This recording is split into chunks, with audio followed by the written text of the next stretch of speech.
We're live. Good evening and welcome to the meeting of the Boston School Committee. I'm Chairperson Jerry Robinson. We'll begin with the Pledge of Allegiance. I pledge allegiance to the flag of the United States of America and to the republic for which it stands, one nation, under God, indivisible, with liberty and justice for all.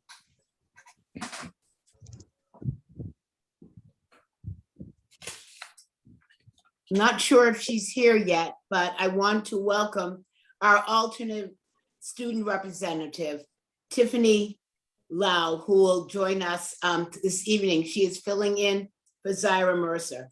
So welcome, Tiffany. We're happy to have you. And if she comes on later, I will reintroduce her at this time. Because this is a remote meeting, I will ask Ms. Sullivan to please call the roll. Dr. Coleman, Present. Mr. DeRujo, Ms. Lopera, Present. Ms. Lau,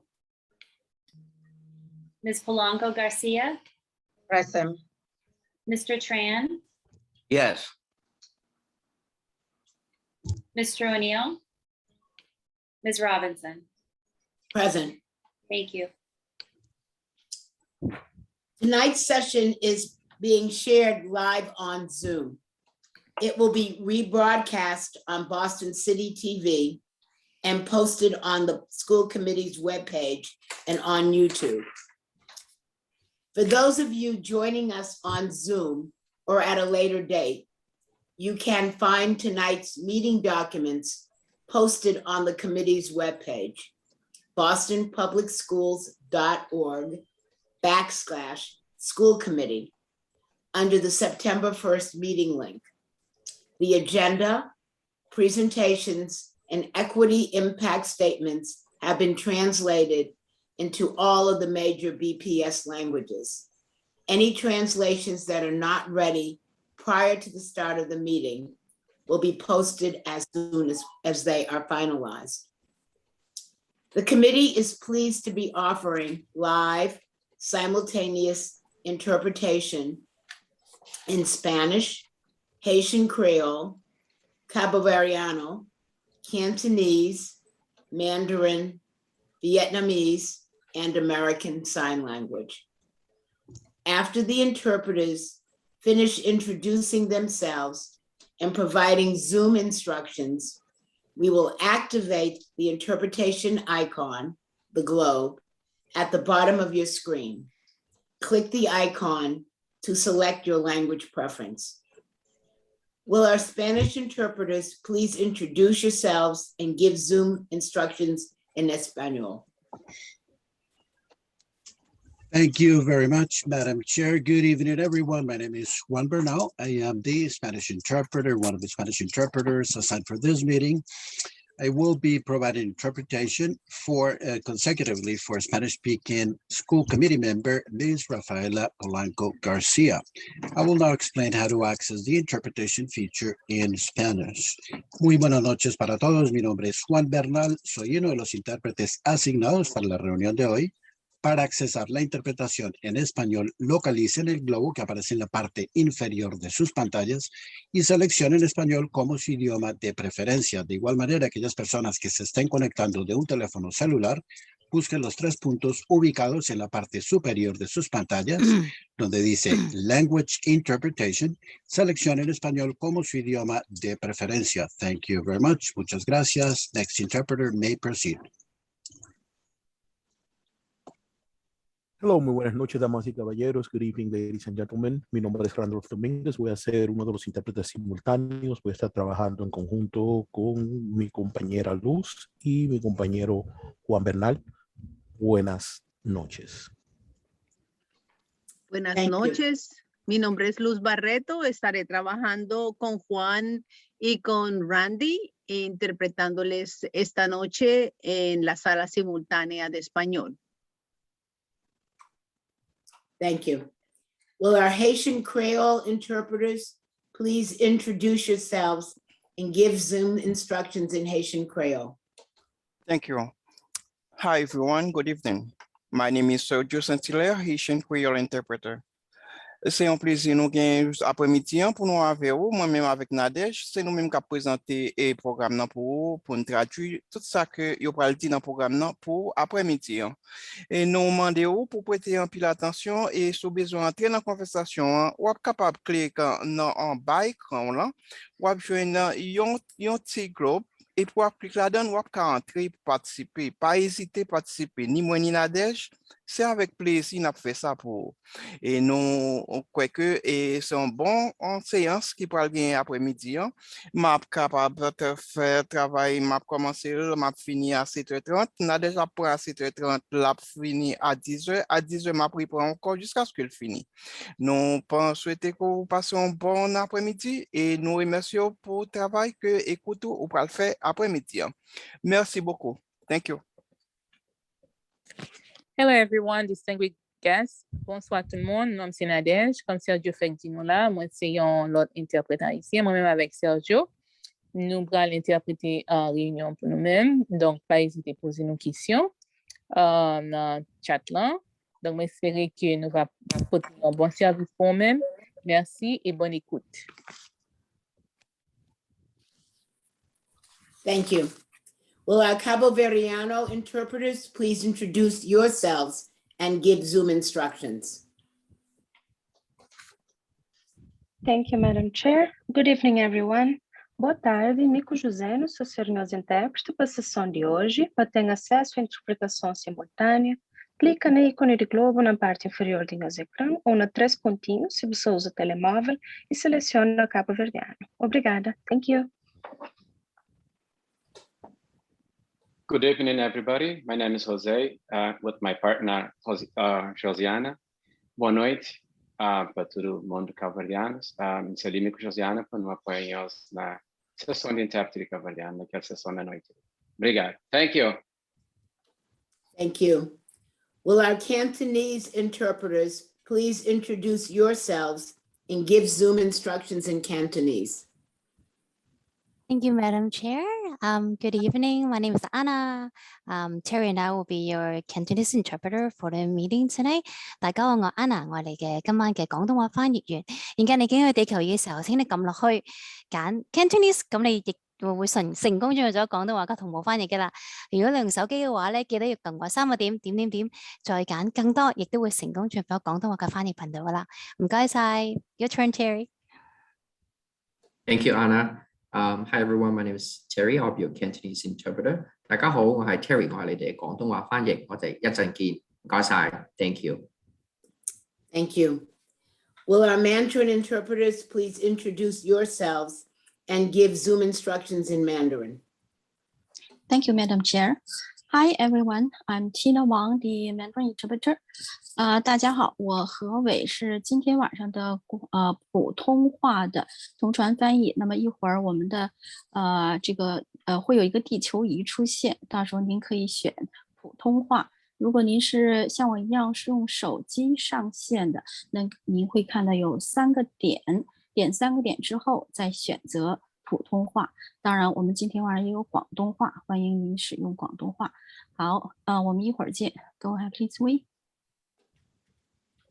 Hi everyone, I will be another Mandarin interpreter. 大家好，我跟 Tina 今天我们是每30分钟会有这个同传翻译。刚才 Tina 也讲了，就是你可以通过地球仪的标志点那个地球标志，然后进去。如果你用手机或者平板的话呢，点3个点，然后可以进到我们的翻译频道。好，祝大家今天晚上都愉快。Okay, back to you, Madam Chair. Thank you.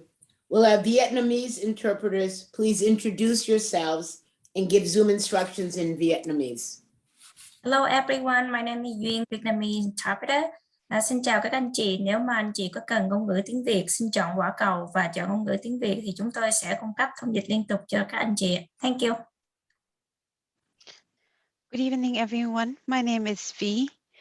I will be your Vietnamese interpreter for tonight. Kính chào quý vị, tôi và chị Duyên sẽ là thông dịch viên người Việt của quý vị buổi tối ngày hôm nay. Xin quý vị nhìn vào màn hình và bấm vào quả cầu để tìm tiếng Việt thì có thể nghe được thông dịch viên dịch lại cho quý vị hiểu. Cảm ơn rất nhiều. Thank you. Thank you. Will our American Sign Language interpretation team please introduce yourselves?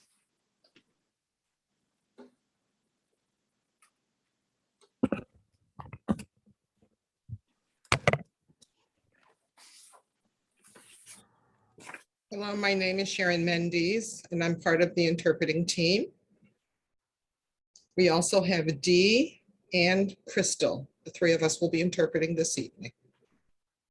Thank you. Good evening. Thank you. Thank you all for assisting us this evening. Thank you to all of the BPS staff who are behind the scenes, who will also provide support for our virtual meetings to run smoothly. We will now activate the interpretation icon at the bottom of your screen. I'd like to remind everyone to speak at a slower pace to assist our interpreters. Thank you to everyone who signed up for public comment. Sign up for both public comment periods closed today at 4:30 p.m. Please make sure that you are signed into Zoom under the same name you used to sign up for public comment. You can use the Zoom tools to rename yourself so that committee staff will be able to recognize you when it comes to call on you. Thank you for your cooperation.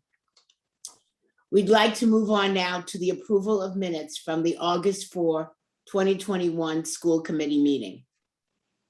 At this time, I would like to entertain a motion to approve the minutes of the August 4th school committee meeting as presented. So moved. Thank you. Is there a second? Second. Thank you. Is there any discussion or objection to the motion? Hearing none, Ms. Sullivan, will you please call the roll? Dr. Coleman, Yes. Mr. De Araujo, Ms. Lopera, Yes. Ms. Polanco Garcia, Yes. Yes. Mr. Tran, Yes. Mr. O'Neill, Yes. Ms. Robinson. Yes. Thank you, Ms. Sullivan. Thank you. The minutes are approved unanimously. Okay, before we move on to the superintendent's report, again, I just want to say welcome to Ms. Lau, who has joined us for this evening. Good to see you, Tiffany. Thank you. Yeah, good to see you guys too. Okay, we'll now move on to the superintendent's report. I present to you our superintendent, Dr. Brenda Cassellius. Thank you, Madam Chair, and thank you all for joining us this evening. Albeit still remote, but glad to be here with everybody. We're just about a week away from the beginning of a new school year, and we're so excited to see our students in grades 1 through 12 next week on Thursday, September 9th, and our pre-kindergarten and kindergarten students on Monday, September 13th. Following my report, my team and I will provide another update on our preparations as we have throughout the summer. I'd just like to briefly cover some recent highlights and updates for you all this evening.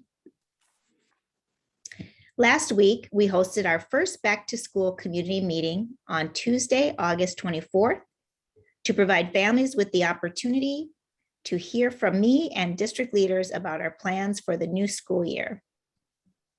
We know many parents and caregivers were not able to attend our meeting last week because we reached capacity on our Zoom license. We apologize for that inconvenience, and we're holding 2 additional community meetings tomorrow, September 2nd, and Tuesday, September 7th. Both meetings are from 5:30 to 7 p.m. Details are available on our back to school webpage at bostonpublicschools.org/back to school. We have also since worked with Zoom to expand the audience capacity for our community meetings with interpretation. For future meetings, we are able to offer 5,000 spaces for participation and still be able to provide simultaneous interpretation services for our families who do not speak English. This is an important value that we have started this past school year and will continue into the new school year. In addition, the August 24th community meeting was recorded, and is available to watch in multiple languages on our back to school website. We will also stream the upcoming meeting on YouTube. The YouTube stream, though, unfortunately, is only available in English.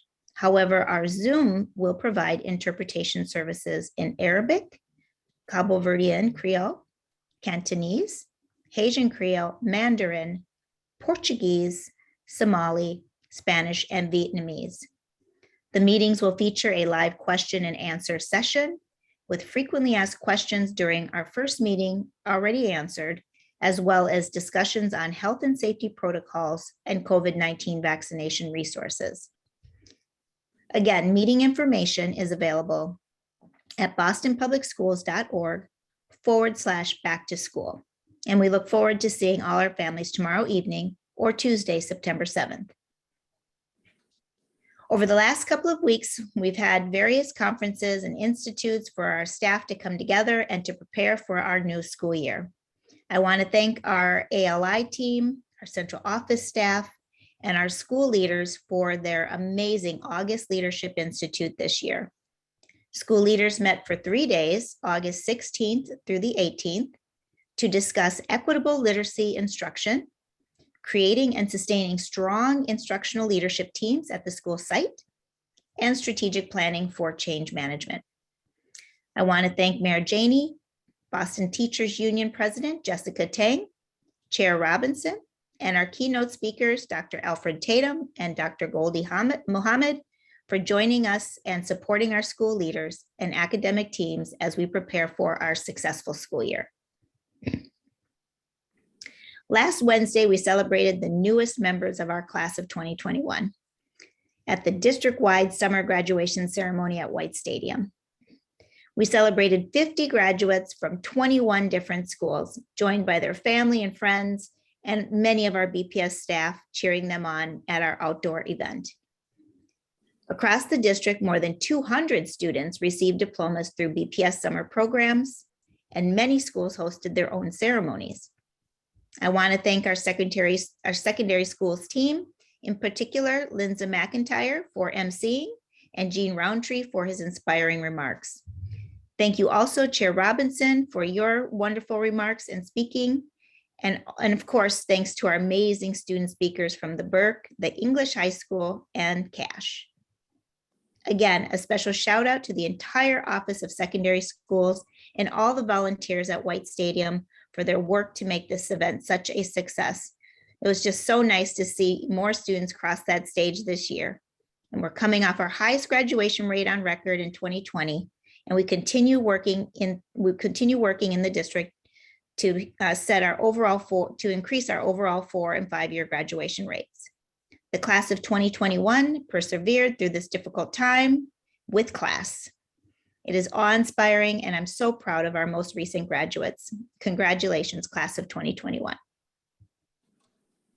Speaking of BPS graduates, last night I was honored to attend with you, Chair, Boston University's Menino Scholars and BPS Community Service Award ceremony and reception. This is a wonderful annual event, and it was so great to be there in person this year instead of on Zoom. Last night, we celebrated 27 recent BPS graduates who received the Menino Scholarship. The 4-year full tuition scholarship is offered each year to around 24 BPS students who are nominated by their high school principal or guidance counselor. The award was established in 1973 as the Boston High School Scholars Program. The Thomas M. Menino Scholarship has become one of the largest scholarship programs for urban high schools in the country. Since its inception, the scholarship program has awarded close to $190 million in scholarships to over 2,000 students. Over the next 4 years, this cohort will receive more than $6.4 million in scholarship funds from BU. We also honored the 58 BU Community Service Award recipients, also a program that's exclusively for BPS graduates, representing a financial commitment of $12.2 million from BU for the next 4 years for these students. I'm so happy and grateful for these scholars and so happy for their families who were beaming with pride at last night's event. And we're also just so very appreciative of Dr. Brown and the Boston University for supporting our graduates throughout their college careers. Well, we've had a lot of back to school events over the past few weeks, including our countdown to kindergarten K-Days. I was able to get to the one in Mattapan last Friday, and it brought me so much joy to see our little kindergartners in their yellow shirts, excited to start school, a little nervous too, and start the new school year and speak to several parents. We still have one more K-Day in East Boston on Friday, September 10th. As a reminder, our pre-K and kindergarten students start a few days later than other grades on Monday, September 13th. I also had a lot of fun at the back to school celebration hosted by the Salvation Army and TD Garden at the Kroc Center in Dorchester. The 10th annual event resulted in 3,000 free backpacks distributed to families from across the city. I attended Roxbury's Ready Yourself back to school bash last Saturday. There was some fun activities for the students, and our countdown to kindergarten staff were on hand for that event, distributing backpacks, fixing the nails, and also bringing the joy. We're so grateful to our bowling neighbors, Dudley Cafe, for hosting this annual event. And thank you to Mayor Janey, Congresswoman Ayanna Pressley, Senator Chang Diaz, Councillor Campbell, and our countdown team for just continuing to get our students what they need and to bring the joy to the square. I know many of our schools have had their own celebrations as we prepare to welcome our students back to school. I want to thank all of our staff and the many, many community partners and volunteers who help us prepare our students and families for the new year, and most importantly, get them excited to go back to school. Many of these celebrations have featured pop-up vaccine clinics as we continue our citywide efforts to get as many members of our community vaccinated as possible. I was able to stop by the clinic at Binka last week, and it was great to see the community come out in support of this public health initiative. There was food and music, raffles, and information for families, including immigration legalization counseling, and booths for community health partners to explain the safety of the vaccine. I chatted with members of ASEDON and members of the Haitian community about vaccine hesitancy and how events like the clinic at Binka help us to reinforce that vaccines are safe and are our most effective tool to combat the pandemic. Our amazing Binka students canvassed the neighborhood surrounding the school in the week before the event to encourage people to come out and get vaccinated. This is an all hands on deck effort, and I'm just so thankful to our health partners, including Boston Medical Center and CIC Health, for all their support with our mitigation strategies. Please check out bostonpublicschools.org/calendar for dates, times, and locations of upcoming clinics and other really important information for our families. I wanted to bring forward some more information to the school committee about masking. My team and I will provide an update on our back to school planning shortly, but before I end my report, I'd like to briefly reiterate our masking and our testing policies for the 2021-22 school year. All BPS students and staff, regardless of vaccination status, will be required to wear masks while inside school buildings, during yellow bus transportation, and when attending school or watching athletic events when they return to school in September. A face mask that covers the nose and the mouth must be worn. There are guidelines for acceptable mask usage on our policy on our website, and schools also have this information courtesy of the CDC. Face masks will not be required when appropriate social distancing is enforced. During mask breaks, while eating or drinking, and while outside.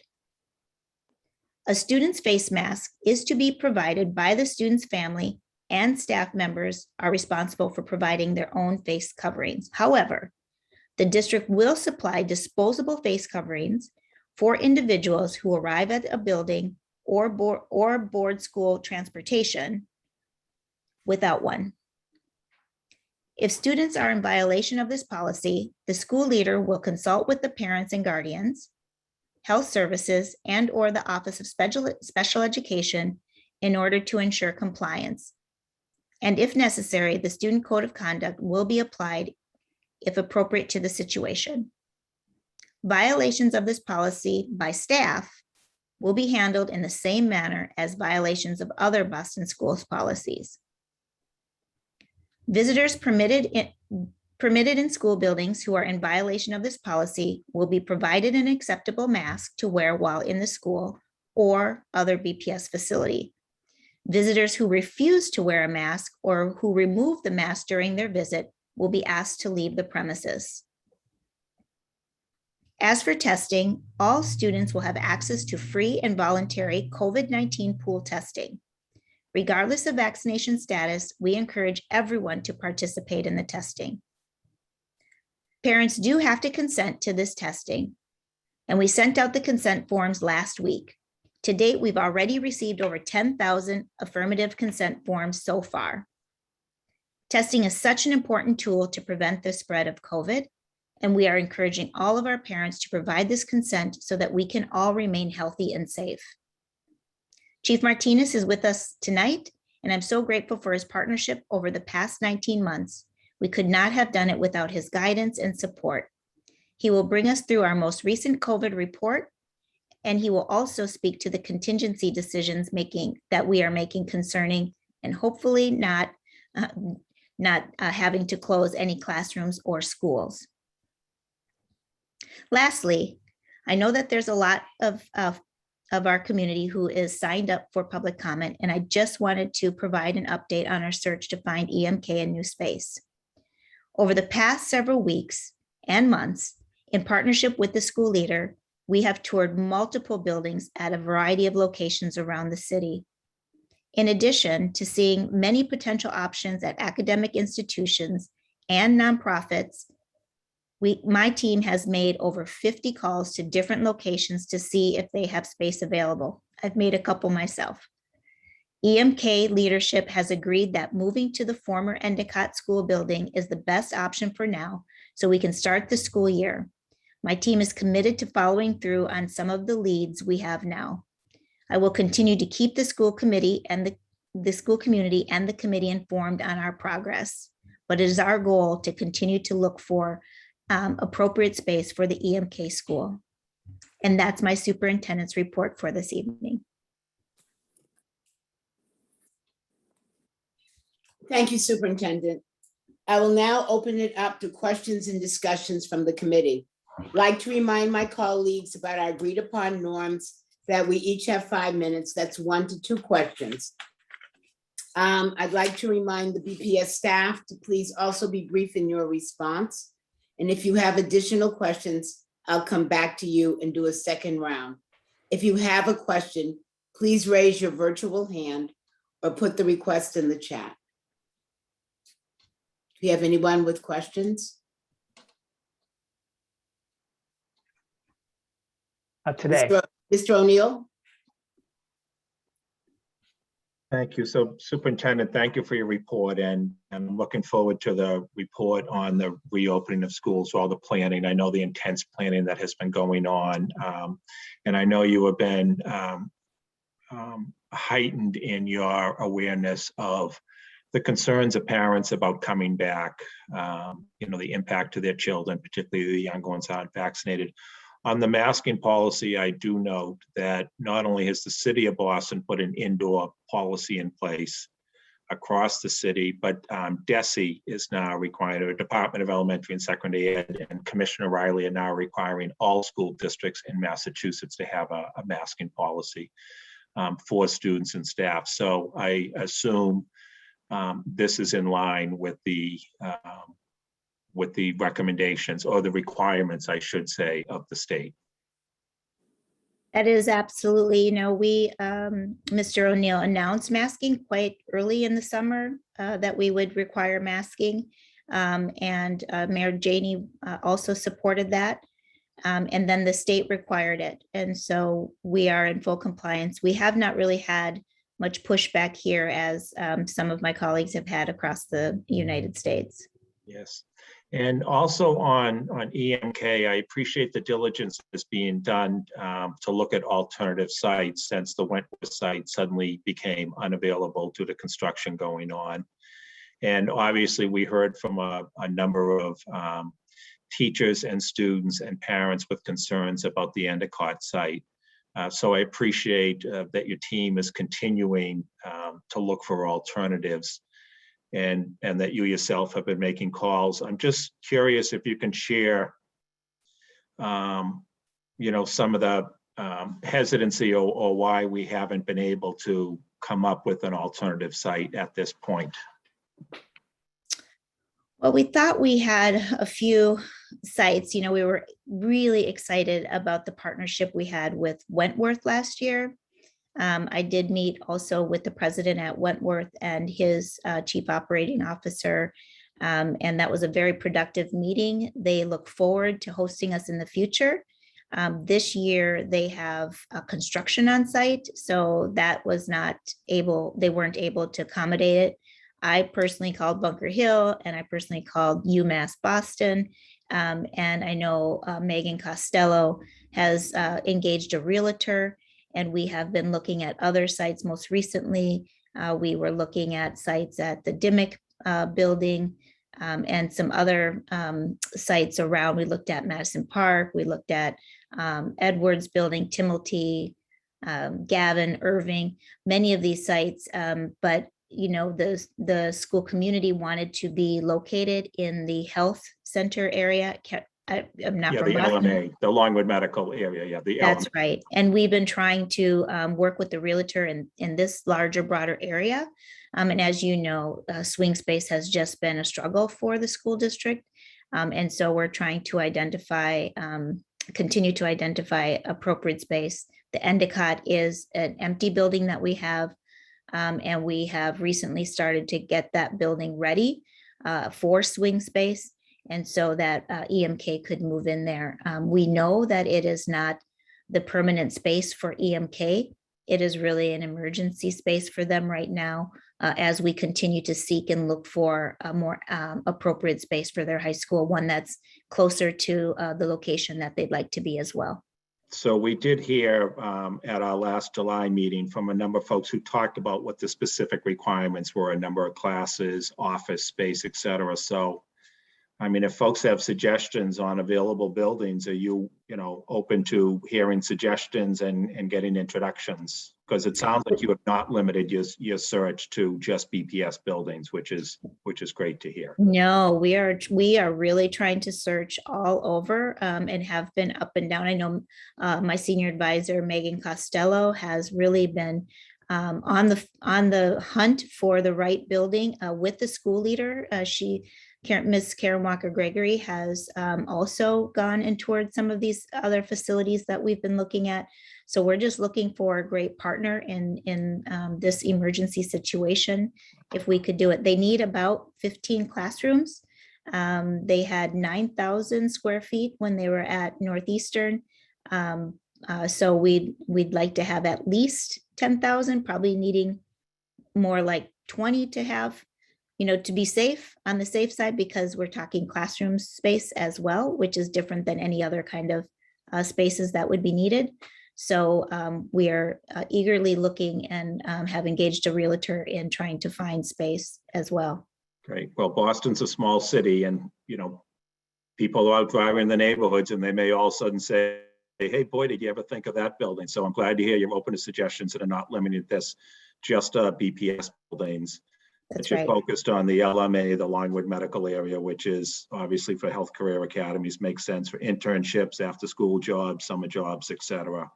And it also sounds like you're open to, if something happens during the school year, they don't have to be at Endicott for the entire year. So No, they thank wouldn't have to you be. for the search that you and your team are doing on this. Yeah, they would not have to be there the whole year if we found the right space and we were able to get them ready. We would be willing to work with the school community and move them anytime that it feels appropriate for them. Thank you for that update. It's a special school. It has health careers. So they are a special school that focuses on health careers.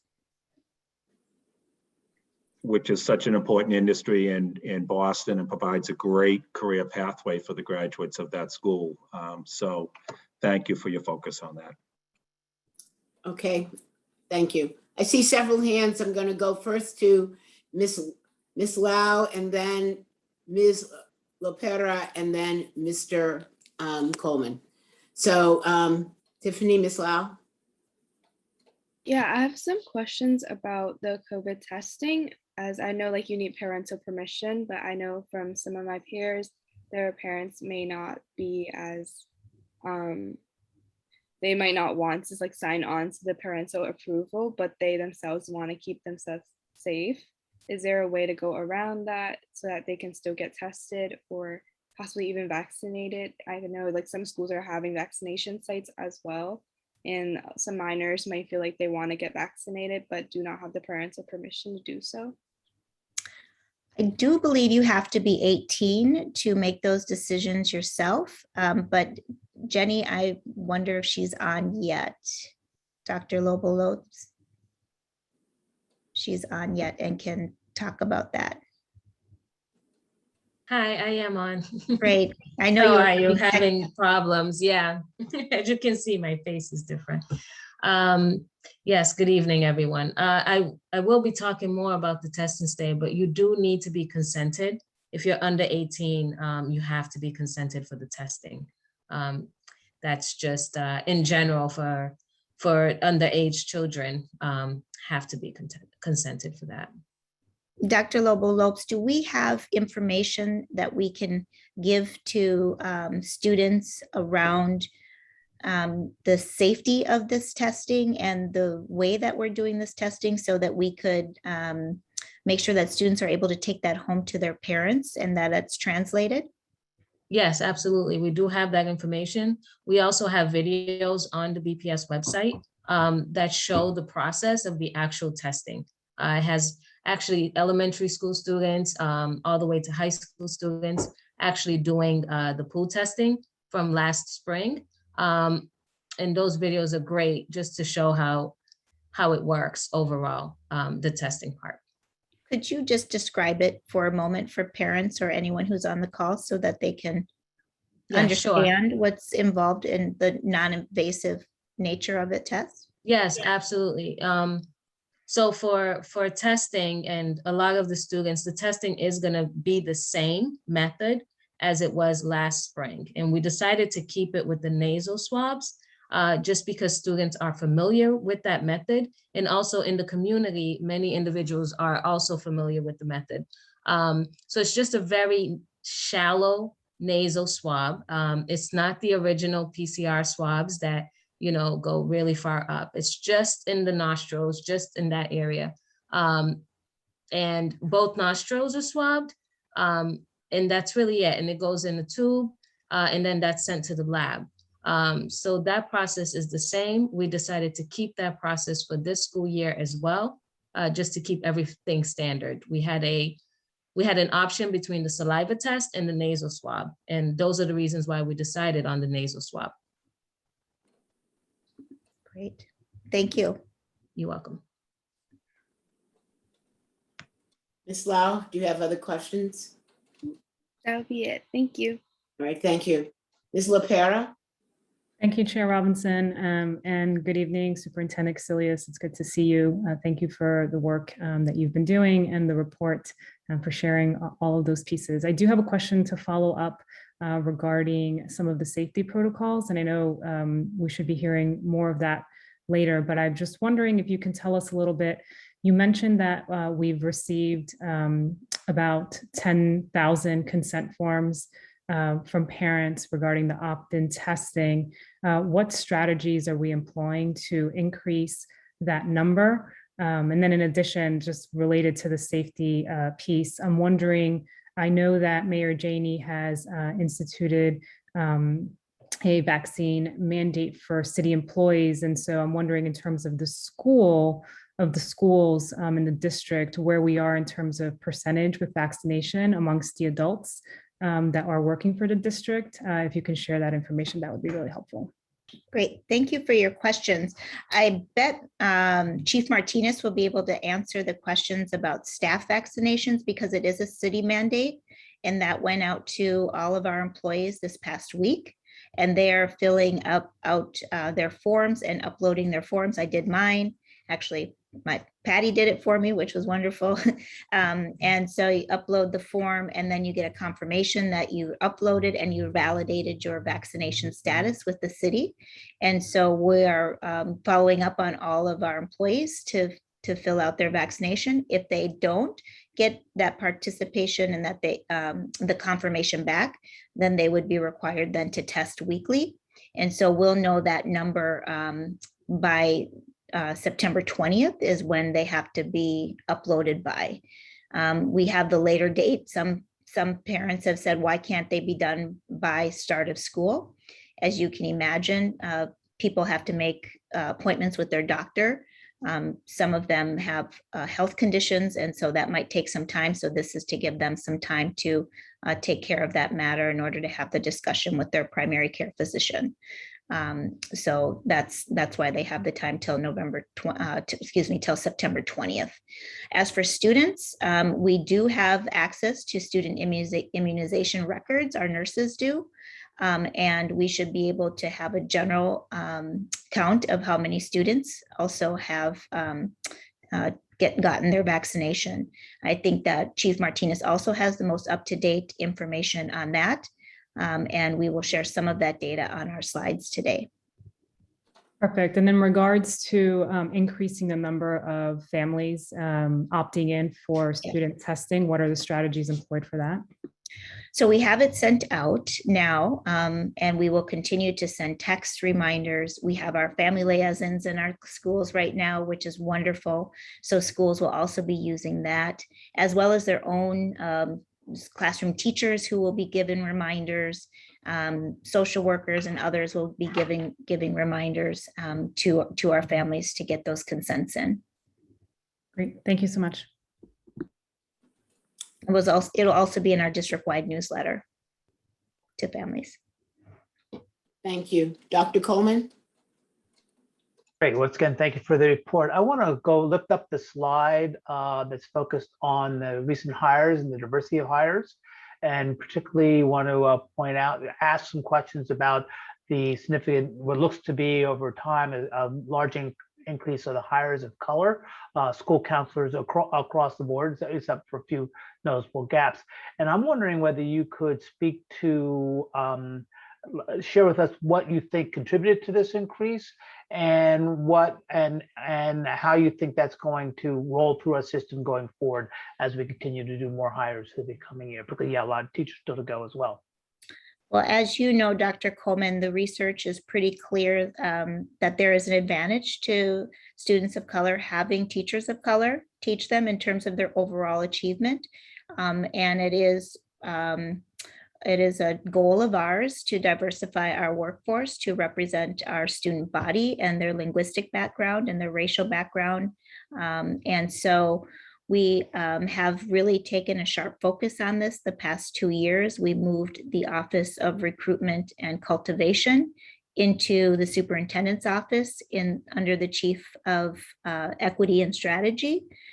We have several grants with the DESE, as well as additional funding that we've put into the office.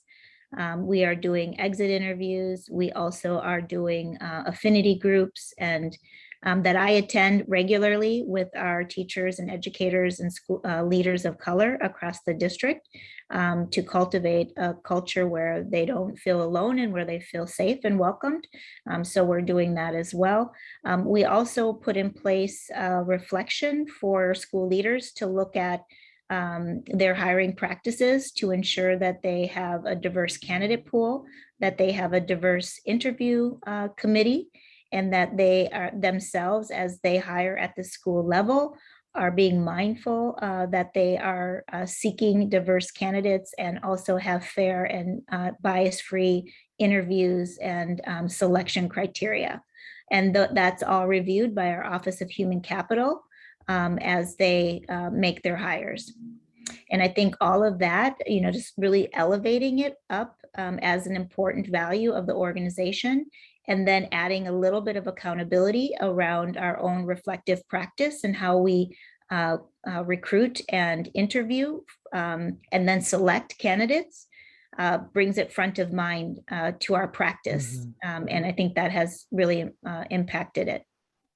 Are there any local regional agencies, community-based organizations or organizations outside that you're finding particularly helpful and supportive? And the reverse question would be, are there places that you don't think are being as supportive, stepping up as well to support this work that we may want to reach out to and work with? Well, that would probably be a question for Saren Daly. I don't know if she's on the call, or Dr. Granson may be able to speak to the specific partners that they've been working with. I know we have some specific work that we are doing with the Department of Elementary and Secondary Education with some of the grants and some of the groups and technical assistance that they're providing.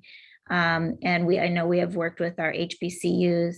And so I don't know, Dr. Granson, if you want to speak to some of the other partnerships and colleges that we've been working with, or outside organizations for recruitment and cultivation efforts. Yes, good evening. So there've been a number of partners, but I particularly like to point out the Acceleration of Teacher Program partnership with Boston University Wheelock School of Education. That has continued to be a promising practice. Also a partnership with the Boston College Donovan Irving Teaching Scholars Program. And so a part of what Saren Daly and team and RCD has been able to do is to create these partnerships under a memorandum of understanding that allows us to be really intentional and thoughtful about how the programming in these programs will align to the way we're expecting educators to perform and be prepared to be, culturally proficient as they get prepared to enter the workforce. And then, of course, we can never understate and say more about the work that's happening at the MTEL prep team as they continue to make sure that a part of that pipeline educators are ready to be licensed as they come on board. Great, thank you. And I assume that we're looking for 10 more Dr. Gransons coming out of that BC program. Dr. Coleman, one other thing is that, typically in October, we give a whole hiring update, and we'll go through all of the numbers and present that. And then Saren Daly and Dr. Granson and his team will speak more in depth on the diversity in hiring. Great, thank you very much. Great. Ms. Polanco Garcia.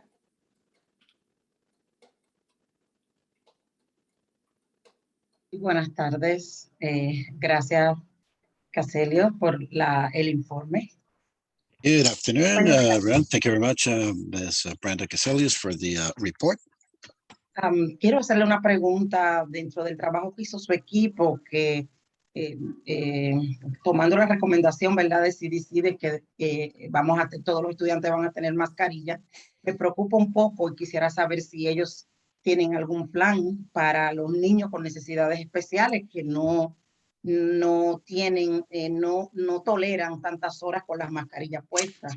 Following all the recommendations provided by the CDC in terms of using the masks, I was wondering if there is any special recommendation for special needs kids that most of the times they do not manage to keep their masks on all of the time. Yes, that's a good question. There are some students who will need a medical exemption or may need an exemption for their disability.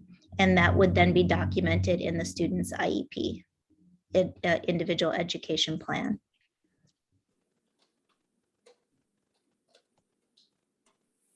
Okay. Thank you. All righty. Thank you. Thank you, Superintendent. I just wanted to comment about all of the wonderful back to school programs that our own staff, Countdown to Kindergarten, others, and our community has been providing for our students. to give them a warm welcome back to school. I know often, we talk about, classrooms having the right and adequate supplies. Is there anything being done to make sure that both students for their at-home use, but in their classroom use are going to come back to well-equipped classrooms with the supplies that they need for their academic? Yeah. Well, Chair Robinson, as you know, we have ESSER funding that we gave to our schools. So I think this year teachers will feel quite supported. We also have a wonderful partnership with Cradles and Crayons. I think they gave us 13,000, it might be 15,000, I'm going by memory, backpacks. We had the partnership with Salvation Army to do backpacks. Our kindergarten countdown group has been giving out backpacks with school supplies. But if parents are in need of school supplies and don't have them, they should absolutely speak to their child's teacher when they first come to school or the school leader. And we want to be sure to make sure that students have everything that they need. We have so many volunteers and, just wonderful partnerships. We want to make sure there's also churches who are doing back to school events as well. And we can try to get something up on the website around that. If people have information, please send it to our communications office and we can make sure that we help elevate and get the word out for these drives and backpack drives and giveaways. Great, thank you. I know that right now parents have to opt in to the testing, et cetera. I'm not sure if there's any legal ramifications or has there ever been given thought to have people to opt out so that they would actually have to make an action? Because sometimes I wonder how many people don't remember or don't take the time to opt in, but if you really did not want your child to participate in the testing, to actually have to opt out would take a different kind of action for us. Yeah, we had attempted to try to see if that was okay to do, and we were told that it was not allowable. Okay, just thinking. All I right. know, we did, we were gonna try to do that just because it's easier, but the state is requiring consent for the program with CIC Health and the testing that they're doing for us. Okay, thank you. Are there any other questions? Any other comments? If not, I'd like to entertain a motion to receive the superintendent's report. So moved. Thank you. Is there a second? Second. Thank you. Is there any discussion or objection to the motion? Hearing none, Ms. Sullivan, will you please call the roll? Dr. Coleman, Yes. Mr. DeRujo, Ms. Lopera, Yes. Ms. Polanco Garcia, Yes. Mr. Tran, Yes. Mr. O'Neill, Yes. Ms. Robinson. Yes. It's unanimous. Thank you. Thank you. Before we move on to public comment, I'd like to invite the superintendent and her team to present a report on preparations for the new school year, which begins on Thursday, September 9th for grades 1 to 12 and Monday, September 13th for pre-K and kindergarten. I'll turn it back over now to our superintendent, Dr. Cassellius. Great. Thank you, Madam Chair. I'm really excited to turn this report over to the team. They have worked so hard preparing for a safe return for our students. And also our academic team has really rallied to provide additional supports to students. As you probably know, the state is not requiring us to provide additional tutoring or any other supports to students who are out on quarantine, but our team really has rallied, and Dr. Eckelson will be able to share the wonderful work that the academic team has been doing with our schools team in order to try to bridge that gap if in fact students do have to stay home. So with that, I'm going to turn it over to the team. And I think Chief Martinez might be with us here. So I'm going to turn it over to Chief Martinez first if he's with us. Thanks, Superintendent. Yes, I am here, and thanks to the members of the school committee for allowing me to be with you briefly this evening. Wanted to just give a quick update on our COVID-19 metrics. And as you know, we continue to monitor everything related to COVID. As we go into another school year, COVID will be impacting us. So it's important we continue to monitor the metrics and do all that we can to protect our students, our teachers, our staff. So we will continue to do that legwork. Couple of pieces of information I want to share with folks. As you'll see, we're having right now roughly 3,200 COVID-19 tests performed a day. That's our 7-day average. So we're still seeing a good number of Bostonians get tested for COVID, and that number has gone up by about 1,000 tests a day over the last 6 to 7 weeks. So more folks are getting tested as we have seen some increased COVID activity in the community. Currently, our positivity rate is 3.6%, well below what it had been at some of our concerning times throughout this entire time of COVID. And right now, we're continuing to see some increased COVID activity in the community, but again, much below our thresholds of concern. We currently have 131 COVID-19 patients in our Boston hospitals. Just to put that in context, in times of our largest surge in the spring of 2020, we were averaging about 1,500 COVID-19 positive patients in our hospital. So again, we have 130, much higher than we had been just about a month ago, but again, much lower than we had been at some of our most challenging times. On the plus side, we've seen vaccinations greatly increase in the city. And again, vaccinations are working, which is why we have so few folks in our Boston hospitals. 69.5% of all Boston residents have received at least one dose of the COVID-19 vaccine. That is great. It's one of the higher rates in big cities across the country. So to have 69.5%, and hopefully as school gets started, we'll get into that 70% and continue that work. 50% of residents in every neighborhood have received at least one vaccination dose. And that's also important. Our teams and community organizations, as well as different school partners, have been working hard in all of our neighborhoods through our equity coalitions and our effort to really focus on vaccinating in communities of color. Mattapan has been a neighborhood we've been really squarely focused on, which has had low vaccination rates. But as of this last report, every neighborhood has at least 50% of their residents with at least one dose. So that's signs of progress, but obviously more work to go. More than 60% of Boston residents, school age 12 to 15, have received at least one dose. Now, although that's the lowest vaccinated age range in the city, we have seen ongoing progress with getting Boston's young people vaccinated.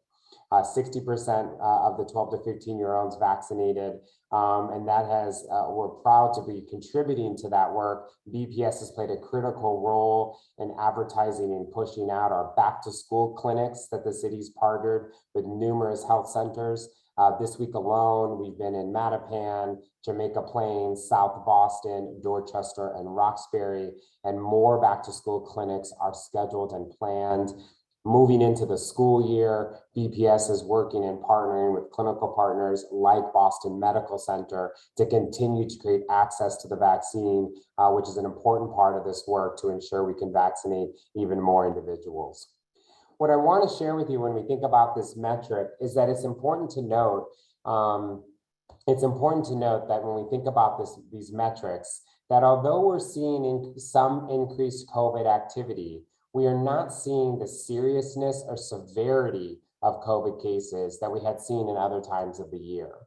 Although we do have 131 COVID positive patients in the hospital, the increased activity from the Delta variant is actually proof that our vaccinations are working, because so many folks are protected from the COVID-19 virus or have a level of protection because of the vaccine, it's helping keeping many people safe. And also helping to really lower the amount of folks who are having a severe reaction to COVID and ending up in the hospital. So that's important.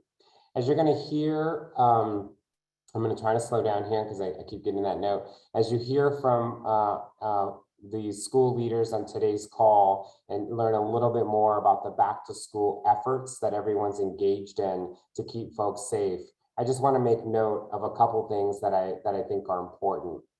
While BPHC, the Public Health Commission, working with Health and Human Services in partnership with Boston Public Schools, is very focused on ensuring that the safety protocols that need to be in place to protect us as we go into this new school year, making sure that those protocols are in place. It's why we talk about masks. It's why we talk about testing. It's why we talk about ensuring folks are getting vaccinated, and we talk about the ventilation in our schools. It's all of those combined efforts that BPS is working so hard on that BPHC continues to support and partner with in those efforts to ensure we put in place all of these protective measures. Having said that, I want to remind us that in the last school year when we were open, thankfully, we did not have to close a whole school because of a COVID outbreak or exposure last year. And that continues to be our goal, to ensure that students can have in-person learning in a safe and protected environment as much as possible. And so we're working through with BPS Health Services and school leaders to ensure that all the protocols are in place to protect students, to track and trace cases that might come as we live with COVID during another school year, and ensure that all the guidance that we can provide is provided to school leaders as they go through this upcoming school year. So on important questions like when would a classroom close, or when might a school have to close, all of those situations are case-by-case scenarios. And our public health leaders at the Boston Public Health Commission are closely aligned with our state guidance, the CDC guidance on what measures need to be put into place, and will continue to work with Boston Public Schools to provide recommendations based on those protocols to keep our students safe, our teachers and our staff, and our families safe as well. So I'm eager for you to hear from the school central staff leaders about all their plans that they put into place to reopen this year as it relates to COVID. And Boston Public Health Commission and Health and Human Services continue to be a close partner and will continue to provide guidance along the way as they reopen schools for hopefully another successful school year. So thank you, Superintendent, for giving me an opportunity to share a little bit about our shared efforts, and we're eager to continue that support. And now I'll pass it back to you. Thanks so much. Thank you, Chief Martinez. I wonder, I know you don't have a lot of time to stay with us through the whole presentation, so I just wanted to see if, Madam Chair, if you wanted to offer just a moment for questions of Chief Martinez so that he can go back to his very busy schedule. Certainly. Members, does anyone have a question? Can't see right now. Okay. Yes, Ms. LaPera? Thank you, Madam Chair. Good to see you, Chief Martinez. A question that I was asking the superintendent previously around where we are in terms of status for BPS staff with vaccination rates. Not sure if you have some of that data. I know that there is a deadline that we haven't yet reached, but I'm wondering where we are currently with that information. Thanks for that question, Member Lopera. And BPS can provide more of that detail to give you. What I will say related to that question, as you know, Mayor Janey put into place a vaccine mandate and testing policy, which is intended to encourage and ensure that as many of our staff and city employees are vaccinated as well as if not vaccinated, then would have a weekly testing regimen that they'll be required to participate in as a city employee. So I believe the vaccination rates are fairly high amongst BPS employees, but I'll let them share the information they have as it's information that they're working to track. We don't have that just yet, but we'll have that once we've completed the requirement of uploading the information. Chief Martinez, can you share what you are seeing for 12 to 15-year-olds or 12 to 18-year-olds in terms of vaccination status? I know that Ms. LaPera had questions on that as well. Yeah, absolutely. So right now what we are seeing, 60% of 12 to 15-year-olds have at least one shot as of August 24th. That's comparable also. 16 and 17-year-olds are sort of in this larger bucket of 16 to 24-year-olds, but they are also vaccinated at a higher rate, about 64% currently. And we are seeing an increased demand by parents of school-aged kids to get their kids vaccinated. It was pretty slow to start, but we have started to see an increased demand. And thank you not only to BPS, but all of the equity coalitions who've done amazing work to vaccinate our young people. So that's where we currently are with vaccination for school-aged young people.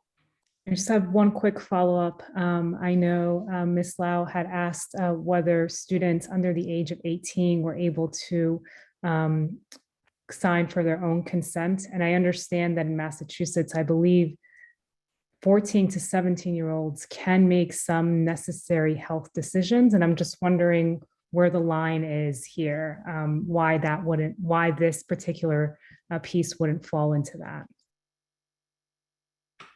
Yeah, so the state has worked to be able to make it as accessible as possible. Having said that, there is still a parental permission that is needed around vaccinations.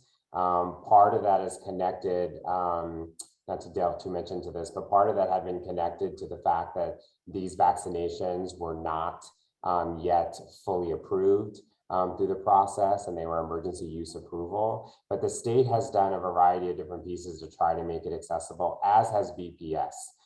Just as a reminder for everyone listening, there is still not, and I know you know this, but there's still not a vaccine that's available for kids 11 and under. So I wanted to make sure people still recognize that as parents are thinking about that. But again, parent consent is an important part of this process, which I know BPS has been working on. Thank you, appreciate it. Yeah, just following along that line of questioning, now that the Pfizer has been approved and it is the only one that is available for 12 to 17-year-olds, have we seen an uptick in people now being willing to have their students vaccinated? Yeah, great question, Chairwoman. We have started to see an increase in the clinics that are focused on young people. So the demand had been pretty low prior to not only that approval, but the demand had been pretty low further away from school starting. So now that school's getting closer to start, we have started to see an uptick in those clinics where people are getting their school-aged children vaccinated. So yes, we're starting to see that. Great, thank you. Are there any other questions? I think Michael had, Mr. O'Neill. Oh, okay, see you, thank you. Mr. O'Neill? Yes, thank you, Madam Chair. Chief Martinez, thank you for joining us. And first of all, thank you for your partnership with BPS. Chair Robinson and I speak with school board chairs across the country every Friday, and the partnership that you have exhibited with BPS is a model for many of our peer districts across the country. So thank you for working so closely. I thank you for your comments about what plans would be for a classroom or a school. And I was pleasantly surprised to hear the numbers now. I'm curious, when you said the almost 70%, I think it was like 69% vaccination rate, but you didn't say, well, is that of all residents, or is that of 12 and above or 18 and above? What is that of? Yes, great question, Mr. O'Neill. That is 69.5% of all residents. So the city, we made a decision to, once 12-year-olds and up were eligible, we made a decision to make the denominator all residents, right? So even though 11 and under are not yet eligible. So even a larger number of adults are vaccinated than that 69.5%. So that's a great question. That's great. And I do note that the requirements that I referenced before that the commissioner put in place about masking in all schools across Massachusetts does say that after October 1st, DESE will allow a revisit to that for schools that have 80% vaccination rates of everyone in that building. And I know the commissioner mentioned, you know, some districts, their high schools have vaccination rates among students and staff in the 90% or above. So, you know, I think that's an interesting target for us to have, right? The 80% rate of everyone that's in our buildings that have youth, you know, 12 and above. And do you think that's achievable? Yeah, I mean, it's a great point. I do think that is potentially achievable. I mean, I think to be clear, what I think both the superintendent and the mayor have been really focused on is, you know, having the mask as a layer of protection, but continuing all the legwork to get as many young people and ensuring that as many staff are fully vaccinated as possible. So we do believe as students get into school that more parents will get their children vaccinated. As I think every members probably know, we have many parents who themselves are vaccinated, but have waited to vaccinate their children. So we think once children are back into these environments that we're going to see ongoing increased acceptance of the vaccine. But again, already having 60% with one shot is a good sign, and we think we're well on our way to get a high number of school-age kids vaccinated. I agree. And it's, you know, constantly battling misinformation or concerns about the vaccine. And I think the movement from, particularly among young people, conversations that I've had in my extended family as well, concerns that people have about the impact to them. And moving from the emergency to the permanent or full approval, I think is a big step for many people as well. So in closing, just thank you again for your partnership. People always say we should be making decisions based on science, and the partnership with the Public Health Commission allows us to do that. So thank you very much. It's much appreciated. Thank you. Great.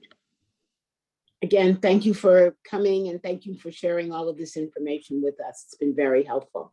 Superintendent, I'll turn it back to you. Thank you. And thank you, Chief Martinez. As always, you've just been so wonderful to partner with, and we just couldn't have done this without you and your entire teams and Dr. Lowe and Rita and the whole team over there. So thank you so much. I'm going to turn it back over to my team.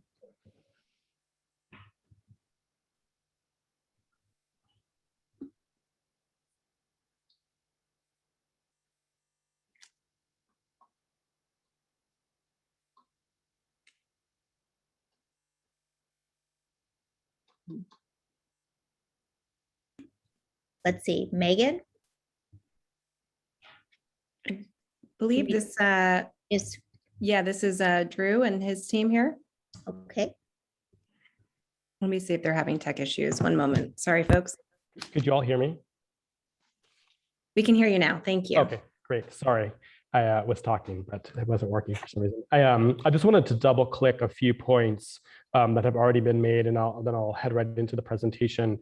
I wanted to thank Mayor Janey for her leadership, as well as Chief Martinez, Dr. Lowe, and so many people in City Hall who've been joining us on almost daily calls, helping to inform our strategy and provide guidance has been greatly appreciated. I want to thank the superintendent for her leadership as we think about an ambitious and bold academic plan to support recovery.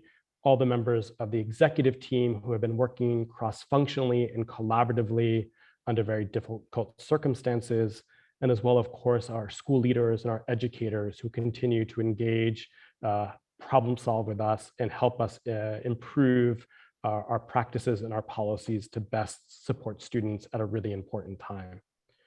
I'm going to talk tonight about sort of a few key messages that I think are important, and I hope that you'll hear that at the end of this presentation, that we are ready.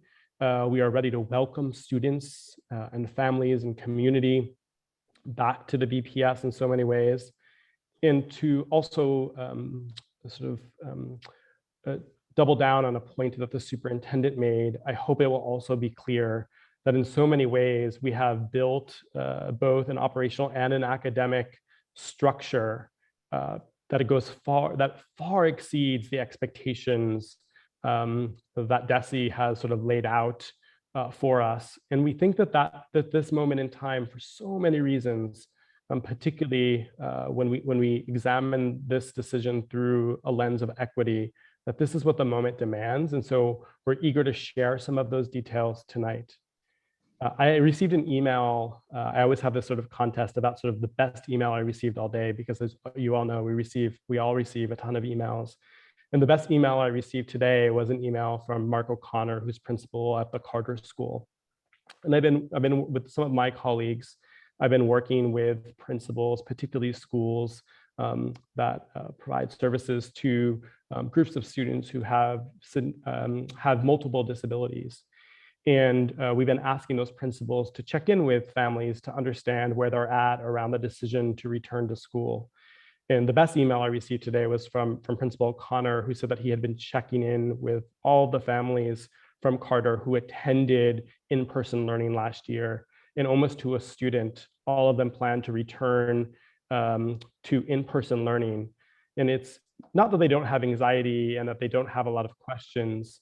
It's just that after experiencing some in-person learning last spring, they recognize and in conversation with their children that this is the right thing to do for them. And so it was something that was just really heartwarming. And I appreciate so many of the educators who are doing the collaboration with our families to get information from them about how we can best provide recovery plans, as well as welcome everyone back to school in a safe environment.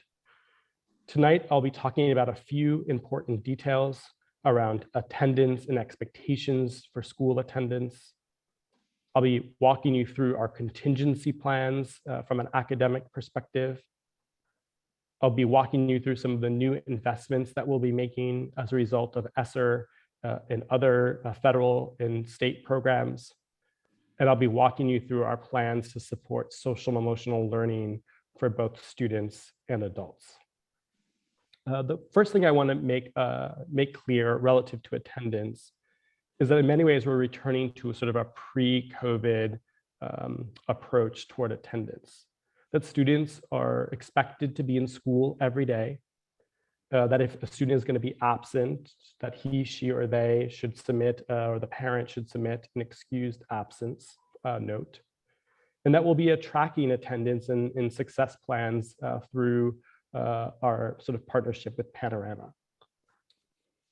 In some limited cases, students may qualify for what we call home and hospital instruction. And those will be students who are high risk and vulnerable to COVID-19. I'm going to walk the community and the committee through our process for that. But we just want to be clear that this is not for students who may require isolation or quarantine because they have tested positive for COVID-19, but students who have a medical condition that requires or necessitates them to have a remote option. Next slide, please.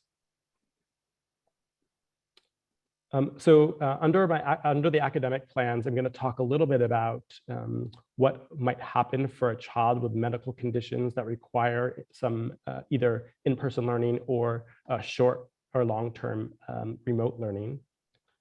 What happens when a child has a confirmed case of COVID-19, our plans for academic recovery, and then of course, perhaps even most importantly, creating safe, healthy, and affirming learning environments for our students in our community.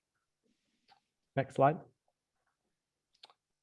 So as we've been approaching our contingency planning, I just wanted to be clear that there's several different scenarios for which we have been planning.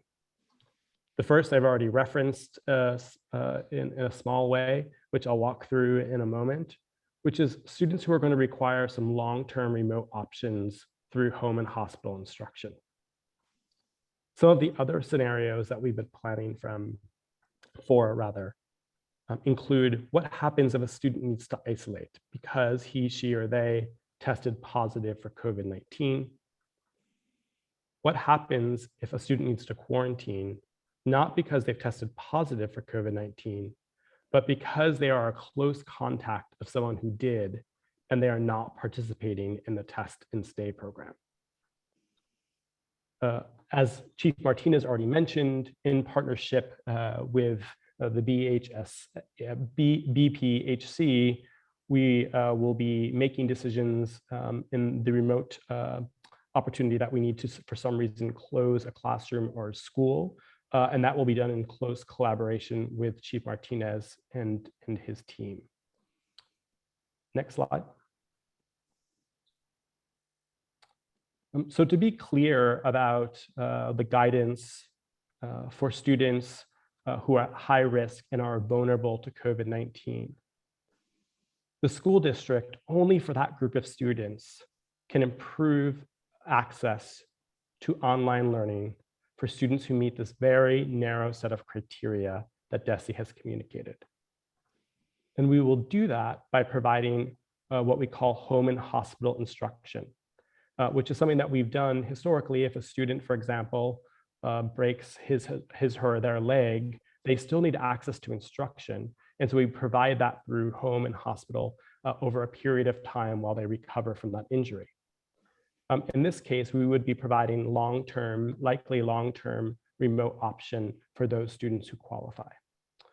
In the presentation, we've linked the DESE guidance on this matter in case people want to read additional information. And as I've mentioned, that this would be for students who meet a very narrow set of criteria that is detailed in the guidance from DESE.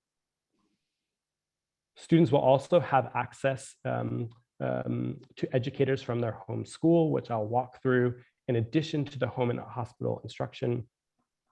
And they would, this would require approval from the student's PCP or doctor. Next slide. If we have not already today, later this evening or tomorrow morning, we will be publishing a cleaner version of this, but this is sort of what fits on the slide, a flow chart that outlines the process by which a parent may be considered or a student may be considered for home and hospital instruction. In step one, the parent thinks that they may want to consider this for their child. We are encouraging families to review the DESE guidance, which will be translated into multiple languages, and to bring those materials in step three to the child's primary care physician or doctor. In consultation with that medical specialist, the family will discuss the medical condition of the student, and the doctor will be required to sign a physical statement form attesting that the student has a medical condition which requires the student to have access to online learning. In addition, we ask family to just complete a very quick cover sheet that's also required by the Department of Elementary and Secondary Education.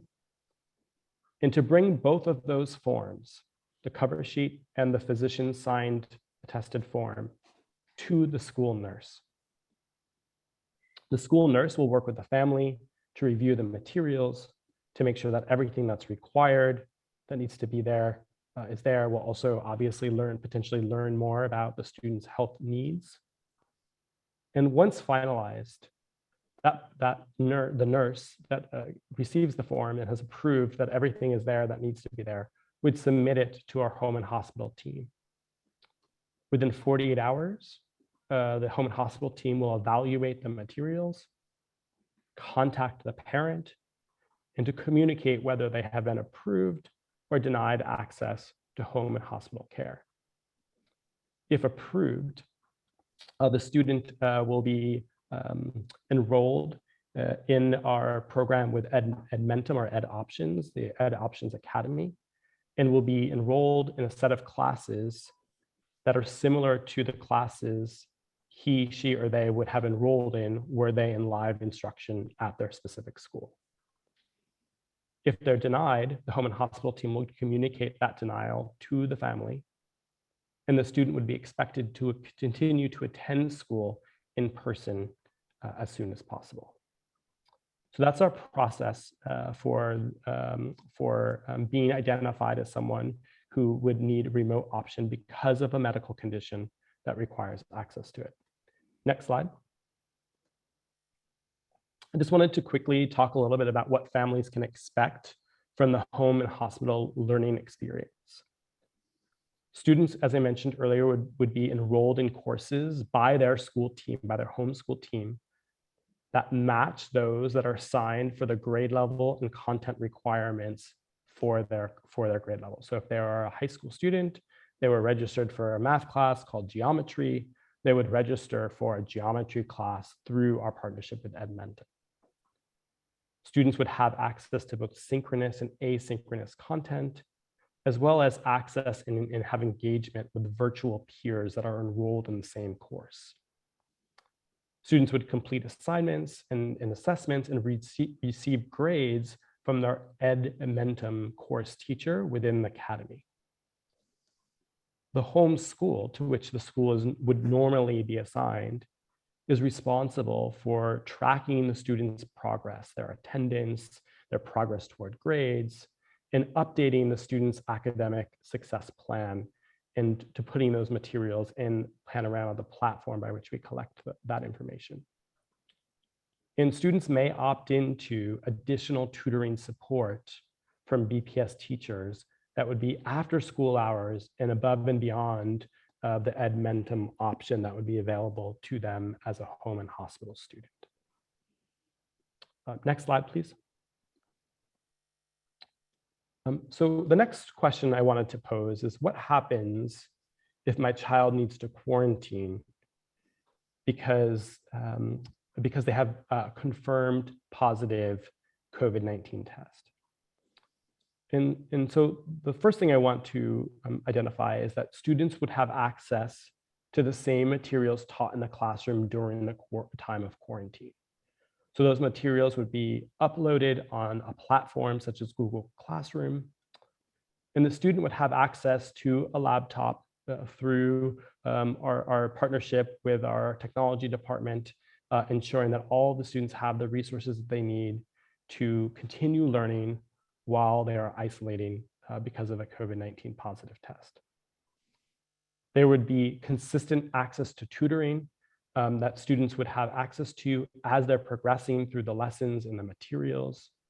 We'll likely be using a vendor that will provide 24/7 access to tutoring, that students would have opportunities to ask questions about their work, to get support on the materials that they're working on study session opportunities, as well as feedback on essays and other materials that they may be using for other materials they might have to submit for class.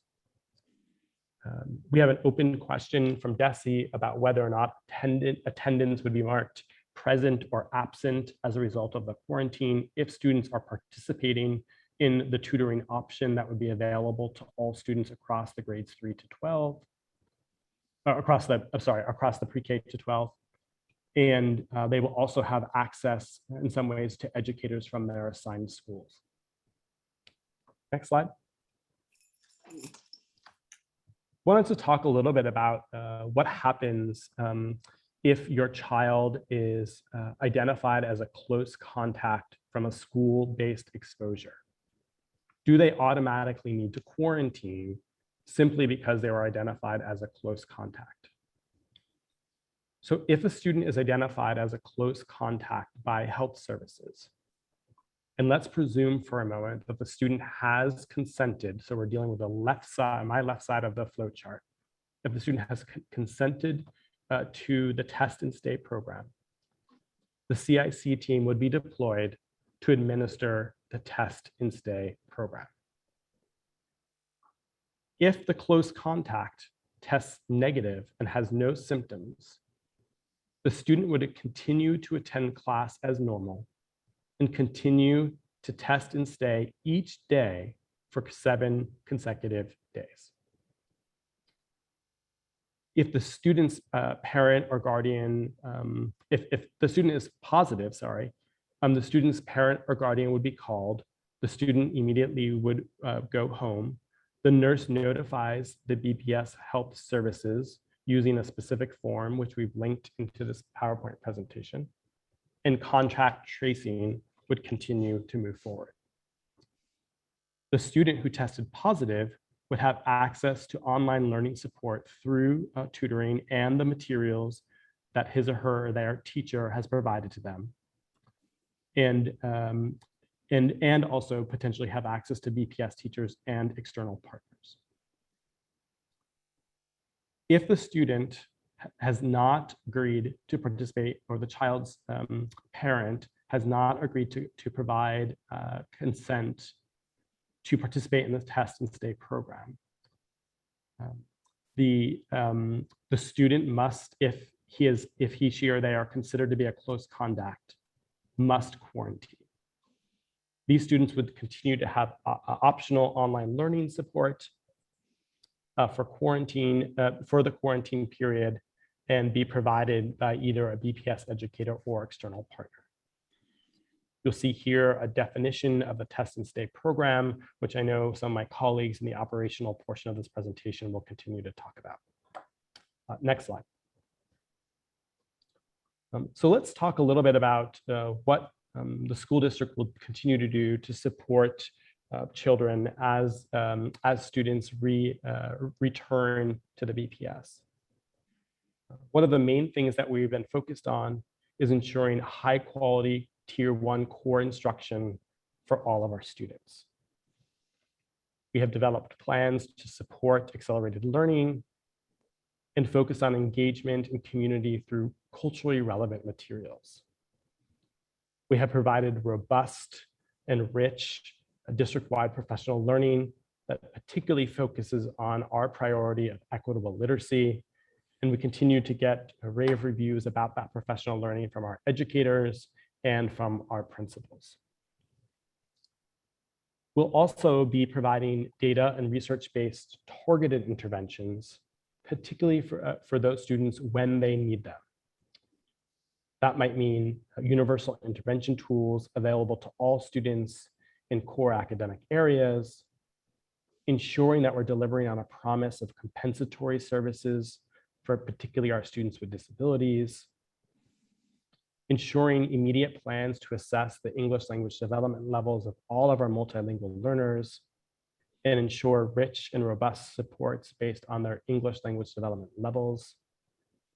And through a pilot program that was started last year, led by Christine Landry and other people on the curriculum instruction team, access to mentors and tutors, particularly mentors through our partnership with the BTU, of educators who are looking to mentor and support students as they return back. Next slide, please. I wanted to just quickly also, before I turn it over to my colleagues who will talk a little bit about HR work and some of the work that we've been doing to support filling all of our educator roles and our goals relative to ensuring a racially and ethnically diverse teacher and educator core. I wanted to talk a little bit about what we're doing to support the whole child. It's without question that supporting the physical, social, and emotional health of our students is among our top priorities of the Boston Public Schools. Building on our work last year and the guidance we received from our whole child instructional task force this spring, BPS schools will be using strategies to build school communities that are safe, healthy, and culturally and linguistically affirming. Specifically, we will work to build community within classrooms and throughout the school using transformative SEL practices, such as welcoming activities, morning meetings, restorative practices, storytelling, and project-based learning opportunities across the BPS.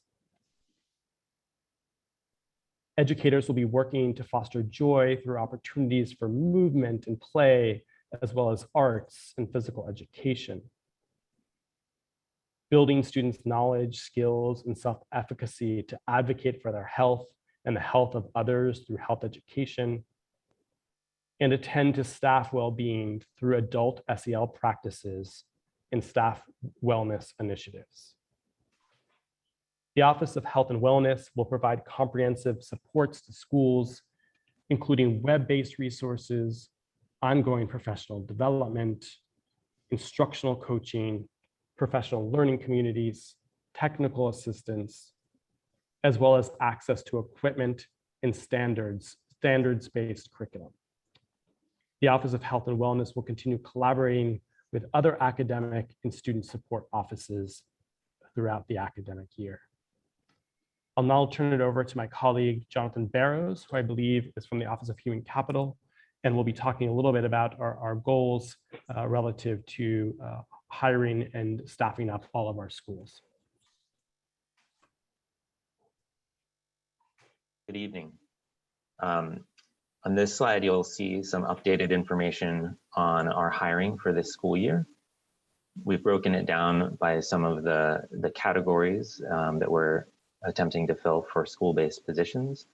Of particular note, I wanted to point out for our teachers, we have an incredibly high number of our teacher hires this year identify as educators of color. This is an increase over the percentage from last year, which itself was one of our higher hiring seasons in terms of workforce diversity.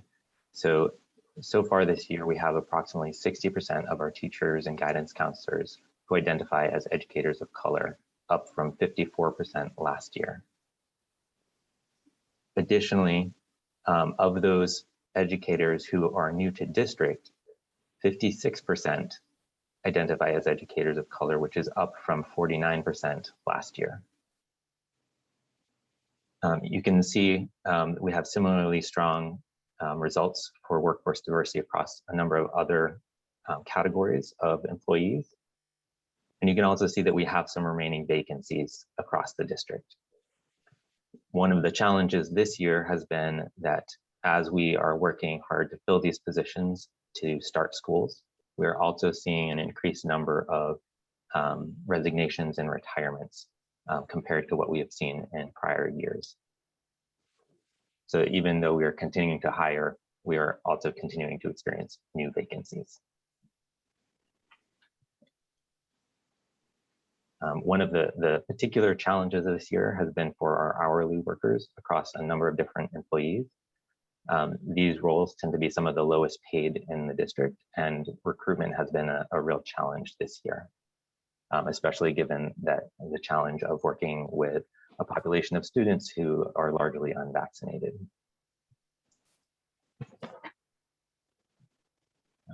Thank you. I'll pass it on to the next person.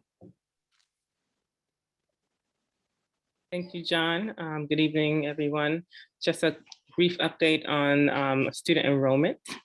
So as I shared the last time, all of our welcome centers are currently open in person, but we understand the need of families to be able to access our services through a multitude of ways. So families are still able to register their children by phone or do any transactions needed as relates to their student information. They can still pre-register using their computer or smart device. So to make the registration process easier. And then lastly, we are still welcoming families in our welcome centers in person, if that is what's preferable for them. So we've included a link to the website, which has all of the documents that we will require families to submit in order to enroll their child. They are translated into all 9 languages. And also we have staff who are available to support families in the language of their home. Currently, we have just shy of 52,000 students enrolled. This is as of August 18th. Based on prior years, we see that this is in keeping with where we would be in August. So generally, sometime by the 1st of September, you would have about 53,000 students enrolled. And it looks like we're on track for that. So just want to encourage our families, if you know folks who are still looking for a school home, please send your friends and families to Boston Public Schools. We'd be happy to welcome them. And with that, I'm going to turn it to Dr. Lopes, who will talk about some of the safety precautions we're putting in place. Thank you, Monica. Good evening, Madam Chair and school committee members. As part of our ongoing health and safety measures, I would like to remind everyone of key prevention strategies as we welcome back our students and staff. As we continue to ensure the safety of our community, we ask that you continue to monitor for symptoms of COVID-19.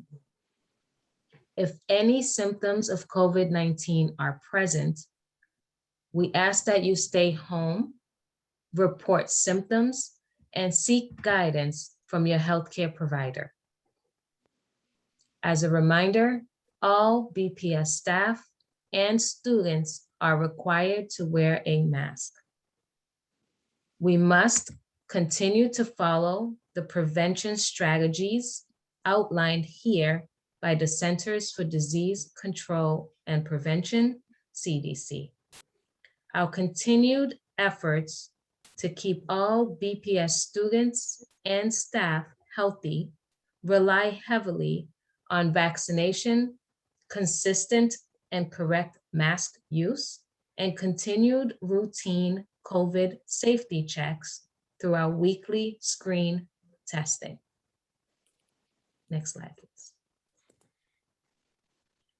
This school year, BPS will continue to provide free COVID-19 screen testing for students and school-based staff, managed by CIC Health and an approved vendor through the Massachusetts DESE testing program. All participants must have a consent in order to be included in the testing program. We strongly encourage participation. Consent forms were sent digitally, and paper forms can be found on the Mass DESE website at doe.mass.edu.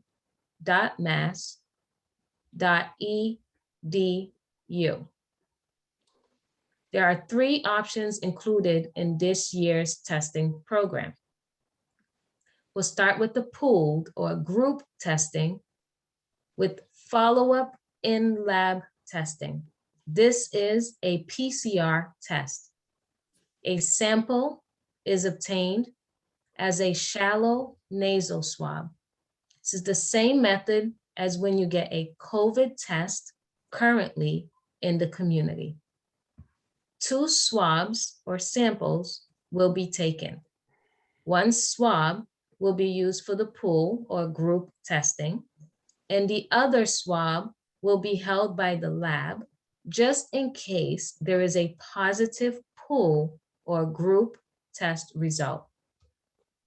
If there is a positive pool or group result, the lab will run a second test for everyone in that group to find out who has the positive test.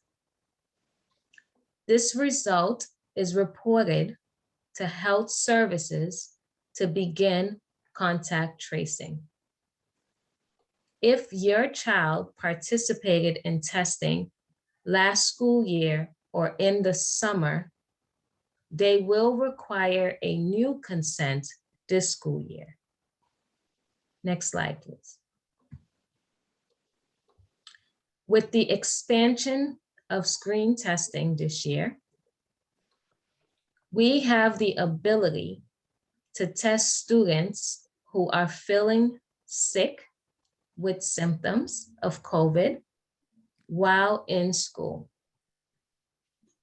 If a child feels sick at school, they will receive a BinaxNOW rapid antigen test using the same method of a shallow nasal swab, and this test will result in 15 minutes. We will also have a testing protocol in place for close contacts called Test and Stay.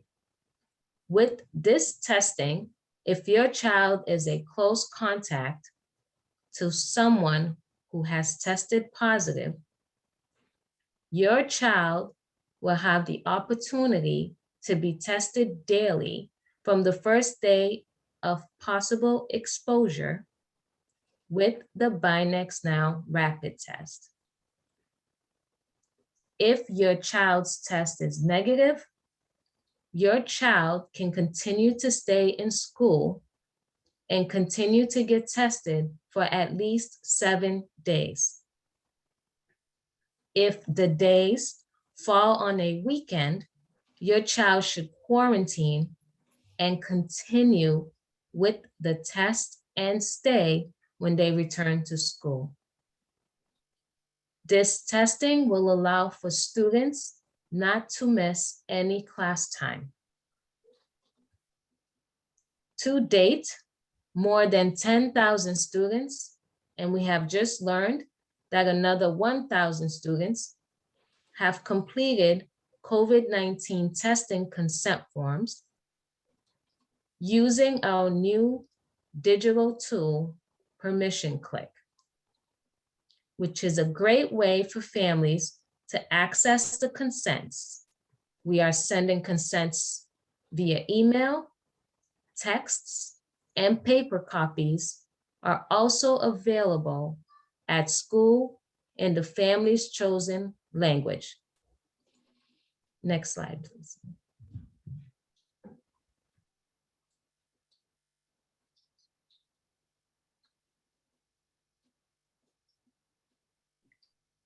Jenny, I think we lost you. Oh, sorry, I clicked on mute. Vaccines are the most powerful tool we have to protect ourselves from COVID-19. Students 12 and up are eligible for a Pfizer vaccine. We encourage students to get their vaccine before school starts. You can visit the City of Boston's website for information on where to get your vaccine at boston.gov. In partnership with Boston Medical Center, we are offering vaccine clinics at many of our schools. And currently, we have more than 50 schools scheduled to host vaccine clinics and are adding more every day. Thank you.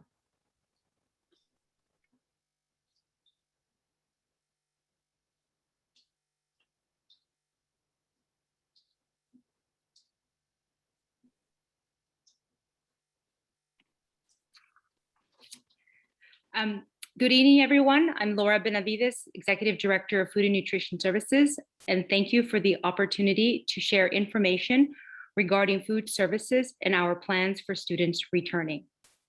Our focus continues to be transitioning into a safe and smooth operation for both students and staff on site.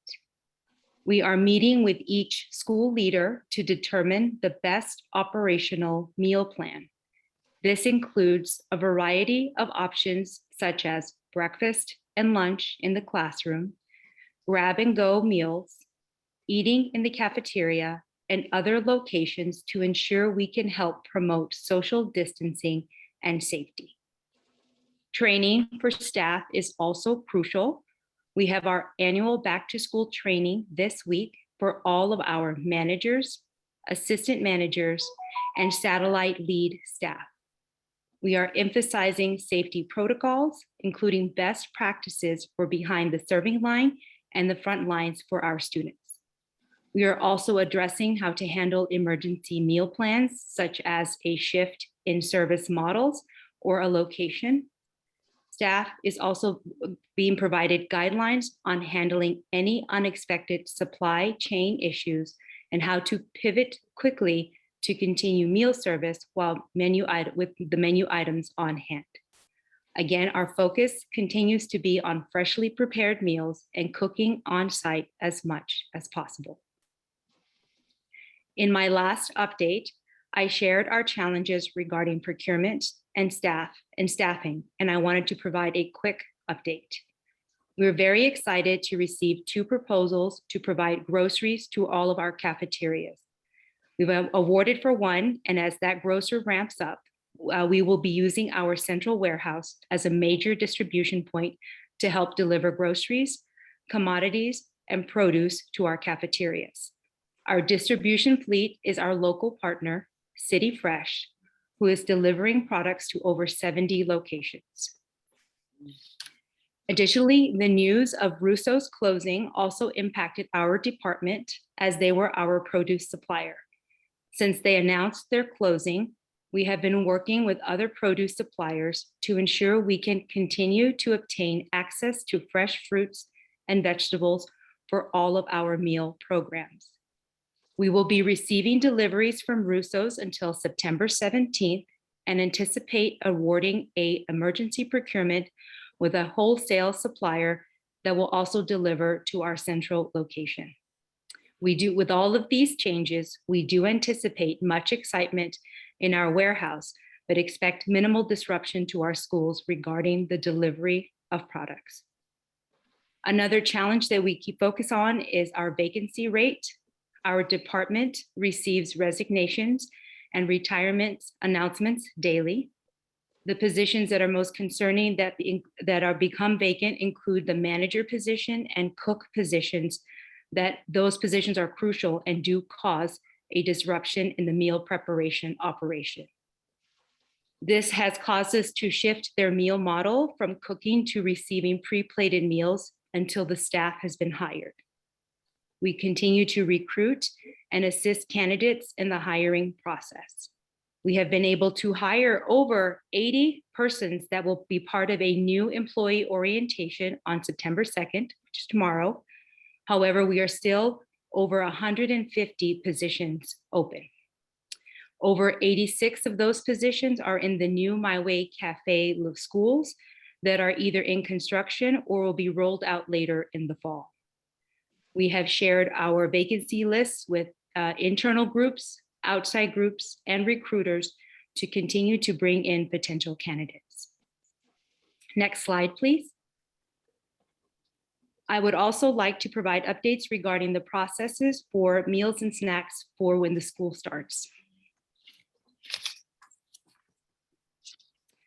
Lunch can occur in cafeterias, outdoor spaces, or classrooms following CDC and DESE guidelines and in line with the school's established plan with our department.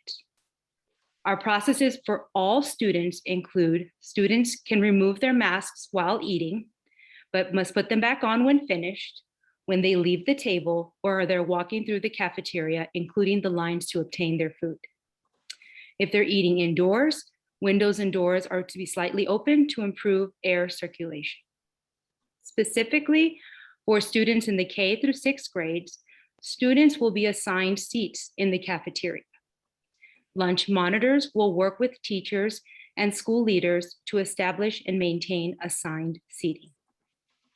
For our 7th through 12th grade, we will continuously working with school leaders to determine a system and a method that works best for their school. This means continuously establishing a plan that meets their space and operational needs to provide meals to students safely and in the time allotted to eat.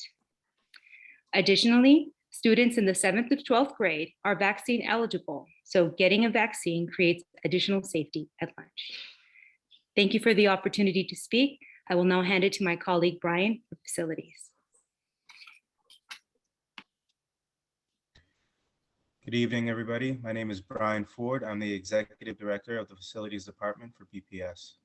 And I just want to thank everybody for being here and allow me to speak on this committee meeting tonight. So my first updates will come from the PPE. As you can see here, it looks as if the tracking for the first delivery was complete before schools. And I just want to give an update that all the PPE deliveries have been completed thus far. And for additional requests, school leaders are being asked to select a coordinator, and the coordinator will then request additional PPE from our facilities department. Sanitation stations will be provided with at least 2 per classroom and in common areas as well. Summer cleaning is also on track, and as we go into this last Labor Day weekend, we are doing that final push as summer programming is finally coming to an end. Next slide, please. And another update on air quality and ventilation. Here it says there are 1,834 indoor air quality sensors that have been installed. An update on that is that we now have 59 schools that are complete and 2,096 sensors that have been placed. Filters and air purifiers are continually to be changed every 6 months as required, and all should be changed before school begins. And just the same as our PPE, additional fans and air purifiers will be provided upon request from each school and school leader. And as far as air conditioning, which I know is a very hot topic, we are still working on an equitable distribution plan, and we are working on getting back our bid results to get the installation followed up for this fall. Thank you.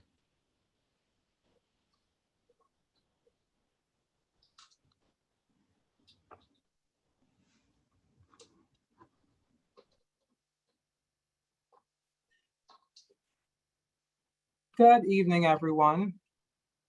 My name is Delavan Stanislaus, Director of Transportation, BPS. I know that we're all excited to welcome our students back into the classroom. I'm gonna kick us off with the transportation reopening presentation. Safe on-time transportation remains our #1 priority. This school year, we are continuing to implement DESI guidelines for safe yellow bus transportation during the COVID pandemic.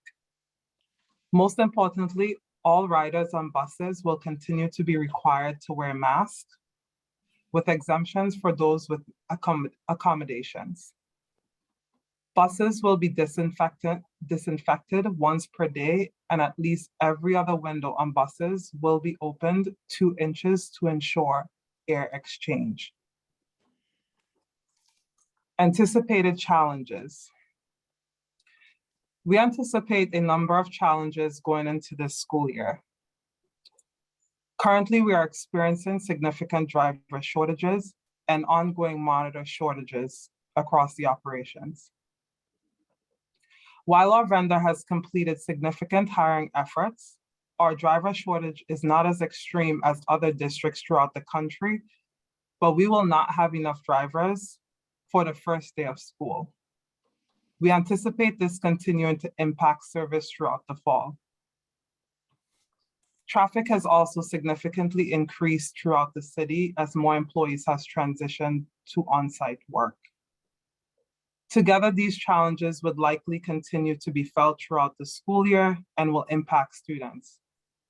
We are and will continue to work closely with all partners to mitigate the impacts of these challenges on our students, families, and schools.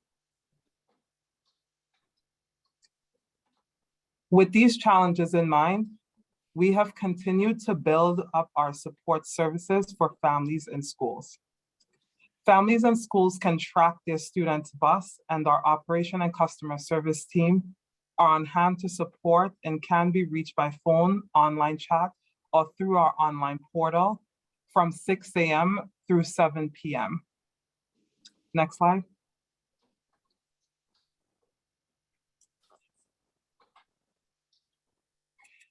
Currently, students are routed and are assigned to buses. Bus assignments were sent out to families by mail and emailed on August 25th. As much as daily staffing shortages permit, drivers are completing dry runs prior to the start of school. MBTA passes for eligible students in grades 7 through 12 will be available for pickup at their schools on the first day of school.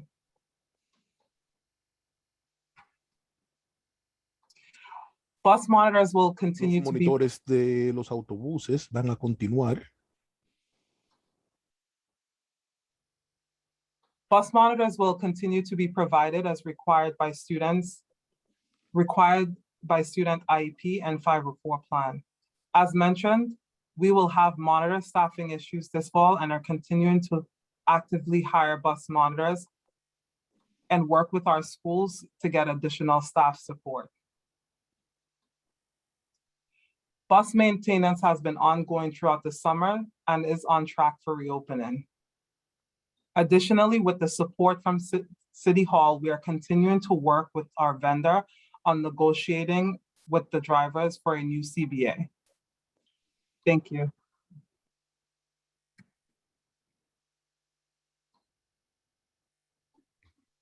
Thank you, Del. And thanks to the entire team. As you can see, our whole focus is testing, vaccines, masks, and ventilation. Those are the 4 key areas for us, as well as if a student has to be out, the academic team going above and beyond, as a real equity move to be able to provide additional tutoring and support while students are out on quarantine or out because of a medical reason. So we will do everything possible to give students what they need. As you can also see, there are some challenges. Our food nutrition. Y también vemos que hay problemas con el alimento. Our food nutrition team, we need additional support and staffing that. We have been working several weeks to try to. Hemos estado trabajando por varias semanas. Trying to get the, Randolph, I think you're popping off of mute and just getting you noticed there. We're trying to get our staffing in order for our food nutrition services team. And also we need bus drivers. This is shortages across the entire state and nation. Also, we need additional monitors. Those are real critical areas that we are trying to now work with our family liaisons, get the word out. We asked our school leaders to help us get the word out. We are just trying to work with partners and just as many folks as we can. So everyone on this phone call today, this Zoom call, please go to bostonpublicschools.org, click on careers, and they can see those postings in our talent ed. So with that, I will turn it over to you, Madam Chair. I want to just, again, thank our entire team for the incredible hard work that they are doing. I also want to thank our BTU partners and Jessica Tang for working with us as we've been impact bargaining some of these changes. We are still finalizing those agreements with them as we work through all of the precautions and preparations for this next school year. Great. Thank you, Superintendent. And I want to echo your thanks to the team for their incredible hard work preparing for a successful start to the school year. I'll now open it up to questions and discussions from the committee. Please raise your hands and I will call on you. Thank you.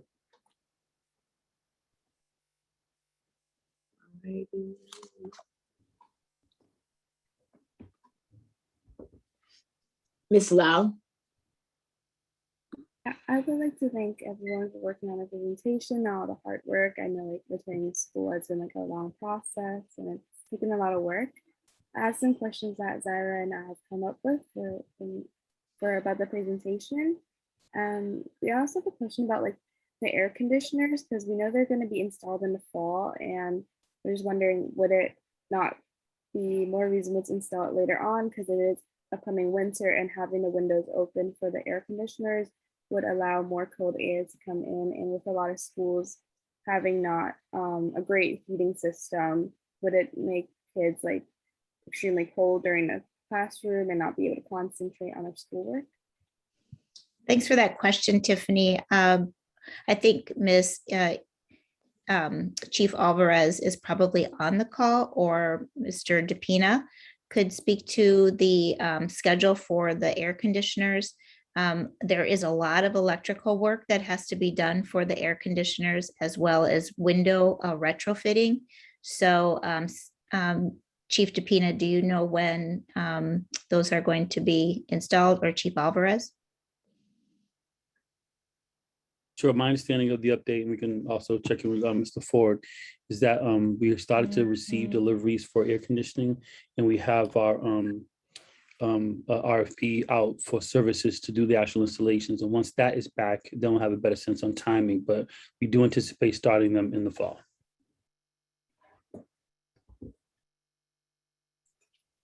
Chief Alvarez, do you have anything with any of the electrical upgrades or anything else to add, or we can give an update a little later in the fall as well? We could definitely provide a update later in the fall, but as Deputy Superintendent DePina mentioned, we are in the process with the RFP for the installation portion of it. It doesn't necessarily mean that we will be putting the ACs in the windows. We do have to do a lot of electrical work, and that RFP process is ongoing right now, and we will be able to provide you with additional information. Thank you. I also have a question about outdoor eating. When we go in person, like outdoor eating, there are a lot of schools that may not have like seating outside. Would there be chairs or some type of seating set outside so that they might not have to like sit on the floor, or so it would be more comfortable? Yeah. So last year we provided cushions for our students in our schools that needed them. We also had tents. We did remove the tents this summer. We are now in the process of looking at some tents where there is not capacity to be able to have social distancing at schools. So we're working right now on procuring and looking at tents, as well as working with our school leaders on their lunch plans, as Ms. Benavides spoke about.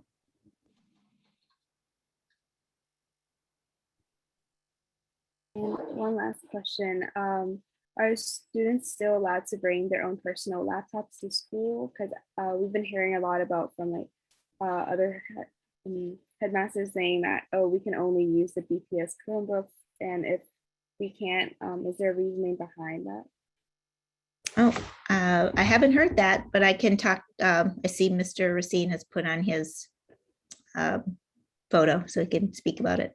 Hi, students are allowed to bring their own laptops in. There are certain applications or maybe online assessments that are configured to use the Boston Public Schools device. So that might be part of the messaging, but I'm happy to follow up with any schools where you think this might be a challenge. Thank you. I will get in contact with you. Thank you, Ms. Lau. Ms. LaPera. Thank you, Madam Chair. And thank you to the BPS team for these updates. Really appreciate hearing all the work that's being done to bring students back into our buildings while keeping our community safe. And I know that as a parent, my little one is very excited to get back to see his teachers and his friends. And I too am looking forward to this for him. But I've also heard from many members of the community that there is some hesitancy, and I understand where that may come from. I am particularly concerned about the impact of Delta on attendance, regardless of the mitigation strategies that you all have or are putting into place. And I know that the lack of remote option means that we could be looking at significant absences for the first half of the year, especially for Black and Latinx families, who I believe were most supportive of the remote option based on the spring survey that we put out. And so I want to understand whether we plan to track and really share desegregated data on student attendance. And more importantly, what are we planning to do in terms of engaging families who are showing chronic absences? Thank you, Ms. LaPera. We kept a dashboard last year that showed all of our attendance. We will be providing that to our school superintendents, who will also be working with our school leaders on their attendance. I don't know if Mr. Brian Marks is on the call or Mr. DePina, who can speak to the attendance policies that we have. But we have supervisors of attendance who will be monitoring student attendance and working with families. We want to take, of course, a gentle approach to that in working with our families, but also needing to have students come to school as as required by state law. We do not have the option to do remote learning. And DESE has been very clear with superintendents that it is not an option to do remote learning this year. Yeah, I am here, Dr. Casilius, and I'll just add that just like you iterated, the focus is a gentle approach. So it's all about engagement with our students and families, relationship building. We have a process that we've shared with school leaders so that they can conduct virtual home visits or in-person home visits with families that are comfortable with that, calling in advance first to schedule a time, offering support resources, attendance success planning where we're checking in with students regularly, and then of course monitoring which students have not attended, especially in the first few weeks of school, to make sure that we're outreaching to students and we're not losing any students in that are either having hesitancy or have lost a connection with the school community during the pandemic. So that's our focus right now, is consistent outreach to families, making sure that they're engaged, they feel welcomed, supported, and part of the school community. And Mr. Marks, I think will be door knocking next week again. Yes, we will. And we're looking for volunteers for that event as well. Great. Thank you for that. I did see that. I did have another question. We talked about the importance of having families and guardians do the opt-in for the testing. And it seems to me, as I'm hearing more about our test and stay kind of protocols, that it is really critical for every student to be a part of this programming. And so I just want to reiterate that and think about how we are messaging that to schools with some of the back to school, perhaps events or webinars that I know are happening in our school community, just driving home that point. And two, I guess a question that I do have related to that is, in one of the scenarios that was presented, we talked about if a student does test positive on the BinaxNOW test, that they would be sent home. But should that student take a PCR test and it turns out that it's a false negative with the BinaxNOW and it comes out negative in the PCR, like, can that student come back to school or are they still under quarantine? Just wanted a little bit more clarity around that. I think Dr. Lobo-Lopes should probably answer that question specifically if she's still on the call. Sure, I am, but I did get kicked off and back on. I'm having internet issues. I heard a part of the question, so if you don't mind repeating some of it, and that way I can answer. Yep, I'm just wondering with the test and stay, if a student tests positive while they're in the school building and they are sent home, but then they take a PCR and the test at home is negative, or are they eligible then to come back to school, or are they still quarantining? I'm just, when you get a false positive, I'm wondering what the process is. So if we have a student who is symptomatic and tests negative on a Binax, I just want to make sure I got that correct. No, tests positive on the Binax, tests negative on a PCR at home, like if they follow up with their doctor. So if they do follow up with the PCR and it's negative, but they're still symptomatic, they will still need to stay home and monitor their symptoms and be free of symptoms and no fever before they can return to school. So because they have symptoms, we still have to follow certain protocols for that and quarantine guidelines for that. So that's when we in health services, we can help that parent and we can help the student as we walk through the quarantine guidelines with them. Got it. Appreciate it. I'm just going to Yes. try to get one more question in if possible. Sure. Not related to the testing, but thank you, Doctor. I do have a question around transportation. I know that this is, I appreciate the real challenge that exists around the staffing shortages, but I believe I did hear that there are not currently enough drivers for the first day of school. And so I'm wondering how we will get every student to school, and if families who are not going to be covered by a bus have already been notified. Do we know what students will be impacted by this? And I'm just, first day of school is a week away. I want to know how we're going to ensure that every child is in their seat, that they have every single right to be in.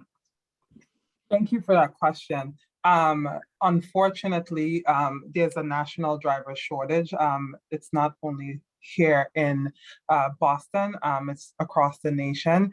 Our driver's bid actually is concluding right now, right at this moment. So unfortunately, at the moment right now, we don't know how many students will be impacted. We'll be able to work through the numbers later on tonight when we gather all of the information post bid based on information of drivers who showed up to the bid, drivers who plan on showing up to work. Oh, Sorry, and also the number of new drivers that were hired. We'll get to calculate all of that information. Like the transportation team have already drafted communications for families, schools. So as we get those numbers tonight, we'll be able to communicate with families. We're also discussing how we lean in and support our families through using like MBTA passes and vouchers if need be to get our students to school. So by when should families have that information? Like, what is the drop dead date for families to hear whether they will be at a bus stop or if they have to make alternative plans? The plan is to communicate that information within the next day or two. All communications have been drafted. They just need to be reviewed, and we're getting numbers tonight. So we'll know more about impact first thing tomorrow morning. Thank you. Appreciate that. Yep.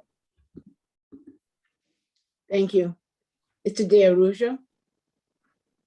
Thank you, Madam Chair. My apologies as well that my internet is going in and out, so I hope I don't get cut off. So a few points. One is just on the vaccine portion of our mitigation strategy. I want to thank the superintendent and the district and the Public Health Commission for all the work they've been doing to make sure that vaccines are accessible and top of mind for all of our families. I do want to add, my voice in support of a policy of including these immunizations as part of the required immunizations for all of our students. I know that's a conversation between the state and the city, but I think that is, especially now with FDA approval for 16 and up, and then going further, that we really need to include that. That's really the best protection against disease that we have, and we should be supportive of that. I have a question building on Ms. LaPera's question on, well, maybe more of a comment on COVID testing.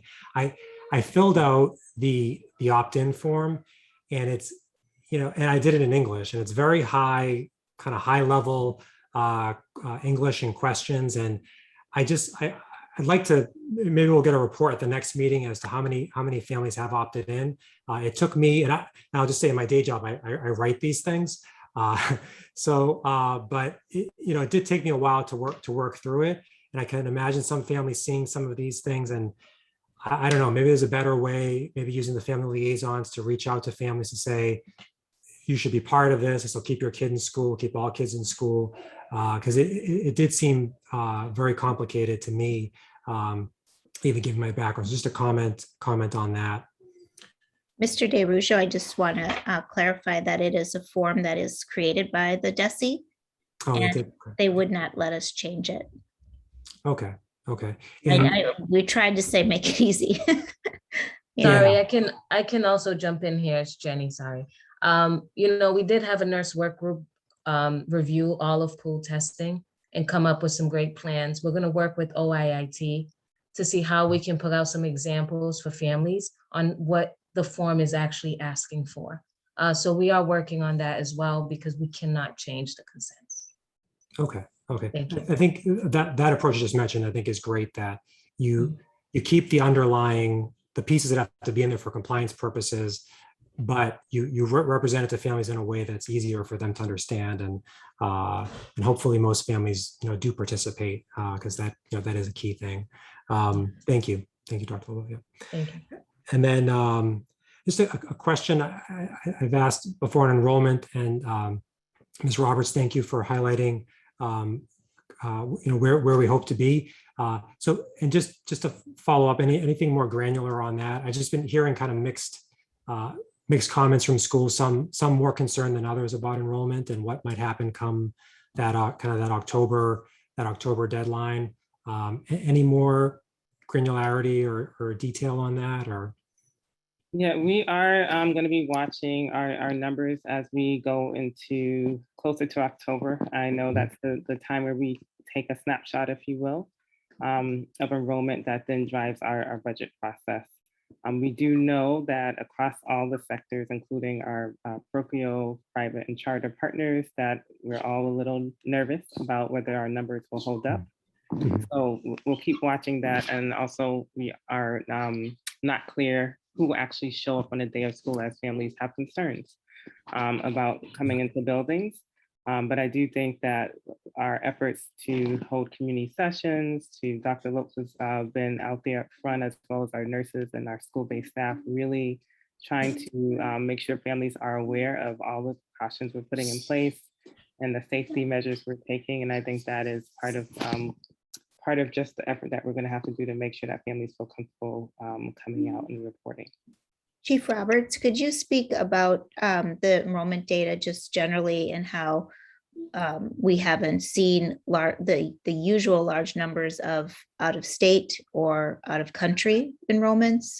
Yeah, I can do that. So over the last, since the pandemic, we've been kind of looking at enrollment. Our largest enrollment numbers in terms of new BPS students often come from new immigrants to the country who come and settle in Boston, or new immigrants coming from other states, as well as other individuals moving from within the state. And so what we have noticed is that those numbers are down. We've talked with folks in the Council of Great City Schools and other colleagues. This is a national trend for our large urban districts. And so really pinpointing what that is a bit of a challenge. There is some speculation that it may have been related to some of the policy of the prior administration at the national level that has impacted that. And then there are other things such as the cost of living across all of our large urbans that we're also trying to take a look at. One of the things that has made us a little more hopeful is as the borders are now open, we have seen a slight uptick in our numbers since that's occurred. We don't think that we're going to get a huge wave of individuals, but we do think that that is going to help bolster our enrollment a little bit. And unfortunately, we do expect that families, that our families might have to shift, but families who may have been impacted by the hurricane may be relocating. We might receive some families there. And so we're really working with our Haitian community leaders, are working with some of our Haitian staff across our district to really think about how we do the outreach and really support our families in coming in and welcoming them into the Boston Public Schools. Yeah. Great. Chief Roberts, thank you very much. I appreciate all that detail. Thank you. And also, I'll just note, I saw the superintendent's update on the consent form. So thank you as well for that. All right. Other questions from other members? Mr. O'Neill? Thank you, Madam Chair, and really appreciate the conversation today, the amount of work that the district has done. Clearly, a lot has been done around testing, planning, vaccine information. We obviously have a lot of families that are deeply concerned, particularly in communities that have been disproportionately impacted by COVID.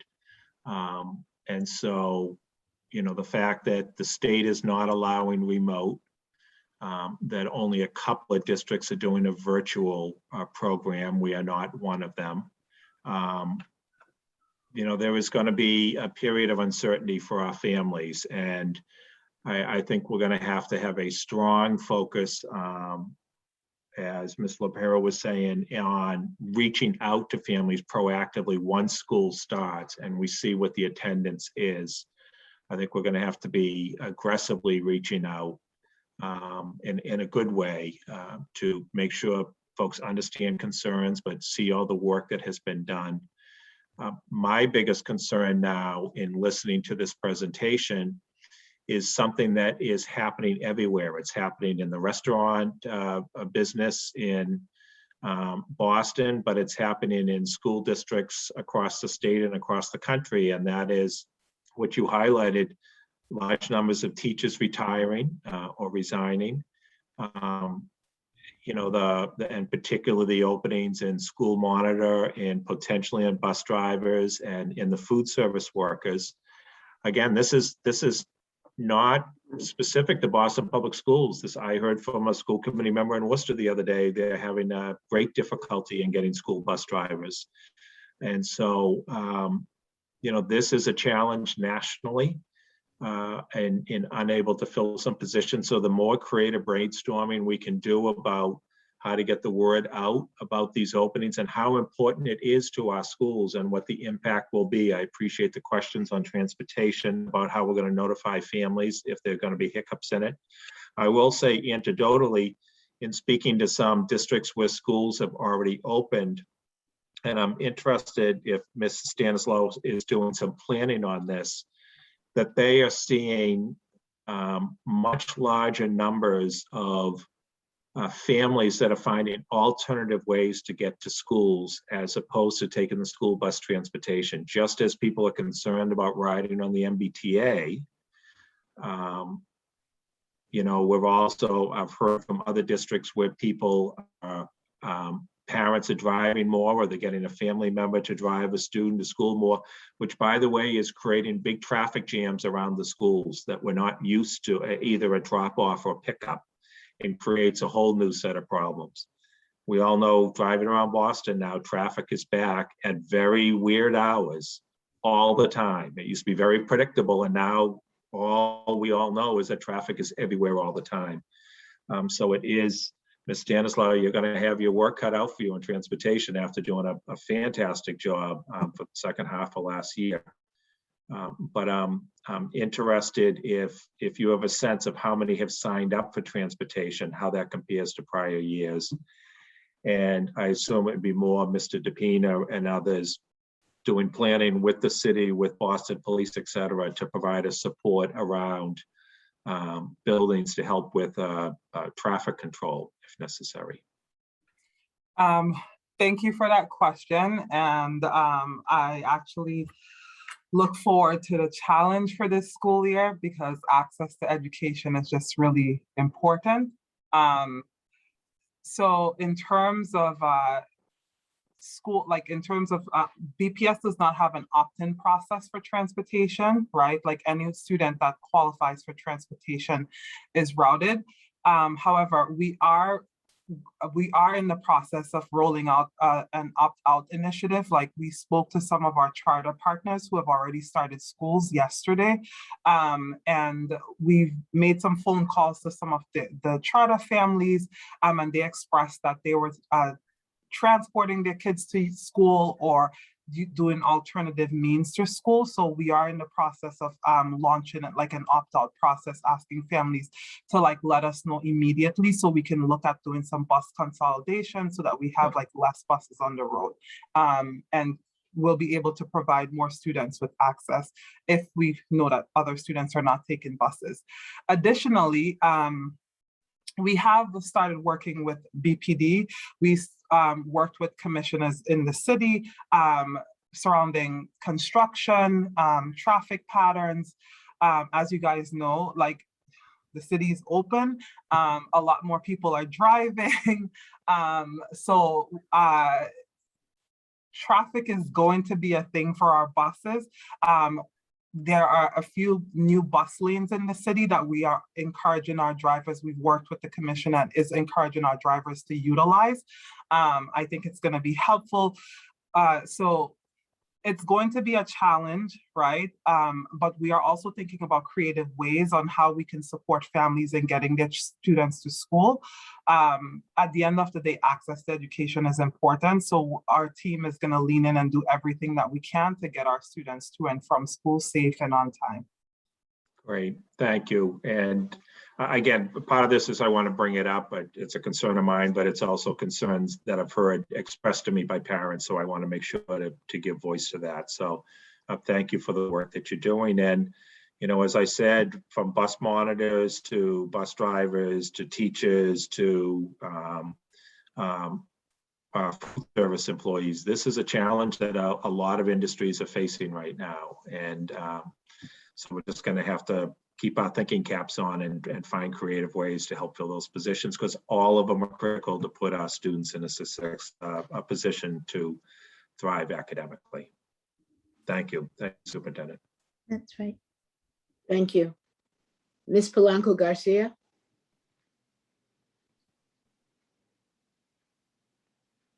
Gracias, señora presidenta. A raíz del COVID-19 y de la variante Delta que ahora sigue azotando, muchas familias están sumamente preocupadas. Muchas familias, si se quiere, tienen una crisis constante con relación a lo que va a pasar estando dentro de las escuelas. Providing the COVID-19 circumstances and the new variety Delta, there are many concerns regarding what could be the future and what is going to happen next. Cuando se hicieron las reuniones comunitarias, pude ser testigo cómo tantas familias solicitaban tener apoyo socioemocional. So many families were requesting a socio-emotional support. I had the opportunity to participate in several community meetings. Muchas familias han perdido familias, muchas han tenido pérdidas de trabajo, pérdidas de casa, muchas situaciones que han estado viviendo que nos dieron al traste de saber que esas familias y esos estudiantes necesitan ese apoyo socioemocional. So this social emotional support is really needed. Many things have been lost, or many things going on, relatives being lost, jobs being lost, multiple things going on right now, homes being lost in these circumstances. Pero me sorprende un poco cuando veo la tabla en la presentación que hicieron, en la tabla de actualización de contratación, veo que solamente hay 9 consejeros contratados. Entonces, si tenemos 125 escuelas, sé que hay ya existen algunos otros consejeros, pero quisiera saber cómo va a ser la distribución de esos consejeros, donde tenemos escuelas que necesitan mucho más apoyo socioemocional que otras. It was very concerning to me just by looking at the table that has to do with the hiring updates, providing that only 9 counselors are available. We have to consider that we have 125 different schools. So I was wondering what would be the distribution of this particular counselors moving forward, providing that this social emotional support is really needed at this moment. We have more than 9 counselors. I think we can get you the number of our counselors, Ms. Polanco Garcia, so that you can know where they're at. All of our high schools have counselors. We have a social worker now full-time in every school. We now have full-time family liaisons in our schools and a full-time nurse. These positions, these staff will work to support our students with their social emotional learning and really provide support to families around student mental health, student health and well-being, access to food resources, housing, other supports for the family. It's a critical position and part of our wraparound services that we're providing to our students. But we'll make sure we get you the accurate number of counselors that are in our elementary schools and in our high schools. I think you might be referring to the chart that showed how many vacancies that we had that we're still hiring for. I'm not certain which chart you were referring to. Agradezco mucho eso porque es una inquietud que muchas familias tenemos y yo recibo muchas partes de las quejas de esas familias que necesitan pues ese soporte, ese apoyo socioemocional.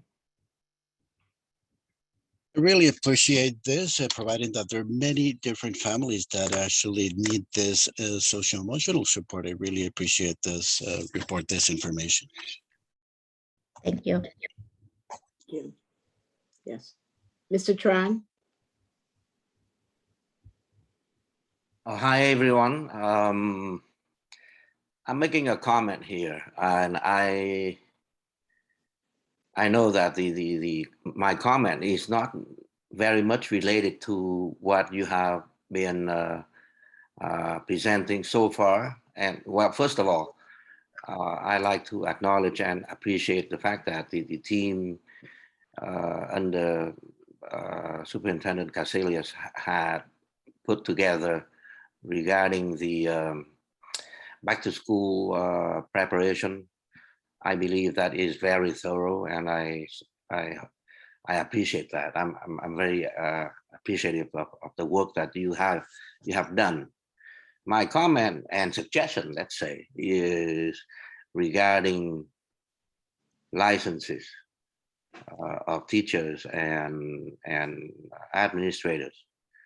I understand that we have been hiring a lot of teachers and administrators so far. I would suggest, well, first of all,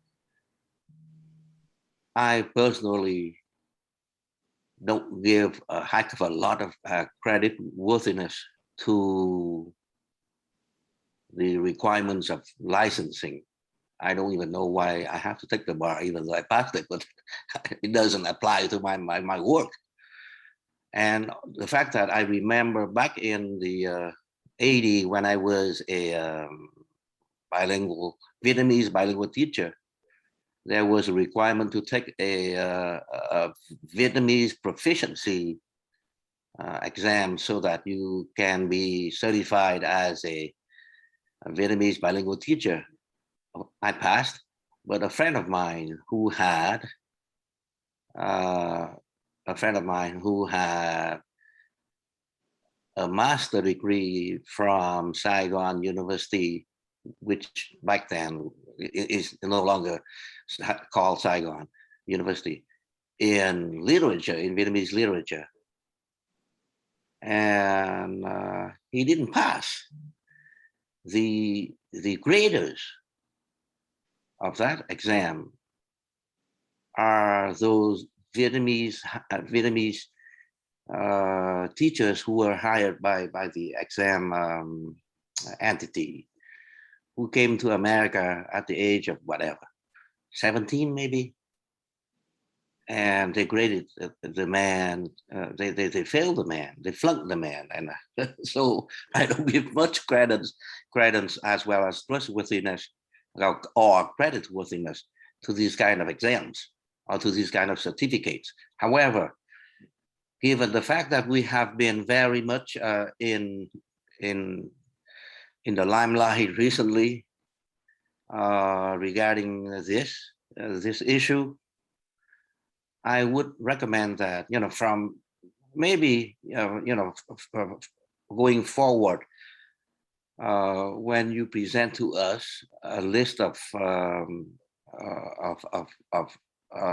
positions that are hired, let's say teachers, could you please create a couple more columns? One is the area of teaching for that position, and another is whether or the percentage of the hires who had already completed the certificate,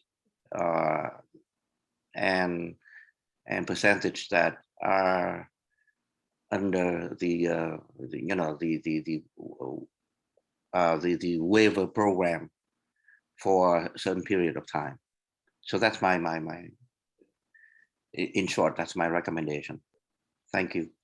Thank you. I will ask the OHT team to put together and numbers of teachers who are on waivers or emergencies for our October presentation for you and for the committee. Thank you. Are there any other questions? I just have one or two, Superintendent. When we were looking at the slides, and there was a lot of, there was the slide that talked about creating safe and healthy schools. There was a question about health education in there. And I know at our last report back from the Sell Well team, we talked about the lack of number of health educators to do general health education. And my question is, as we will be laser focused on social, emotional, and other aspects of health, will we be increasing licensed health educators? Are they in our mix of either new hires, relicensed hires? Where is our health team? Who is our health education team? Our health education team is within our Sell Well office in Dr. Eccleston's office. We do not have a coordinated effort to add health educators. You know, how we've added social workers, how we've added nurses, and how we've added family liaisons. We've done Right. equitably. We do have a quality guarantee that we're working toward. I know that there have been some requests for health education. And additionally, we've heard parents request PE, physical education every day of the week. So those are under consideration right now. There was a proposal brought forth for ESSER 3 funding, and so we will continue to vet out those ideas. I do anticipate that there may be some, particularly at the high school level, who will be adding health education as an elective. I know that the students in the student feedback that we got had said they wanted courses like teen living, sexuality courses, financial literacy. So we have started to hear a lot of feedback from our students in different courses and opportunities that they want to have. But I want to answer directly in that we do not have right now a plan to add additional health educators. However, we do have social workers and nurses that we've added to our teams. Yeah. In the Mass Core, health education isn't a requirement, or a certain amount of health education? I don't have them all memorized. I know Okay. that there is Okay. PE. I think they have to have PE every year that they're in school. And I think health education is part of that. I would just have to go back, Ms. Robinson, and get all of the course requirements for the Mass Core. I've looked at them 100 times, but I just don't have it committed to memory. I would just, particularly as we're going into this school year, I would like to get just some clarification around how we're looking at general health education as part of the overall curriculum moving forward. And I'm just trying to figure out, but most of my other questions were answered. Oh, I guess around the issue around the ventilation and ventilate, all of the issues around ventilation. How are we looking at, I know you talked about equitable placement. And so I guess the question is, as we move into the opening of schools, are there schools that are outliers that are, have significant issues that need to be addressed, that, are not or are sort of on the waiting list? How are we looking at that opening for all of our schools? Chief Alvarez, do you have the update on ventilation or Deputy DePina? Chief Alvarez? On our ventilation in schools, can you give Ms. Robinson an update on where we're at with our windows, our air purifiers, the changing of our filters, and every school being prepared, and then also on the data loggers and when we think those I think the end of September, those are supposed to also be completed. So if you could share that, that would be great. The data loggers will be completed towards the end of September. The filters and, sorry that I'm, the filters and will be changed, are changed every 6 months, as Brian Ford mentioned earlier. We're looking into, and I could get more details into the ventilation plan overall, but we are doing all the changes to all the different systems prior to school started. Everything will be ready for the start of school. My apologies. But I will Okay. get a detailed report for the chair. Alrighty, thanks. I mean, just my concern is that every school feels that even though everything may not be in place, they have enough things in place that they feel positive about the reopening of their school. There are, Madam Chair, we are doing work across the board to all of our schools and making sure that we're all prepared for school reopening. So we're not picking one session over another. No, that's not what we're doing. We're going across the board to every single one of our schools equally. No, I didn't think that was, I was just wondering if there were any particular schools that were just in greater disrepair that are more difficult, or that you're having more issues getting them up to speed versus, no, I didn't feel that you were cherry picking, no. That's okay. Not at all. Deputy DePino, can you speak to the window replacement, and also that I believe all the filters have been replaced at this point right now?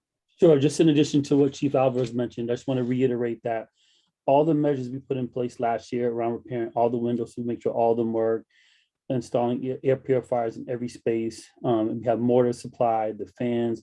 We're confident that the ventilation system is accurate.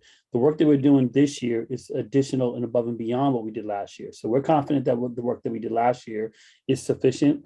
With the addition to the investment that the superintendent advocated for around the ACs, that's additional measure that we're doing. The indoor air quality sensors is an additional measure. So we're confident with all these measures we're putting in place that we've went above and beyond, again, what we were required to do for guidance. So we're confident that we're okay. When and how we install the ACs is another conversation and question, but all schools without an AC will have them eventually. So we're confident what we did last year and these additional measures, we're confident that ventilation will be in a good place. And I also mentioned, sorry. That's okay. Can I also mention that every school currently has fans and every school have purifiers, and we could add as is requested, but right now every single school have the air purifiers and fans. And so far we have replaced about 3,200 filters, and we continue to do them as required. Great. Thank you so much. I just wanted to mention, Ms. Robinson, that it is still required to open the window. You still need to have the windows open for proper air ventilation. So teachers will be instructed to keep their windows cracked open, as well as their doors, air purifiers in every classroom space, administrative spaces, cafeterias. We are also using the data loggers, and the data loggers will go real time to our environmental team so that we can monitor all of the air quality in the classroom. Mhm. Thank you. And just a final comment, you know, I take it to heart the number of staff that we need to make our schools go, particularly now with the number of, you know, needing more bus drivers and needing monitors and food safety people. I'm hoping that as we get past Labor Day, and I know there may be new people looking for jobs, that they will consider applying for some of these very important jobs in VPS. I don't know whether we have parents who might be looking for a mother's hour kind of job that could ride a bus as a monitor and help with lunch and ride home. I don't know how creative we can be about you know, filling these positions, but critically just wanting everybody to remember it's for our kids. We want our kids to have a positive opening. That means we need more adults that can step up, that can help mitigate some of these issues. So I'm hoping that when we have our next meeting, and it will be post the opening of school, that we will have some better news around some of these positions being filled. Well, we're taking an mhm. all out, getting the word out as to everyone. We are Mhm. really taking this serious because we want to make sure that our students are having high quality food. We want to make sure that they get to school safe. I do think there's some long-term structural issues we have to do with the monitor contract in order to address the wages. And, I just think that there's some things structurally that we need to do to just make it more desirable of a position as well. So we're working on those things as well. Mhm. And I don't want to end on a down note, but just before our meeting started, I saw a news flash, and this is something that has been increasing, violence in high schools. I think in South Carolina, a student was shot today in a school, and I know that with kids coming back, having been away from each other for the past 18 months, there seems to be an uptick in a lot of communities around youth violence. And I'm hoping that, we are doing everything possible, working with our partners, our ministers, our everyone to have a safe reopening of school for all of our students. Yeah, thank you, Ms. Robinson, for that. I know that you brought that up to me last week. I did speak to the team about it. We spent more time on it today as an executive team, and also Chief Coakley Grice with the safety division is, also going to be put in place, working with the school leaders around safety, ask them to reach back if there were any kind of squabbles that students had during the last school year, that we are cognizant of those and provide opportunity support for restorative justice to happen in schools and to ensure that our kids are getting a supportive environment when they come. So the social emotional well-being of our students is critically important. I reminded school leaders again, the first 2-3 weeks of school, having students readjust, reconnect, rebuild community, being very intentional and deliberate about the health and care of our students is incredibly important. So we're excited to have them back. Also, I want, I checked in with a colleague, and I was right that PE is a quarter each year and health is included in that. Okay, thank you. Thank you very much. And again, thank you to your whole team for all they've done. And I know all they'll be doing in the next 9 days so that we have a great opening on the 9th. Thank you. Well, it may be a little bumpy, so I just want to be transparent. I told the team, don't hold back, tell the successes, but also be really honest about some of the struggles we're having, which is, this staffing struggle. And so just we are going to do everything we can to mitigate that in the next 9 days. Great, thank you. So Ms. Sullivan, it's time now to move on to public comment. Thank you, Chair. The public comment period is an opportunity for parents, students, and other concerned parties to make brief presentations to the school committee on pertinent school issues. Questions on specific school matters are not answered at this time, but are referred to the superintendent for a later response. Questions on specific policy matters are not answered at this time, but may be the subject of later discussion by the committee. We have 42 speakers for general public comment this evening. Each person will have 2 minutes to speak, and I will remind you when you have 30 seconds remaining. Those who require interpretation services will receive an additional 2 minutes. Speakers may not reassign their time to others. Large groups addressing the same topic are encouraged to consolidate their remarks or choose a spokesperson to provide testimony. Written testimony is appreciated and encouraged. Please direct your comments to the chair and refrain from addressing individual school committee members or district staff. When I call your name, please raise your hand virtually in Zoom. Also, please make sure that you're signed into Zoom with the same name that you used to sign up for public comment. That will allow us to identify you when it's your turn to testify. Please state your name, affiliation, and what neighborhood you are from before you begin. Please unmute yourself and turn on your camera when it's your turn to testify.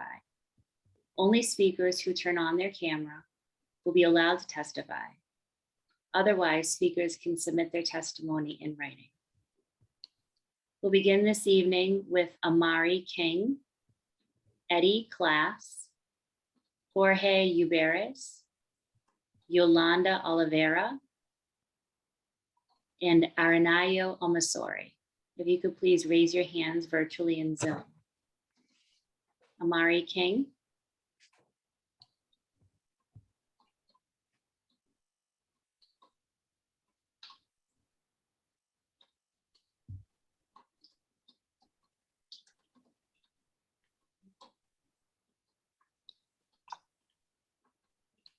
Mari's not signed into the meeting, so we'll move on to Eddie Class.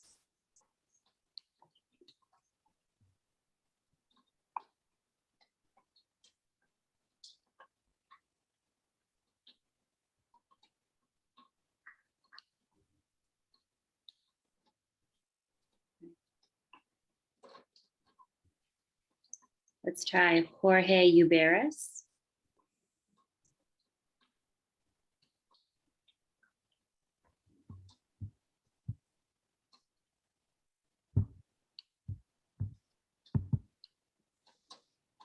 Yolanda Oliveira.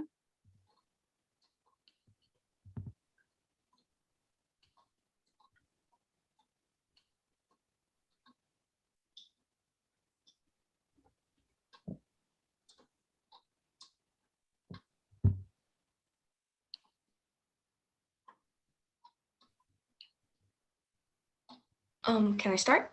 Yes, welcome. You're muted. Excuse me, we can't hear you.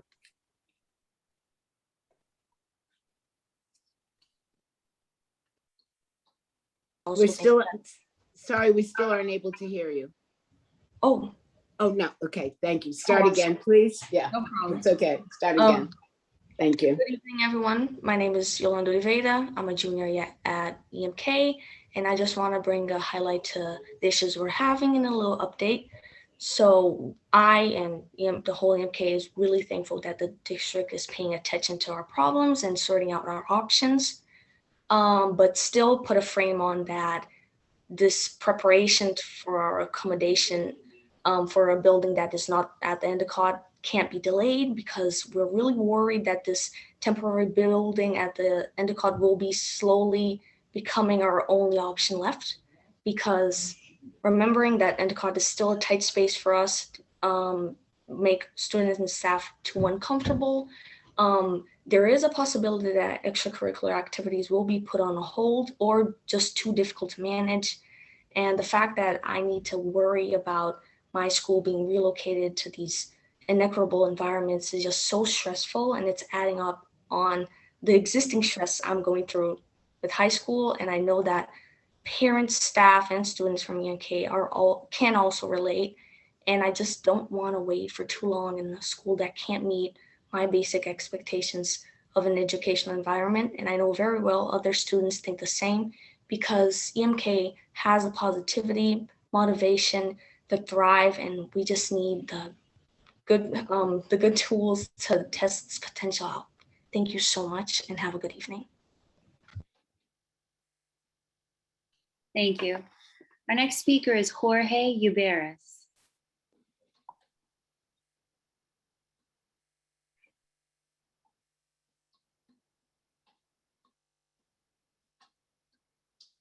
Hello. Good evening. Good evening. Well, what I have to say, I agree to the speaker that spoke first. Excuse me, about how Jorge, could you EMK please turn on your camera? Okay. Thank you. There you go. I was agreeing with the person who spoke before about the entire situation, how EMK has to thrive, and how we said we have the thriving compassion of all of the students that were there. And basically, when I was in EMK, well, during EMK, they promised us a school to be open space, because before, when we were at the different campus, it was always crammed every single time we were exchanging classes. We couldn't really do much about that, because they promised us since freshman year. When I was in freshman year, during the time they promised us a school to have bigger, bigger standards, bigger opportunities, bigger and bigger stuff to do, but they never really gave us that. They never delivered that promise to begin with, because I honestly don't know why. And I don't think it's fair for, the EMK students to go through the same way, because promises shouldn't never be broken like that. So that's honestly what I think, and I believe what more students would think the same. So yeah, that's basically all I have to say. Thank you. You're welcome. Our next speaker is Arinayo Omasore, followed by Atticus Lim, Jihad Wallace, Aralias Mejia, and Martha Velasquez. Good evening, everybody. My name is Arinayo Omasore. I'm a senior at Edward M. Kennedy Schools for Health Careers, also known as EMK. And as my fellow people have said, we need a better building. We need someone that can accommodate a health school, not a little building that's not going to do anything for us. Because I've been to the Endicott building, and the space is not big enough, and we don't have a gym, no auditorium, and it's really far from the other campus, the 10th grade, the 9th and 10th grade. So I'm just here to say that I know it's going to be a lot of stress, a lot of trouble, but if you could speed the process up and get us a better building for the next pupil coming to EMK, because this is a health school, and at the Endicott Center, we don't have anything that has to do with health, because it doesn't make no sense as a health school. We have nothing to do with health. Like, everything is just a regular middle school, preschool kind of class. The spacing is not as big as the other place and other stuff. And we've had this problem for the accommodation problem for the past 16 years at EMK. We haven't had a building where we can say, okay, it's ours. Because right now we need a building where it's like, can take the whole school, not just 11 or 12. We need a building that can take from 9 to 12, and that's the basic facilities a high school is supposed to have, which you don't have right now. But I'm hoping that as I'm here and I've spoken to all y'all, the panels and our superintendents, I hope you take all we've said today into our recommendation, and we have a solution quick. So thank you all for your time. Have a good day. Thank you. Our next speaker is Atticus Lim.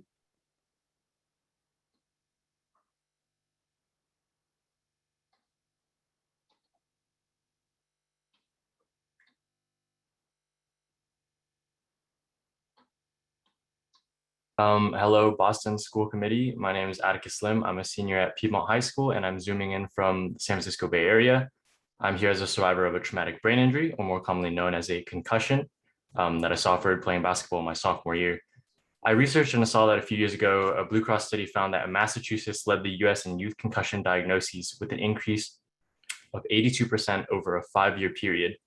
And now that school and athletics are starting up again, I wanted to share some research and resources with you all. The first is a white paper. After closely reading about 100 medical documents, I worked with private practice doctors, pediatricians, and professors at UC Berkeley and UCSF to generate 3 proposals on how to reduce traumatic brain injuries. The 3 are: 1, eliminating the usage of euphemisms like concussion and fully replacing them with traumatic brain injury. 2, improve informed consent required for youth sports, so no rubber stamping of liability waivers. And 3, have coaches treat traumatic brain injuries as seriously as they deserve. The second is an all-in-one document for helping families keep concussion patients on top of their recovery process. I was very privileged to have a lot of support during my recovery period, and because of this, I was able to compile many different components into this document. So these components include a health log, which has a built-in daily symptom tracker, an academic log to help patients stay up to date on school-related content, a database for keeping track of contact information of those in your support system, as well as template emails for guardians to easily contact their teachers or their child's teachers. In addition, a glossary full of traumatic brain injury related vocabulary is included to help those without prior knowledge better understand the subject. I have a Spanish version of this document as well, which will be published shortly.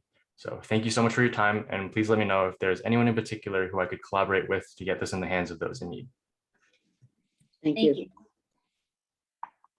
Our next speaker is Jihad Wallace.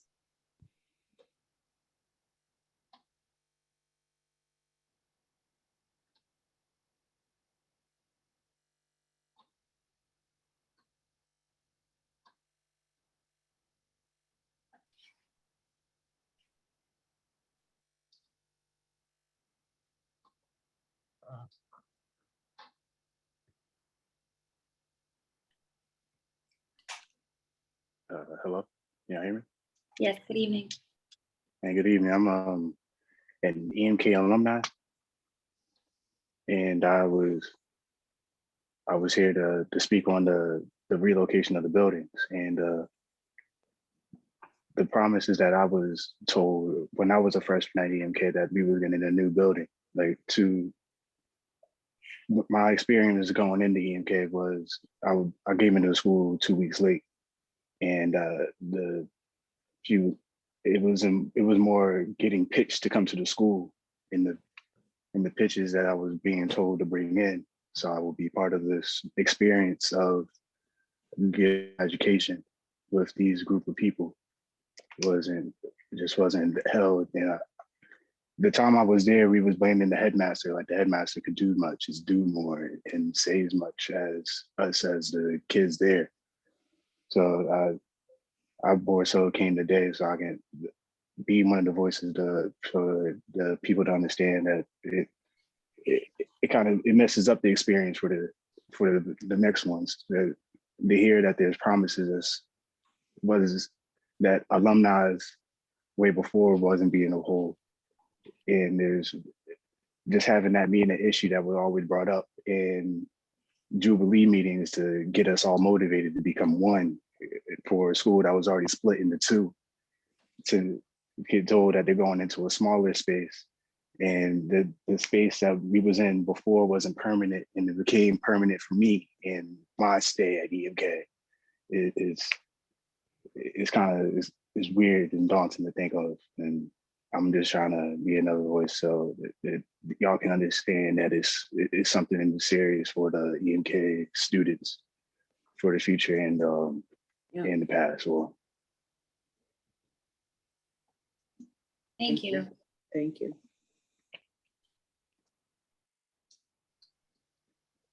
Our next speakers are Aurelius Mejia and Martha Velasquez. If you're with us, could you please raise your hand virtually in Zoom?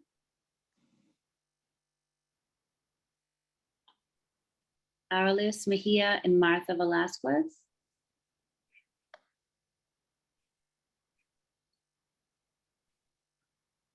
They don't appear to be signed into this meeting. We now have speakers who will be using interpretation services. I will now turn off the interpretation icon. Interpreters and the public will all be in the main room. Interpreters, please stop interpreting and mute yourself for this part of the testimony. Ms. Polanco Garcia will Señora Polanco Garcia. Ms. Polanco Garcia will receive the Señora interpretation Polanco García va a recibir la interpretación via phone by our interpreter Juan Bernal. Thank you. Our next speakers are Yamaris Matias, Sugi Scano, Sonia Medina, and Iris Diaz. You can please raise your hands in Zoom. Yamaris Matias.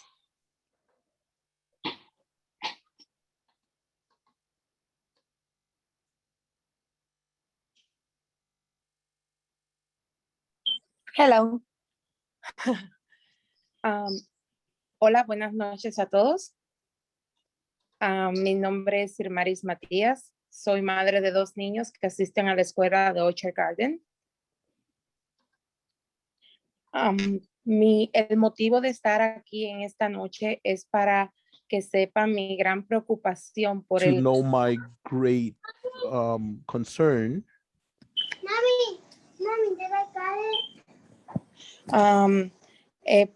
por el regreso al año escolar. Estoy llena de incertidumbre por no saber qué pasará. and it is regarding the return to school because I am full of uncertainty because I do not know what is going to happen. Ahora tengo el temor de mandar a mis hijos a la escuela, ya que los dos no tienen la edad para que le apliquen para ser elegible para la vacuna. Right now, I am very afraid because my children do not have the age that they are eligible for vaccines. Una de mis preguntas es el por qué no tener una segunda opción de una educación remota. One of my questions is why we cannot have a second option of have remote education? Cada día existen más casos del COVID-19 y aún así quieren que nuestros hijos regresen a la escuela. Every day there is more cases of COVID-19, and even like that, they want our children to go into schools. Cada día cada día hay más niños infectados porque son los más vulnerables a no tener la vacuna. Every day there is more children that are vulnerable because they cannot have the vaccine. Veo esto de mi parte como una sentencia de muerte, tanto para ellos y el resto de la familia. I see this as a death sentence, not only for them, but also for the rest of the family. Dígame, ¿cuál sería el protocolo que tomaría si resulta un miembro de la facultad o un alumno que diera positivo al COVID? Tell me what is that is going to be done if a member of the faculty or a student is positive to COVID. Este desacierto me ha hecho tomar la decisión de no mandar a mi pequeña, la cual está asignada para K1, porque me preocupa que que se venga a contagiar del COVID y lamentablemente sé que perderá este año escolar. That has made me take the decision to not send my daughter to school. She is eligible to K1 because I am afraid that she might get infected and she's going to lose this school year. Pero para mí es más valiosa su vida y su salud. Por favor, tomen en cuenta la salud y la vida de nuestros hijos. Queremos una opción remota. So for me, her health and her life is more important. So please, we would like to have a remote option. Thank you. Gracias. Thank you. Gracias. Our next speaker is Sugi Scannell. Suhei Scannell.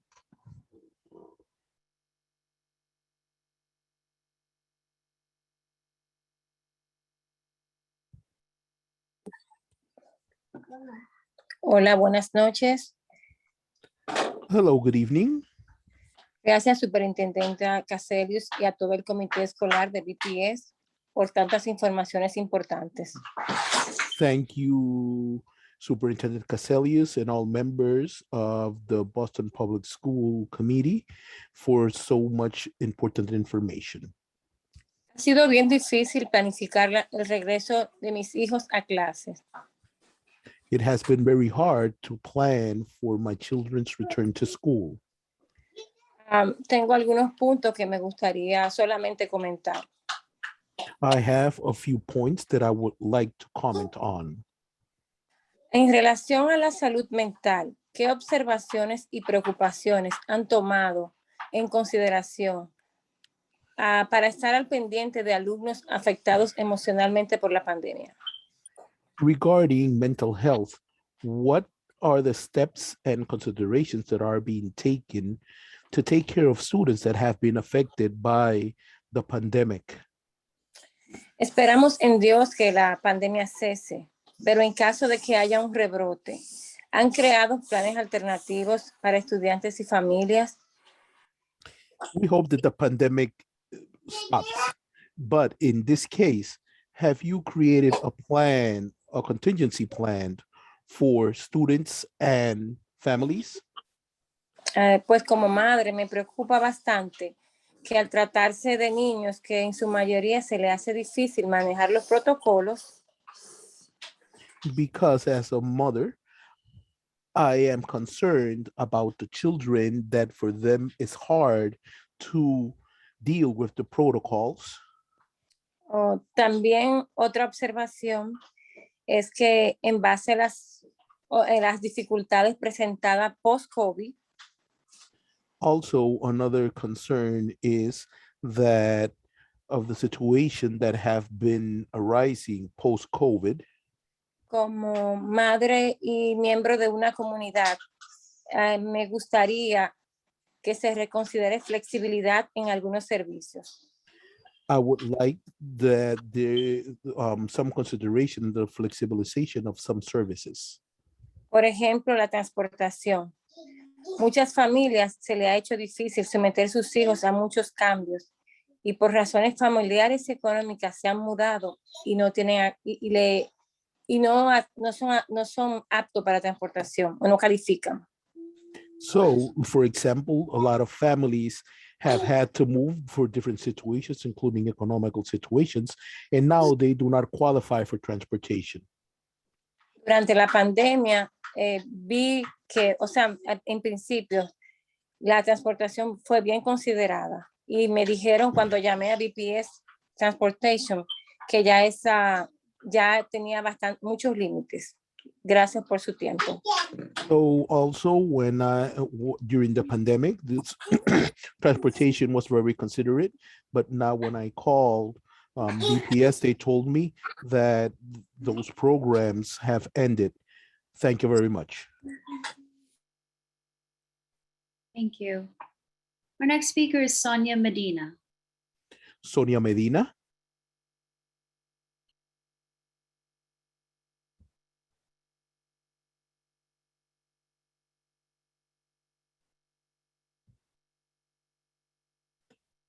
Sonia Medina, por favor.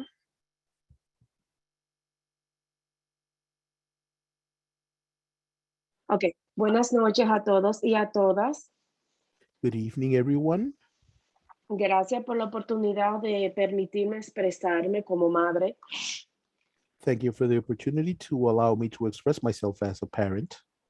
Mi nombre es Sonia Medina, soy de República Dominicana y tengo dos niños que asisten a la escuela Ochangabe. My name is Sonia Medina, and I have two children that participate in the Ocean Garden School.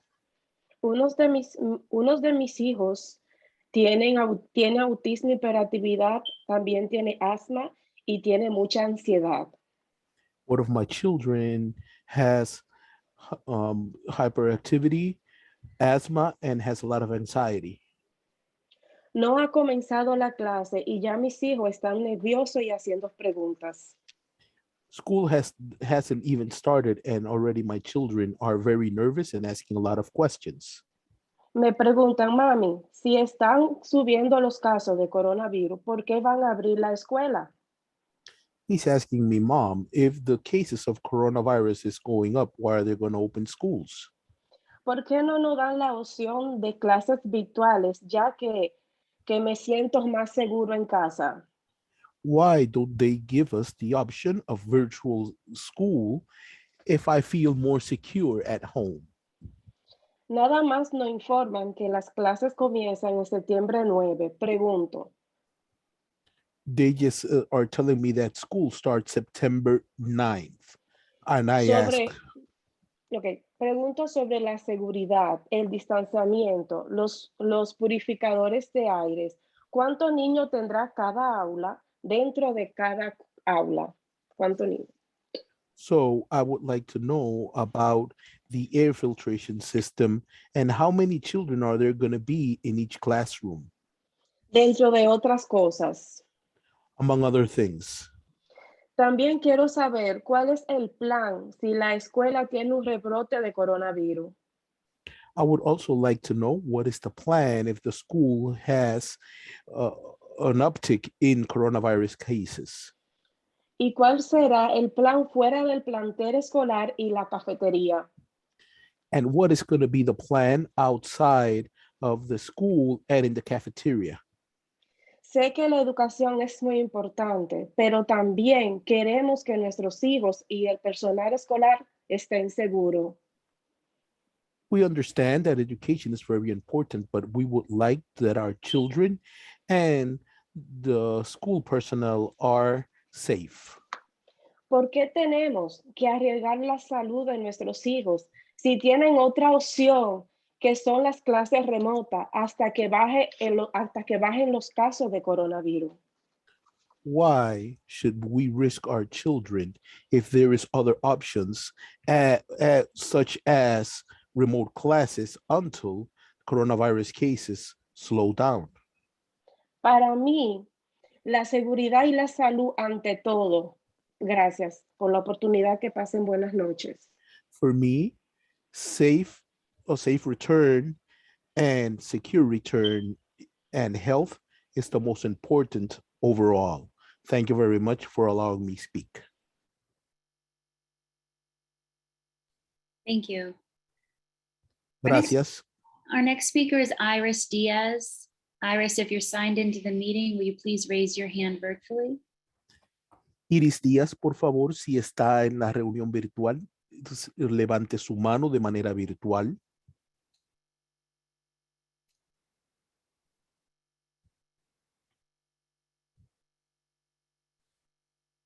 Okay. Okay. Without Iris, that concludes our interpretation portion of the meeting. I will now activate the interpretation icon. All interpreters will be sent to your channels, and you can start interpreting again. Thank you. Our next set of speakers is Mike Heischman, Sean Cray, Edith Bazile, and Ruby Reyes. If you can please raise your hands virtually. Mike Heischman.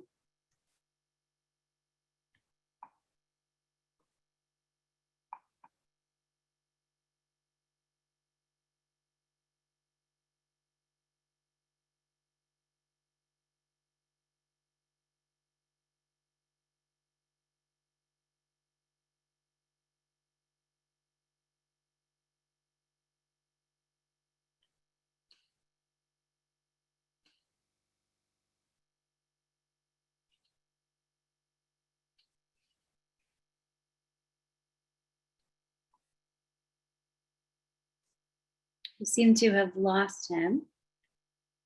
Let's try Sean Cray.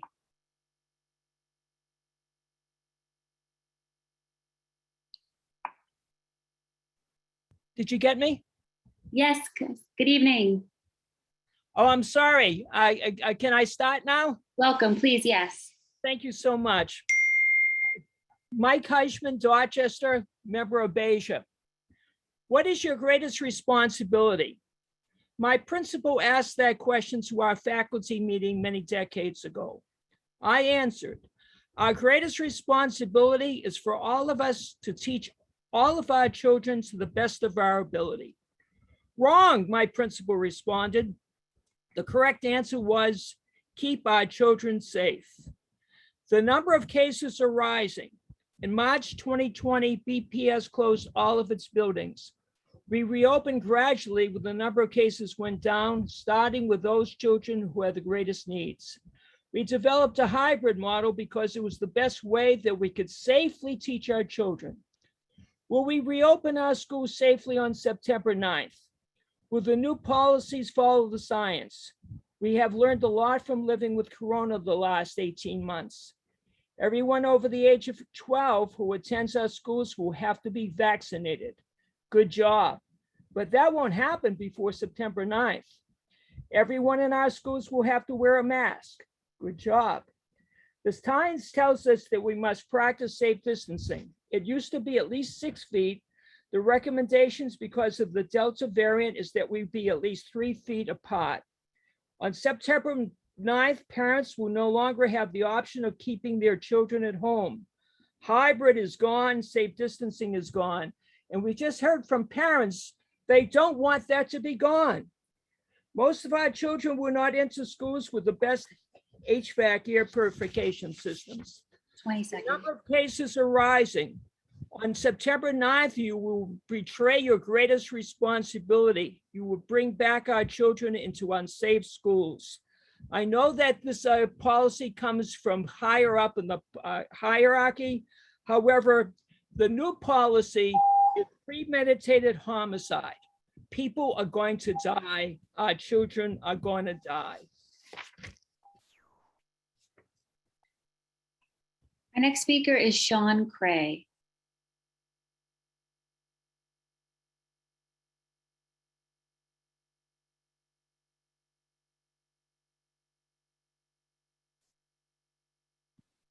Hello, can everyone hear me? Yes, good evening. Good evening. Yeah, hello, my name is Sean Cray and I'm the 12th grade student support coordinator and a cluster substitute teacher at EMK, and I live in Roxbury. It still greatly concerns me that EMK's 11th and 12th grade students are gonna have to start off the school year at Endicott Elementary School. And it concerns me even more that BPS has still not given us an exact date in which we'll be able to leave the Endicott and go to a more equitable location.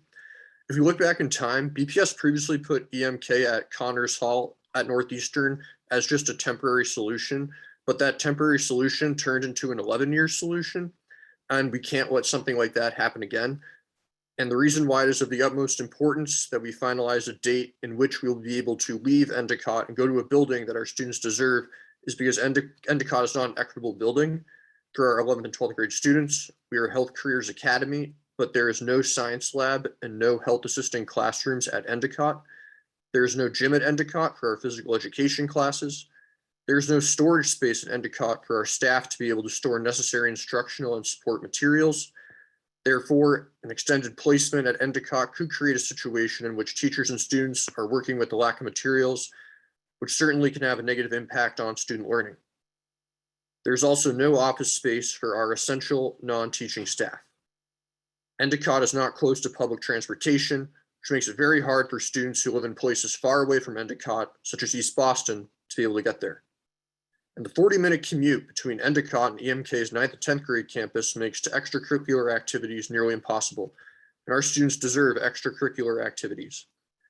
The bottom line is Endicott does not give our staff the opportunity to give our students the education and high school experience that they deserve. Having our students be at Endicott for an extended period of time would be a real injustice. So I'm begging you to please prioritize finalizing an exact date in which we'll be able to leave Endicott. This is not something that should be put off. And thank you very much for giving me the chance to speak. Thank you. Our next speaker is Edith Bazile.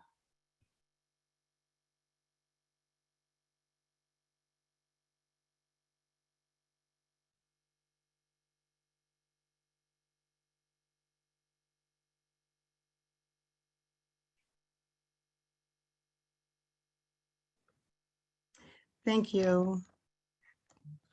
My name is Edith Bazile. Black students are the most overrepresented group in special education, which DESE declared is in systemic disarray.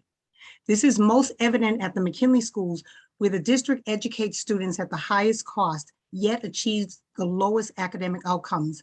Once again this year, McKinley High students will be entering a crumbling infrastructure: no gym, no cafeteria, no library, no science labs, and subpar bathrooms. They are greeted with metal detectors. Mr. Kuta states he applies the racial equity tool for prioritizing capital improvements, yet McKinley is not included in the Build BPS plan. Meanwhile, white communities are rewarded with expansive repairs, swing space, and new state-of-the-art buildings. McKinley is only one example of how the Build BPS plan undermines racial equity. Nikki Giovanni said, "It's not who you attend school with, but who controls the school you attend."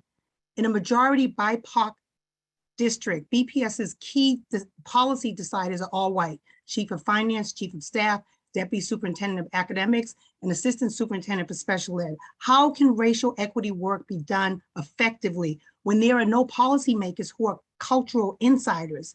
The McKinley Schools is a prime example of the special education's prison pipeline.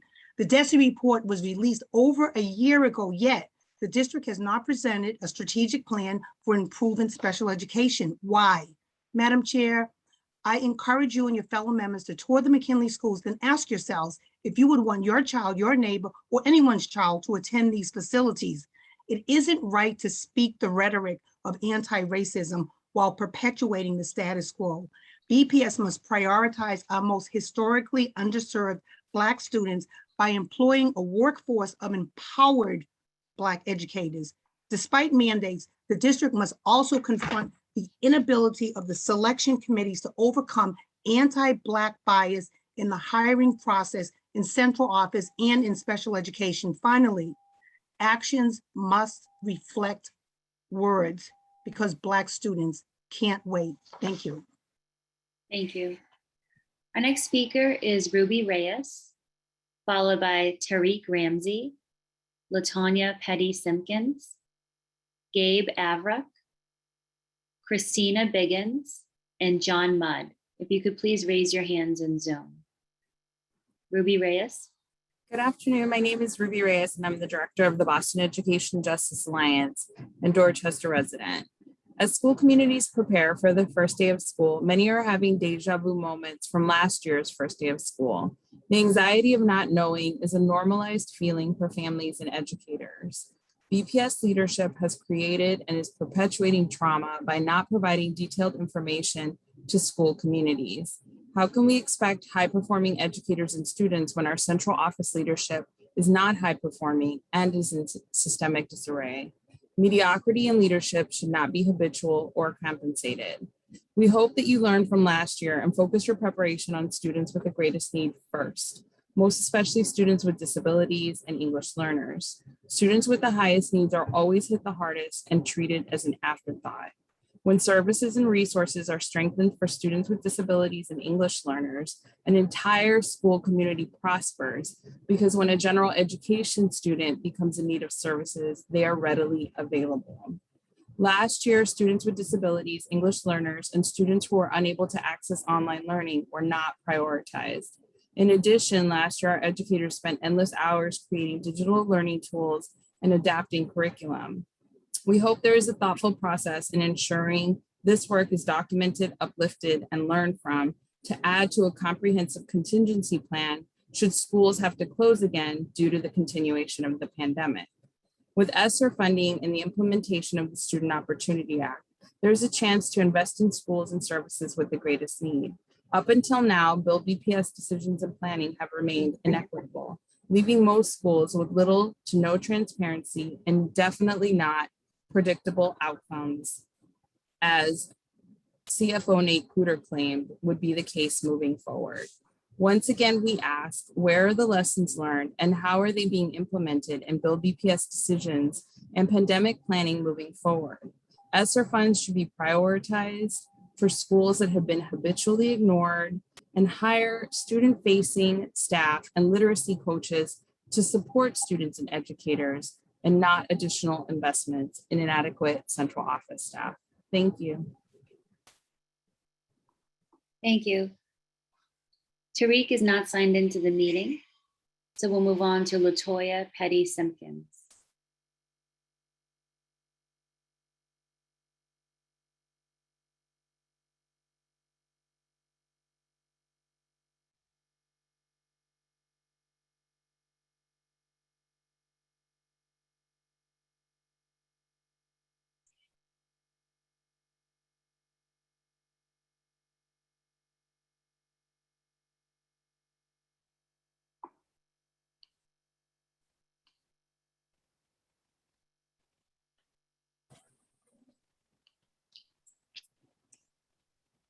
Hello. Good evening. Hi. My name is LaTanya Petty Simpkins, and I am the school counselor at the Edward M. Kennedy Academy for Health Careers. I am advocating for our students. Hello? Excuse me for interrupting. Could you please turn on your camera for us?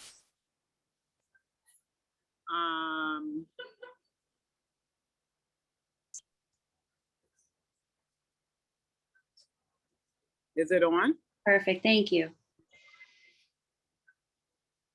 Okay. Hello? Hi, the camera's off. It's off? Yes.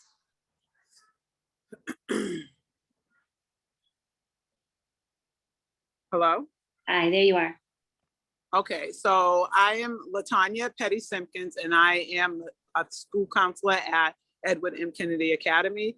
And I'm advocating for our students because we have given this option, not even an option, we have given this location of the Endicott site.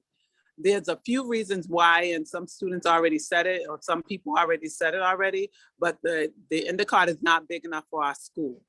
The Endicott only has 9 classes. We need at least 15 classes to hold 25 or more students. There's no cafeteria. The plan is that we are supposed to have lunch within the classrooms. If we have more than 25 students in the classroom and students take off their masks, how are they going to be protected from COVID safely if everyone's having their mask off in a classroom of 25 or more students?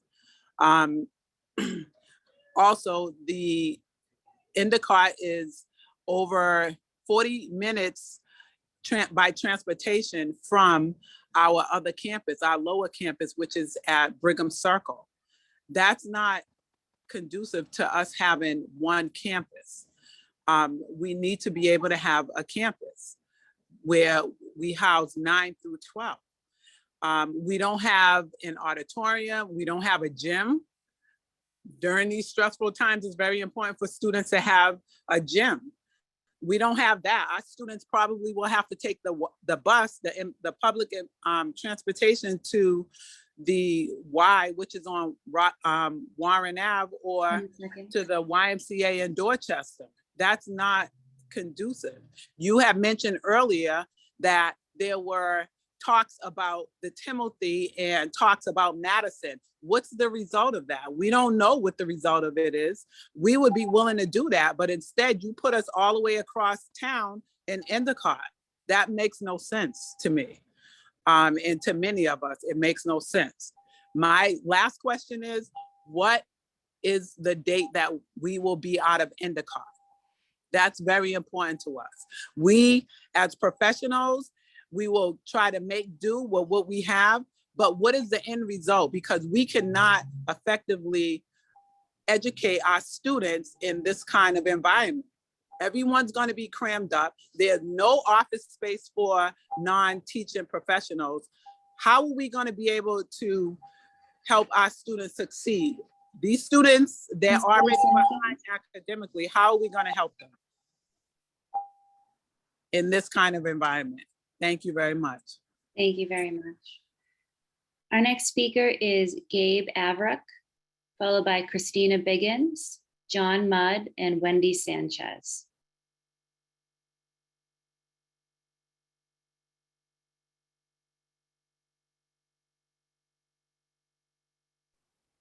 Good evening. Can everybody hear me? Yes, good evening. Great. My name's Gabe Averick, and I'm an 11th and 12th grade special education teacher at EMK. First, I'd like to thank all of the students, current and former, who bravely spoke here tonight. Big shout out to Jihad and Jorge and Sam. Put simply, the Endicott is an unacceptable placement option for EMK juniors and seniors, even as a temporary solution. The Endicott building facilities are woefully inadequate to meet the needs of the students and staff of a 21st century urban health careers academy. Truth be told, EMK has been in a holding pattern, stopgap solution for finding a permanent home long before I was hired 5 years ago. All the way back in 1998, under the leadership of EMK chairperson Elmer Freeman, our 11th and 12th grade campus was placed in partnership on Northeastern University's campus as a temporary solution from BPS. This temporary solution went on for 23 years before the partnership dissolved due to the pandemic. Our placement at the Endicott is yet another example of BPS asking EMK, a school that's been called special here tonight by some, to do more with less. To most adults, time passes quickly, and most of us have the skills and life experience to deal with adversity. Those who suffer the most by being placed at the Endicott are those to whom time means so much more. Those who may not have the skills and life experience to handle adversity. Those who you've heard speak here tonight, once again before this committee, are young, bright, promising, amazing students. Don't shortchange them by keeping EMK at the Endicott one day longer than is necessary. Here now tonight, as a school community, we demand in writing from BPS a date that EMK will be out of the Endicott and into a more equitable, suitable, and appropriate building. Thank you. Thank you. Our next speaker is Christina Biggins.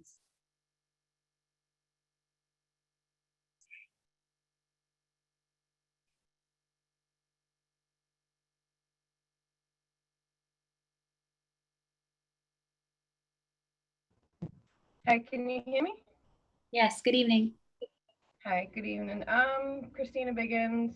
I am a parent of a now senior at EMK, Academy for Health Careers. I reside in Charlestown. Yeah, this is an ongoing situation for EMK, as you just heard Mr. Averick, and very proud of the alumni at EMK and students for speaking up. This has been ongoing, and there's been, you know, supposedly discussions over Zoom, but it's not really a discussion. It's pretty much, this is Endicott, this is where you're going, and this is what we've been fighting against. And recent Zoom meeting, we were told it was good.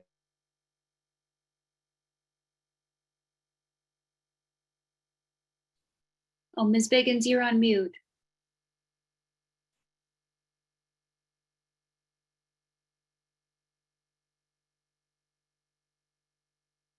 We want to know what's going on, how long they're going to be there.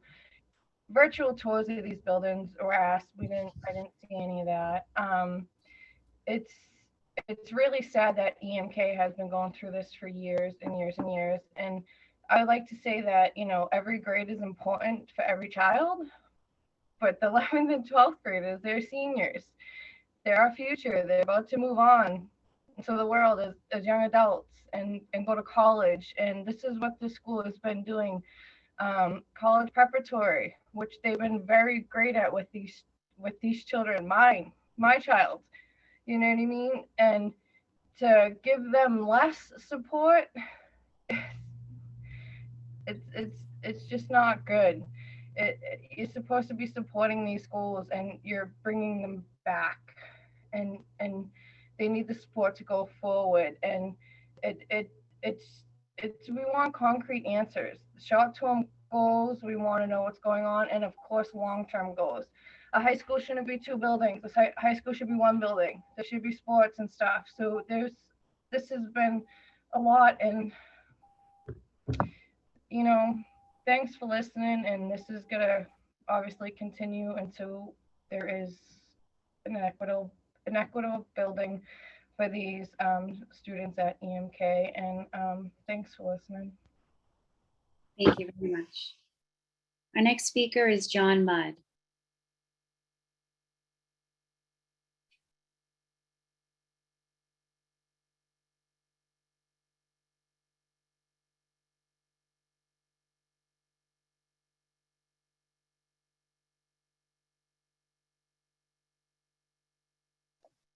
Am I there? Yes, good evening. Okay. Technologically challenged as well as other attributes. My name is John Mudd. I'm a resident of Cambridge and a longtime advocate for Boston Public Schools. I'm a member of the Boston Network for Black Student Achievement and the ELL task force of this committee. It says start my video, but We can see you, Mr. Mudd. you can. Okay, I'll continue. I can't see you. I have long argued that there are 2 key strategies for overcoming the opportunity and achievement gaps for BPS students. Teacher diversity, both in race and ethnicity, as well as language and professional development. At a meeting of the ELL task force, we were assured that these 2 issues could be included in the ESSER plan. I may have missed something, but I don't see either teacher diversity or professional development receiving the strategic attention and resources that each of them deserves. To me, this is a huge missed opportunity. What new approaches can we test to improve recruiting, hiring, and development to promote teacher diversity? We haven't made sufficient progress in the past. Similarly, we need new attention and creativity in professional development. Next, there's been a policy decision to allocate about half of this year's ESSER money to the schools. There are significant funds going to each school according to the number of ELL students and the number of students with disabilities. Thus, every English learner with disabilities will receive a double allocation. What guidance is BPS giving to school leaders on how to target and use this double funding for these ELSWD students? We have failed them for too long. How will we use these new ESSER millions to promote new strategies in instruction and support with increased access to native language for these students? I guess I hear a bell. Thank you very much for listening. Thank you, Mr. Mudd. Our next speaker, Wendy Sanchez, is not signed into the meeting. So we'll move on to our next set of speakers. Angela Capucci, Logan David, Jasmine Samper, Courtney Feely Carr, and Roy Carr. If you could please raise your hands in Zoom. Angela Capucci.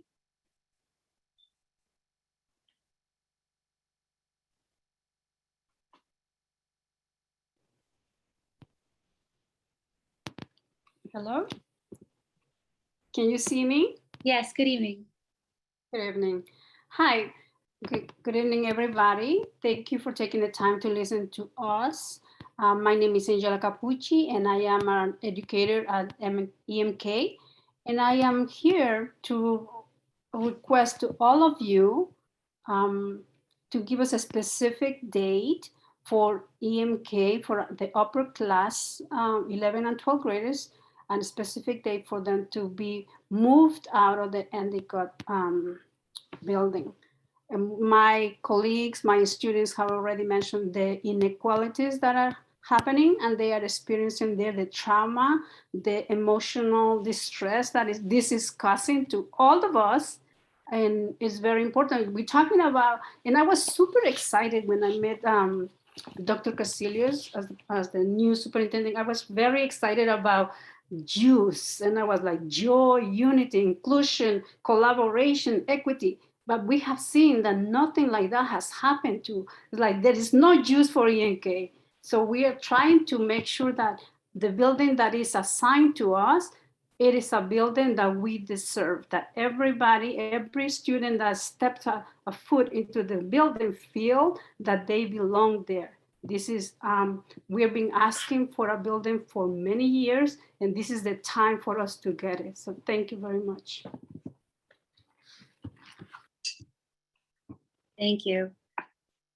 Our next speaker is Logan David.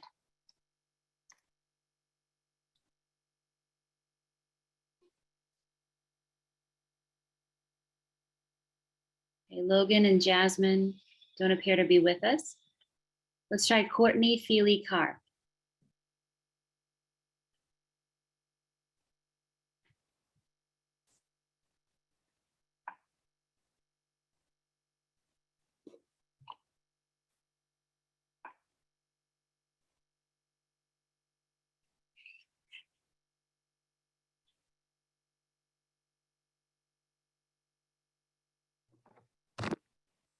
Hello, can you hear me? Yes, good evening. Good evening. My name is Courtney Feely Carp. I live in Rossendale with my husband, Roy, who will be speaking after me a little bit more about our personal story. Our daughter, Lucy, is a rising second grader at the Henderson Inclusion School in Dorchester. I apologize to the interpreters. I only have 2 minutes, and I'm going to try to go in. I come to you tonight as a parent with real fears and seemingly no choices. I'm asking you tonight, the school committee and the leadership and the administration of this district, to go to the Commonwealth and ask for the authority from DESE, from the board, from Commissioner Riley, who any combination they're in, to have a remote or virtual hybrid option for the upcoming school year. I want this for all families. I want those for the families like ourselves into schools, and to give those families who are able and comfortable to send their children in the best chance of avoiding a shutdown. The governor can put forth all the vaccination and positivity rate data that is out there, and I understand and respect all the hard work that has gone into the planning, and I want to acknowledge that. But I think you've heard, and I know the superintendent heard wherever she went at the meeting last week, that there are many, many hundreds and hundreds of families who are very scared by these numbers. One truth there is, regardless of all the data, is that we have underestimated this virus at every step of the way, and we are still learning how contagious it is. I don't think this should be about numbers. I think this should be about honoring this trauma with compassion, but there are numbers that support having a remote option. Since schools began going back to school across this country, 20% of the new COVID cases reported by the American Academy of Pediatrics have been children. 180,000 children tested positive just between the week of August 12th and 19th. Over 90,000 kids across 19 states are already in quarantine, and that number rises to 150,000 when you factor in staff. We may not be Florida, Texas, or Mississippi with their troubled policies, but we're not that special. This is coming for us. There were multiple outbreaks over the summer at camp programs, and there's no reason to think going to schools will be different. Well, there will be no social distancing and cafeteria lunches. Expert has already predicted a rise in cases this fall in Massachusetts and Boston in particular. The 7-day average of reported cases hit a low of 52 in June, but then Delta arrived, and the most recent 7-day average is 1,512 cases a day. Last time of this year, we had shutdowns, we had large gatherings, we had mask mandates. We don't have that. Today's rate was 1,800 new cases. We are looking at Haley Karp, if you could please wrap up. Okay, I am just very frustrated that despite the fact that your own data shows that the communities of color and the disability communities wanted a remote option, there has been no contingency plan for that for this fall. Over half of the students of color in the survey responded very likely wanting a virtual school, and almost half of the students with disabilities was only 16% of white families.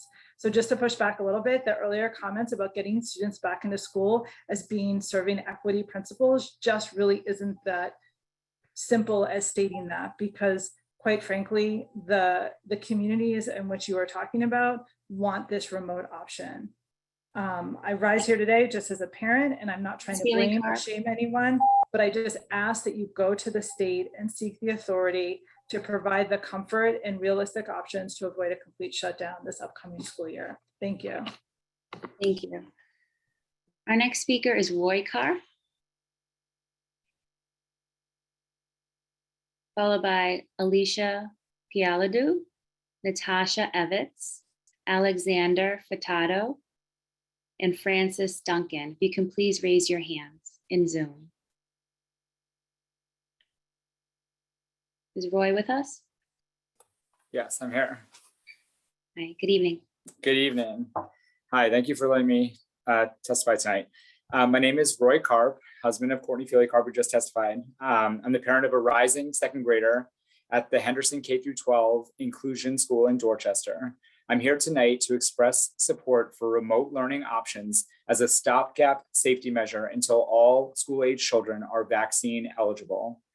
I can assure you that we want nothing more for our daughter than for our daughter to return to in-person school, where she can fully engage with her peers in the classroom and on the playground. We are deeply saddened that she spent much of kindergarten and all of first grade at home. But our desire for her to return to the building must be weighed against the serious risks still presented by COVID. During the last 18 months, we have been strictly quarantined because of our daughter's complex medical history. Born over 3 months early, she has premature chronic lung disease. In addition to the 5 months she spent in the NICU at birth, she's been admitted to Boston Children's Hospital at least a dozen times due to acute respiratory illness. She's been in the pulmonary service, the NICU, the PICU, the ICP, and was once emergently transferred to the ICU, where she was fighting for her life. She's been on CPAP, she's been on BiPAP. We know what those machines are when you hear about them in the news. If you're not familiar with those machines, we have seen this movie, and trust me, we do not want to see the sequel. We have always had to weigh our daughter's health and safety risks with the need for her to engage with her peers.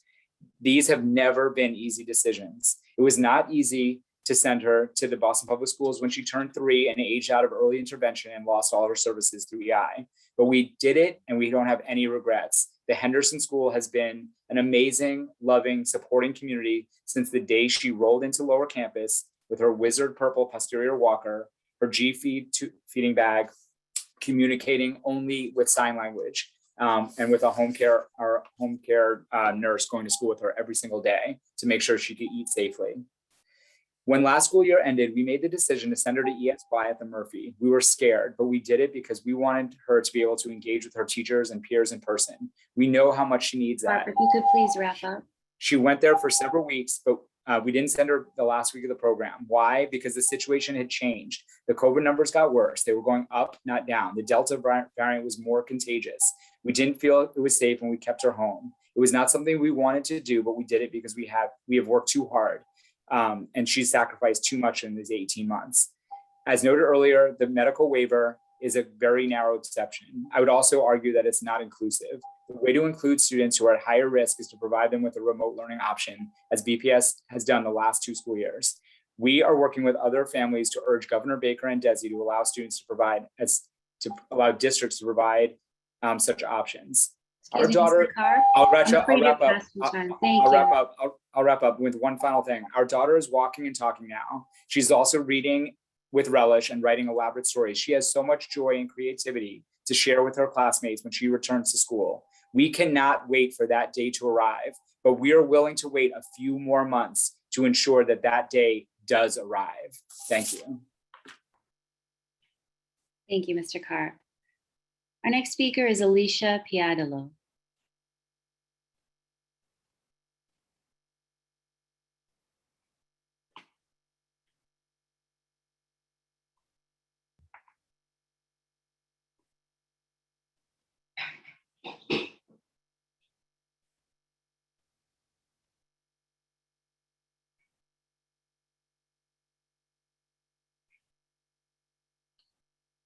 Answer for that. Is there something else I can help with?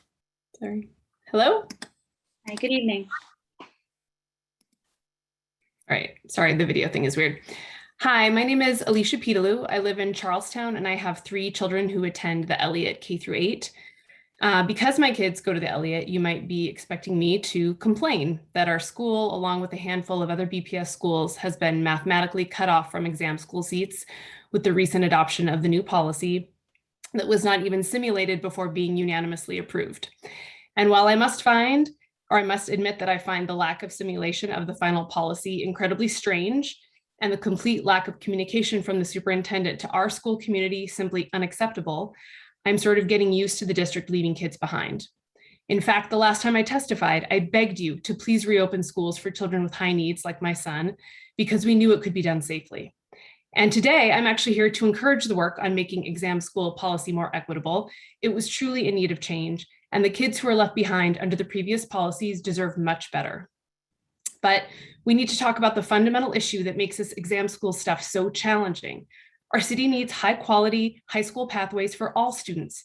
I agree wholeheartedly with Chair Robinson's sentiment at a recent meeting that we have spent a year talking about 3 schools when we have dozens more that need our immediate attention. My son, a rising 6th grader, has multiple disabilities. He also happens to love video games and puns and making up his own jokes. One of his favorites you might appreciate is, what kind of a test does a broken leg take? The MCAT. And he has been in the Elliott's full inclusion program since he was 3 years old. And it's been one of the greatest gifts to our family. He has a few more years there, and then we are faced with near 0 options for him for high school because BPS has only one full inclusion high school, the Henderson, which is nearly impossible to get into if you don't start out there. And I'm sort of baffled by this. Inclusion to me is, quite frankly, the real world. Why aren't we building out our schools to allow students with disabilities to learn alongside their typical peers? Why aren't we preparing all of our students for what real life looks like? I ask you to please shift the discussion to creating high quality and inclusive high school pathways for all students. And I'm not alone in this.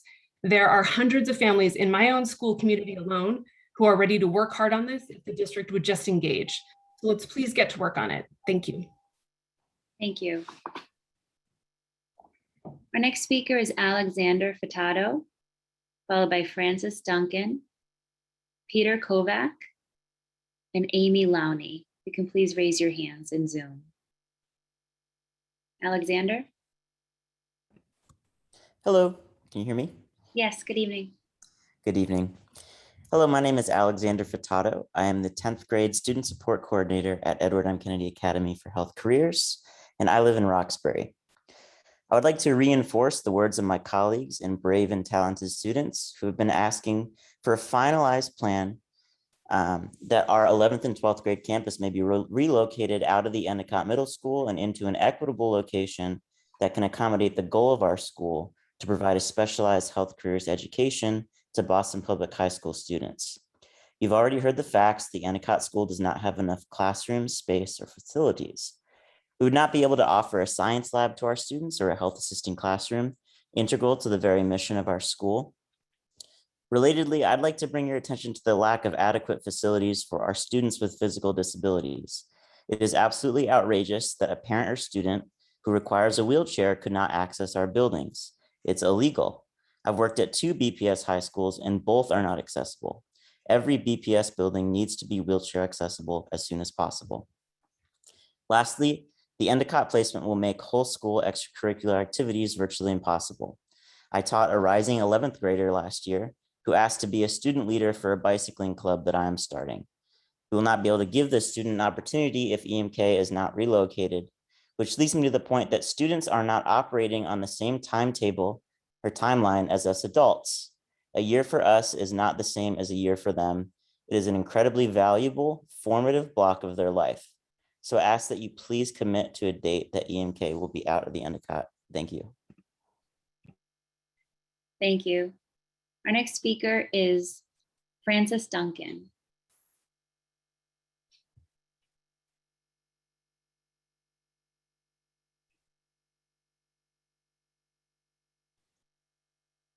Good evening. Can everyone hear me?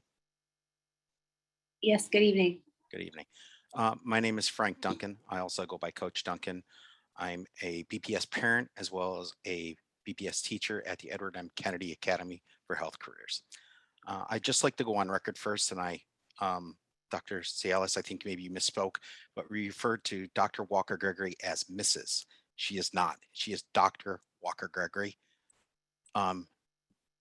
That woman is brilliant and she deserves all the credit she gets. I just want to speak to the fact that the building that you're asking us to go to in no way, shape, or form can and should be allowed to house 200 students or more. The school was built for young children at best. To house over 200 adults, again, our young students are considered adults. You do not have the space nor the square footage to make it a safe and equitable space. I worry about my own health and the health of each and every one of my students. That is my job as a physical education, health, and EMT teacher there. How am I to teach when I do not have the tools to do so? We have been asked over the last 20 years to please provide a building where all of our students, not just juniors and seniors, but 9 through 12 can come together as one. We have been ignored and pushed off to the side. I feel that this is happening again by this school committee. We are not even on the Build Boston, which was done in 2017. 20 seconds. We have not even, no one has even asked us to apply to get on Build Boston.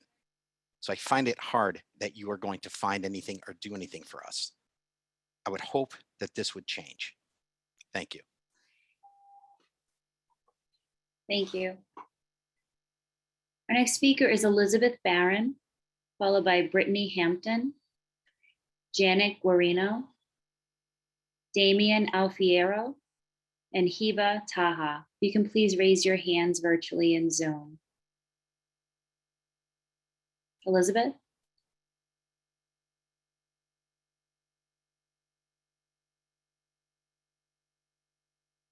Oh, excuse me, I skipped over one of our speakers who's waiting, Peter Kovac.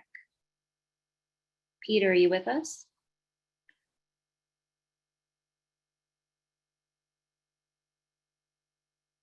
Can you hear me?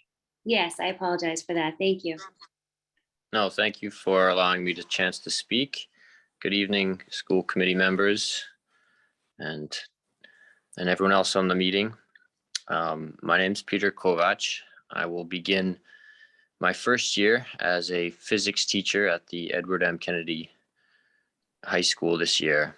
I'm pursuing my dream of being a high school physics teacher, one of my dreams. So I am extremely excited for this opportunity. I am concerned, as my colleagues have echoed, that we are not being given a fair chance to follow our dreams. And while I am still going to do it to the best of my ability, I know now that I will be faced with challenges that under normal circumstances, I wouldn't. Instead of focusing on what unit 1 will be, some of the first questions I had to answer were, will I be able to survive the first 4 to 6 weeks without textbooks? I don't know what the supplies will be this year, so I'm starting to develop my own closet supply list. These are challenges that I understand and will embrace, but I ask you to please expedite this process and put this at the top of the priority list as best you can so that we can get on with pursuing our dreams. Thank you. Thank you. Next, we'll hear from Elizabeth Barron. Good evening. Thank you for giving me the opportunity to speak. I want to give you some background. I am over 30 years in the Boston school system. I chose to live and purchase my home in the city of Boston because I believe in Boston, and I felt that I should be a part of the community in which I teach. I am recently assigned, within less than 2 weeks ago, I was assigned to EMK, and I want to advocate that this is one of the best communities of teachers I have ever worked with, and students, the students I met already, they're just fabulous.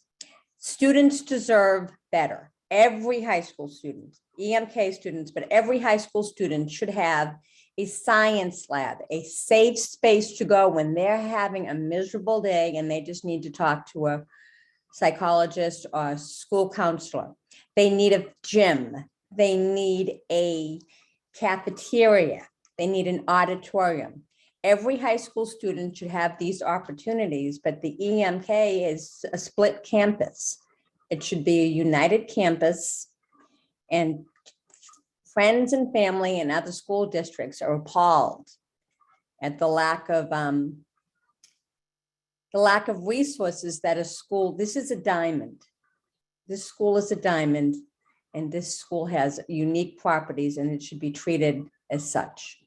And every school should have the things that high school kids need, not an elementary school with a coat room. Kids need lockers, teachers need space.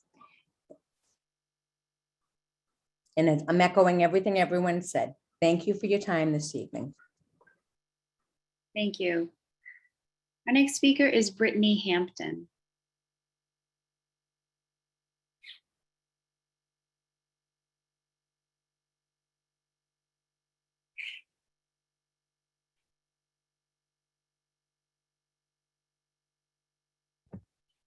Hello, can everybody hear me? Yes, we can. Hello, my name is Brittany Hampton. I live in Charlestown and I have 2 children who attend the Elliott K-8. Thank you all for your time and thorough presentation and preparation for this school year. Because my kids attend the Elliott, you may be expecting me to be up in arms that our school, along with a handful of other BPS schools, has been cut off from exam school seats with the recent adoption of the new policy that was somehow unanimously approved. The exam school policy needed to change, and I applaud the efforts to make it more equitable. The blanket exclusion of multiple schools is also not the answer. But let's talk about the fundamental issue that makes this exam school problem especially challenging. We only have 3 schools that are deemed acceptable to attend. Our city needs high quality high school pathways for all students. I agree wholeheartedly with Chair Robinson's sentiment at a recent meeting that we have spent a year talking about 3 schools when we have dozens more that need our immediate attention. I am so grateful my boys are only in K1 and first grade as they are not immediately affected, but I can't imagine how the countless parents at K through 6 schools or of 7th and 8th graders or high schoolers in these failing schools feel not knowing where their children will go next year or have been stuck. I implore you to recognize that more families are opting to stay in Boston and raise their families in the city. That means all neighborhoods should have high schools offering high quality education, not just 3 exam schools. I'm formally requesting parent and community engagement in the efforts to improve our neighborhood schools.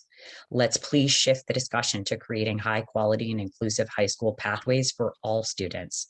As others have stated, I am not alone in this. There are hundreds of families in my school community alone who are ready to work hard on this if the district would just engage.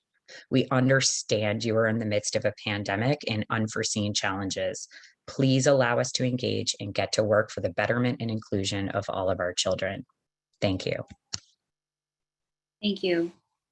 Next, we'll hear from Janet Guarino.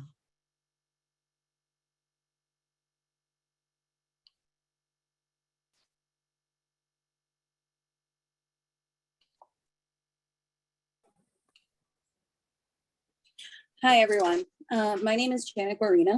I am a BPS teacher. I'm an ESL teacher. I'm also a BPS grad. Prior to becoming a teacher, I was a child advocacy attorney. So I have a lot of history with BPS and with advocating for children. I really want to echo and agree with everything that the Carps said earlier. I have a lot of concerns both as a mother and as an educator, but just for tonight, I'm focusing primarily on the high risk and special needs group within Boston. My son, Mateo, is 5 years old. He's absolutely perfect. He is diagnosed developmentally delayed. He's likely autistic, although we haven't gotten the diagnosis yet. He is in a K2 ABA class at the BTU pilot. He obviously has an IEP. Mateo is also medically fragile. He has multiple issues which make him high risk for serious complications from COVID, and as his pediatrician has made very clear to us, even death. He has been hospitalized 3 times in Boston Children's ICU for respiratory distress and pneumonia. He has needed supplemental oxygen. We have oxygen at home as well for his hypoxia or low oxygen levels. He has asthma. He has cyclic vomiting syndrome, which is a rare chronic condition. And he also aspirates, which causes more pneumonia. He was also recently diagnosed with an immune deficiency. So all of these things make him higher risk for COVID.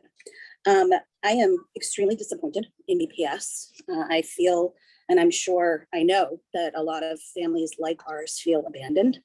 I was very angry to learn that BPS did not apply to DESE to create a virtual school for the upcoming school year. That decision was made back in June when there would have been plenty of time to plan and prepare. So now we are left with HHT as the only option. I have a few issues with HHT. First is equitable access, as in there isn't any. Second is equitable application. I'm sorry, I'm afraid you're past your time. If you could please wrap up. Okay, the problem is that this information hasn't even been published yet. It's September 1st. Another problem is that it's a very narrow interpretation. It doesn't take into consideration the more vulnerable special ed students who are in classrooms where masks may not be worn. It also doesn't take into consideration that children take time to be diagnosed. My son was recently diagnosed with an immune deficiency after 3 stays in the ICU for respiratory distress. I'm pretty sure that under HHT, without a diagnosis, he probably would be denied. That's insane to me, that DESE can go against his doctor's recommendations and try to force him back to school in the middle of a pandemic that will threaten his life. And finally, the education is not equitable. HHT is not equal to remote learning. my son progressed under remote learning in all of his IEP goals last year. He did a fantastic job. HHT is not staffed by BPS personnel. I have no idea who they are or what their qualifications are. And what about his ABA and speech services guaranteed to him under his IEP, a legal document? It also takes him out of his community, which is a huge deal, especially for an autistic child, to not be around his friends, to not be able to interact with them even remotely, to not participate in morning circle, to not see familiar surroundings, which when he is vaccinated, we would like him to return to with a minimal disruption. So HHT is not going to cut it, basically.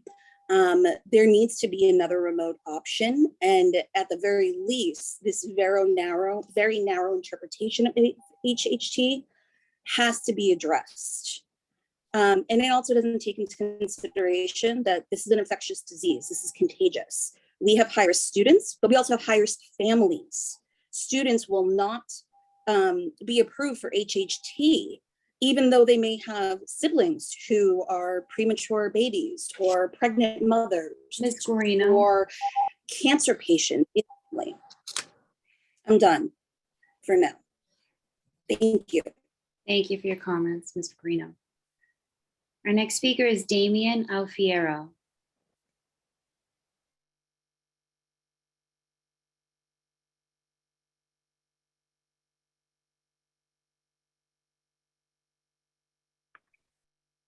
Hi, can you hear me? Yes, good evening. Hi, good evening. My name is Damian Alfiero. I teach 11th and 12th grade history and civics at the Edward M. Kennedy Academy for Health Careers. I don't want to talk too much about what's wrong with the Endicott School.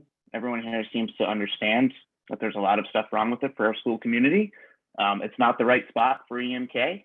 The district has communicated to the school community that it knows that the space is inadequate, that there is no auditorium, there's no gymnasium, there's no science lab, there's no health assisting labs, there's no space for our school social worker, there's no nurse's office, there's no special ed office, there's no space for many of the other important functions of the school. But we need an end date for our time at the Endicott. Just saying or writing an end date down will provide relief and hope for our school community, especially for our students. Our seniors really deserve to know that they're not spending their entire last year in high school in an inadequate space. Our juniors deserve to know that they're going to be in a better learning environment before the year ends. Our 9th and 10th graders and their families deserve to know that as they move to our upper campus, they'll be able to learn in a state-of-the-art facility that works, that befits the school's vision and the values of public education, especially a public education that works to graduate the next generation of a representative healthcare workforce for the city of Boston. And beyond that end date, we need to know something is being done. So similar to Mayor Janey's vaccine verification and regular testing policy, I would propose the EMK movement verification and regular updates policy. So the district should set the day that EMK will be out of the Endicott. And if the date is missed, the district should provide updates every 7 days, showing that the work is being done to ensure an adequate and appropriate space is found for our students. The burden needs to shift away from our school community pressing for a solution to the district committing to a solution. Thank you.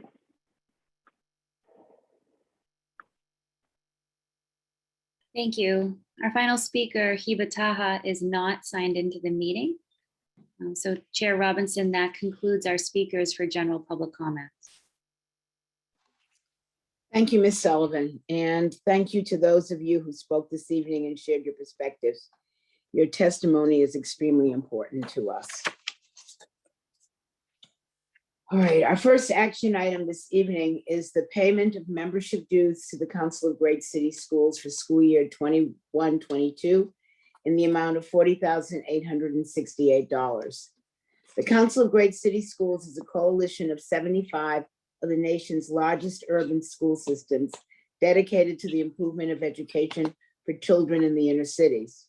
The council shares information about the progress and challenges in big city schools through legislation, advocacy, communications, research, and technical assistance.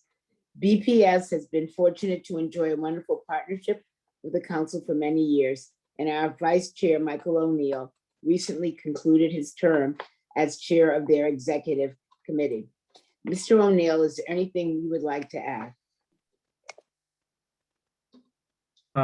Thank you, Ms. Robinson and Chair Robinson. I'll simply say in addition to the support that they provide to the superintendent and her senior team, as well as to us at the school committee, which all comes with the dues that we pay. It was no additional charge. They also do a tremendous amount of lobbying for all the districts at the national level. They provide us an annual report. I apologize for not having it in front of me, that says something like the dues we pay are returned to the district, I think over 500 or 600 to 1. I will also state for the record, since you said that I was chair, that is a volunteer unpaid position. So I have no financial interest in the Council of Great City Schools. I did serve as chair last year, but again, strictly voluntary. So I am allowed to vote on this because I have no interest, financial interest in the council. But obviously, we think it is of strong benefit to the district to continue to be a member. And I do note, lastly, that the executive committee of the council voted last year to bring the annual conference to Boston.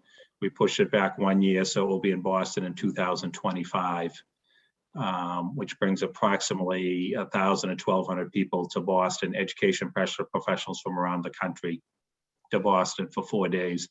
And lastly, I note in a interesting twist, Mayor Janey's father not only served as a superintendent of 3 districts and was also chair of the Council of Great City Schools. He was the only person since the 1950s that has served 2 consecutive years as chair of the Council of Great City Schools. So tremendous history between Boston and the council. Thank you, Chair Robinson. Thank you. I'll now open it up to committee for questions and comments.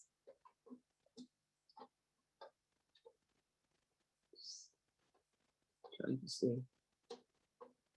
Does anyone have any questions, comments? I'll jump in. I want to follow up with Michael O'Neill has said, is this is a fantastic organization, and I encourage all our members, if they have an opportunity to attend any of their annual conventions. It's a great learning experience, and you really get to see the way in which the leadership of educational schools, particularly urban schools, is beginning to increasingly reflect the students they represent, and how that's powerfully moving it to consistently focus on equitable issues. So I completely support our continued involvement with the organization and think it's good for us, and with people like Michael serving with them, I think we're good for them as well. Thank you.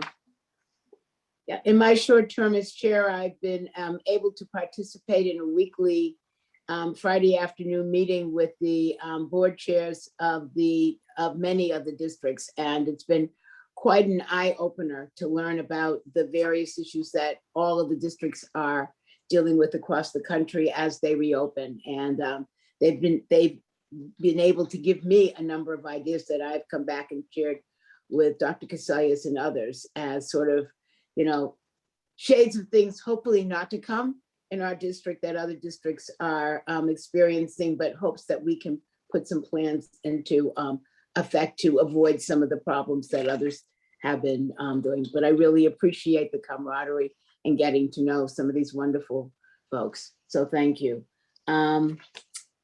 If there are no further questions, I'll entertain a motion to approve the payment of membership dues to the Council of Great City Schools as presented. So moved. Thank you. Is there a second? Second.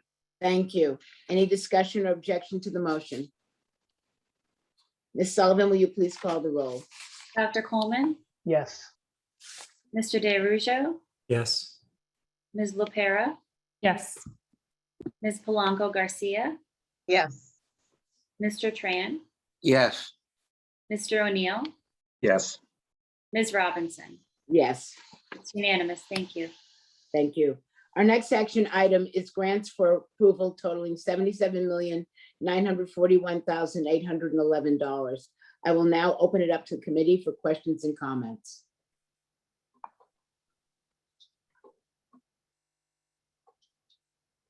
I just have a quick, no particular questions about these particular grants, but I just would like to be reminded, not right away, but sometime, about when we had talked about each year, we were Yeah. going to have a stop, and we're going to have a moment, we're going to get a report on one, the impact of the grants and how they've worked, and also an equity analysis of which schools are benefited by the grants we had, so we can really see where the money's going, how's it have an impact, and that would be an annual report. I know it's difficult to do, and I always Right. measure impact after 1 year, but if maybe we can get a 3-year rolling of how the grants have worked, that would be a useful data. I know we've talked about it before. Yeah.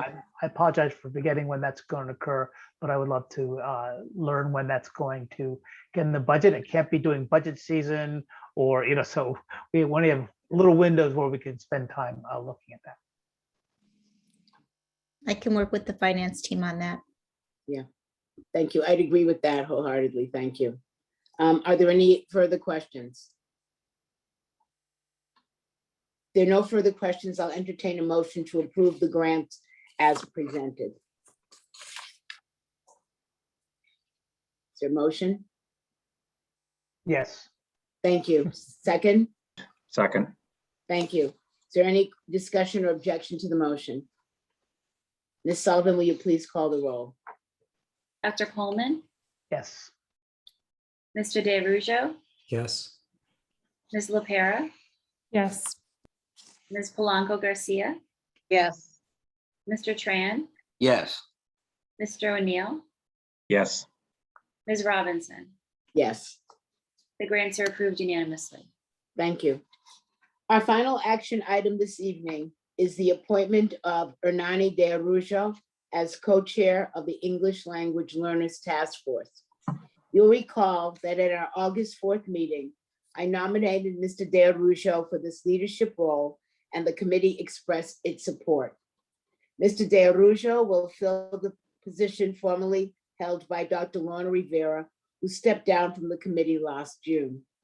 The ELL Task Force serves as a monitoring body and thought partner that supports BPS in addressing the needs of our increasingly multicultural and multilingual district. I'm confident that Mr. DeRusso's personal and professional experience will make him a valuable addition to the ELL Task Force, and I'm grateful for his willingness to take on this important role. I will now open it up to the committee for final questions and comments. Mr. O'Neill? May I, thank you, Madam Chair. May Yes. I strictly just thank Mr. DeRusso for his willingness to serve in this capacity. This is obviously a very important task force that deals with the needs of many of our students, and appreciate his willingness to devote his time and attention to it. Thank you. Any other comments, questions? Thank you. I too thank you, Mr. DeRusso, for stepping up. This is an important piece of work, and I know you're ready for the challenges, so thank you. So if there are no further questions, I'll entertain a motion to approve the appointment of Ernani DeRusso as co-chair of the English Language Learners Task Force as presented. So moved. So moved. Thank you. Is there a second? Sorry, Ms. LaPera. Thank you. Is there any question or objection to the motion? Ms. Sullivan, will you please call the roll? Dr. Coleman, Yes. Mr. DeRusso, Yes. Ms. LaPera, Yeah. Ms. Polanco Garcia, Yes. Mr. Tran, Yes. Mr. O'Neill, Yes. Ms. Robinson. Yes. It's unanimous. Congratulations. Thank you. Congratulations, Mr. DeRusso. Would you like to say a few words? Yes, just thank you to my colleagues here on the committee for entrusting me with this position. Thank you, Madam Chair, again for the nomination. And I'm very grateful also to my co-chair, Suzanne Lee, and to our administrative support, Jen Douglas, who've been trying to get me up to speed over the past, in the past weeks. So very much look forward to contributing and also bringing back as much as I can to us here at school committee to advance these important issues. So thank you. Thank you. Congratulations again. We'll now move on to our next report, a Boston Student Advisory Council BSAC reform update. We're delighted to have the following BSAC members with us this evening to present this important update.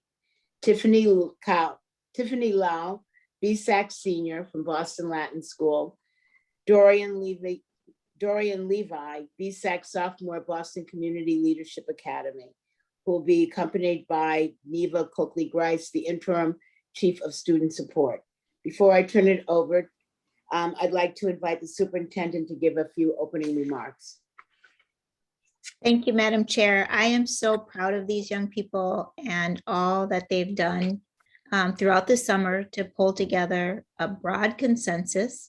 They did stakeholder engagement, they did racial equity planning tool, consulted with us adults on the bylaws and our legal office. And I'm just thrilled and inspired by their leadership, particularly Ms. Lau and Mr. Leve. So excited to hear what they have to present.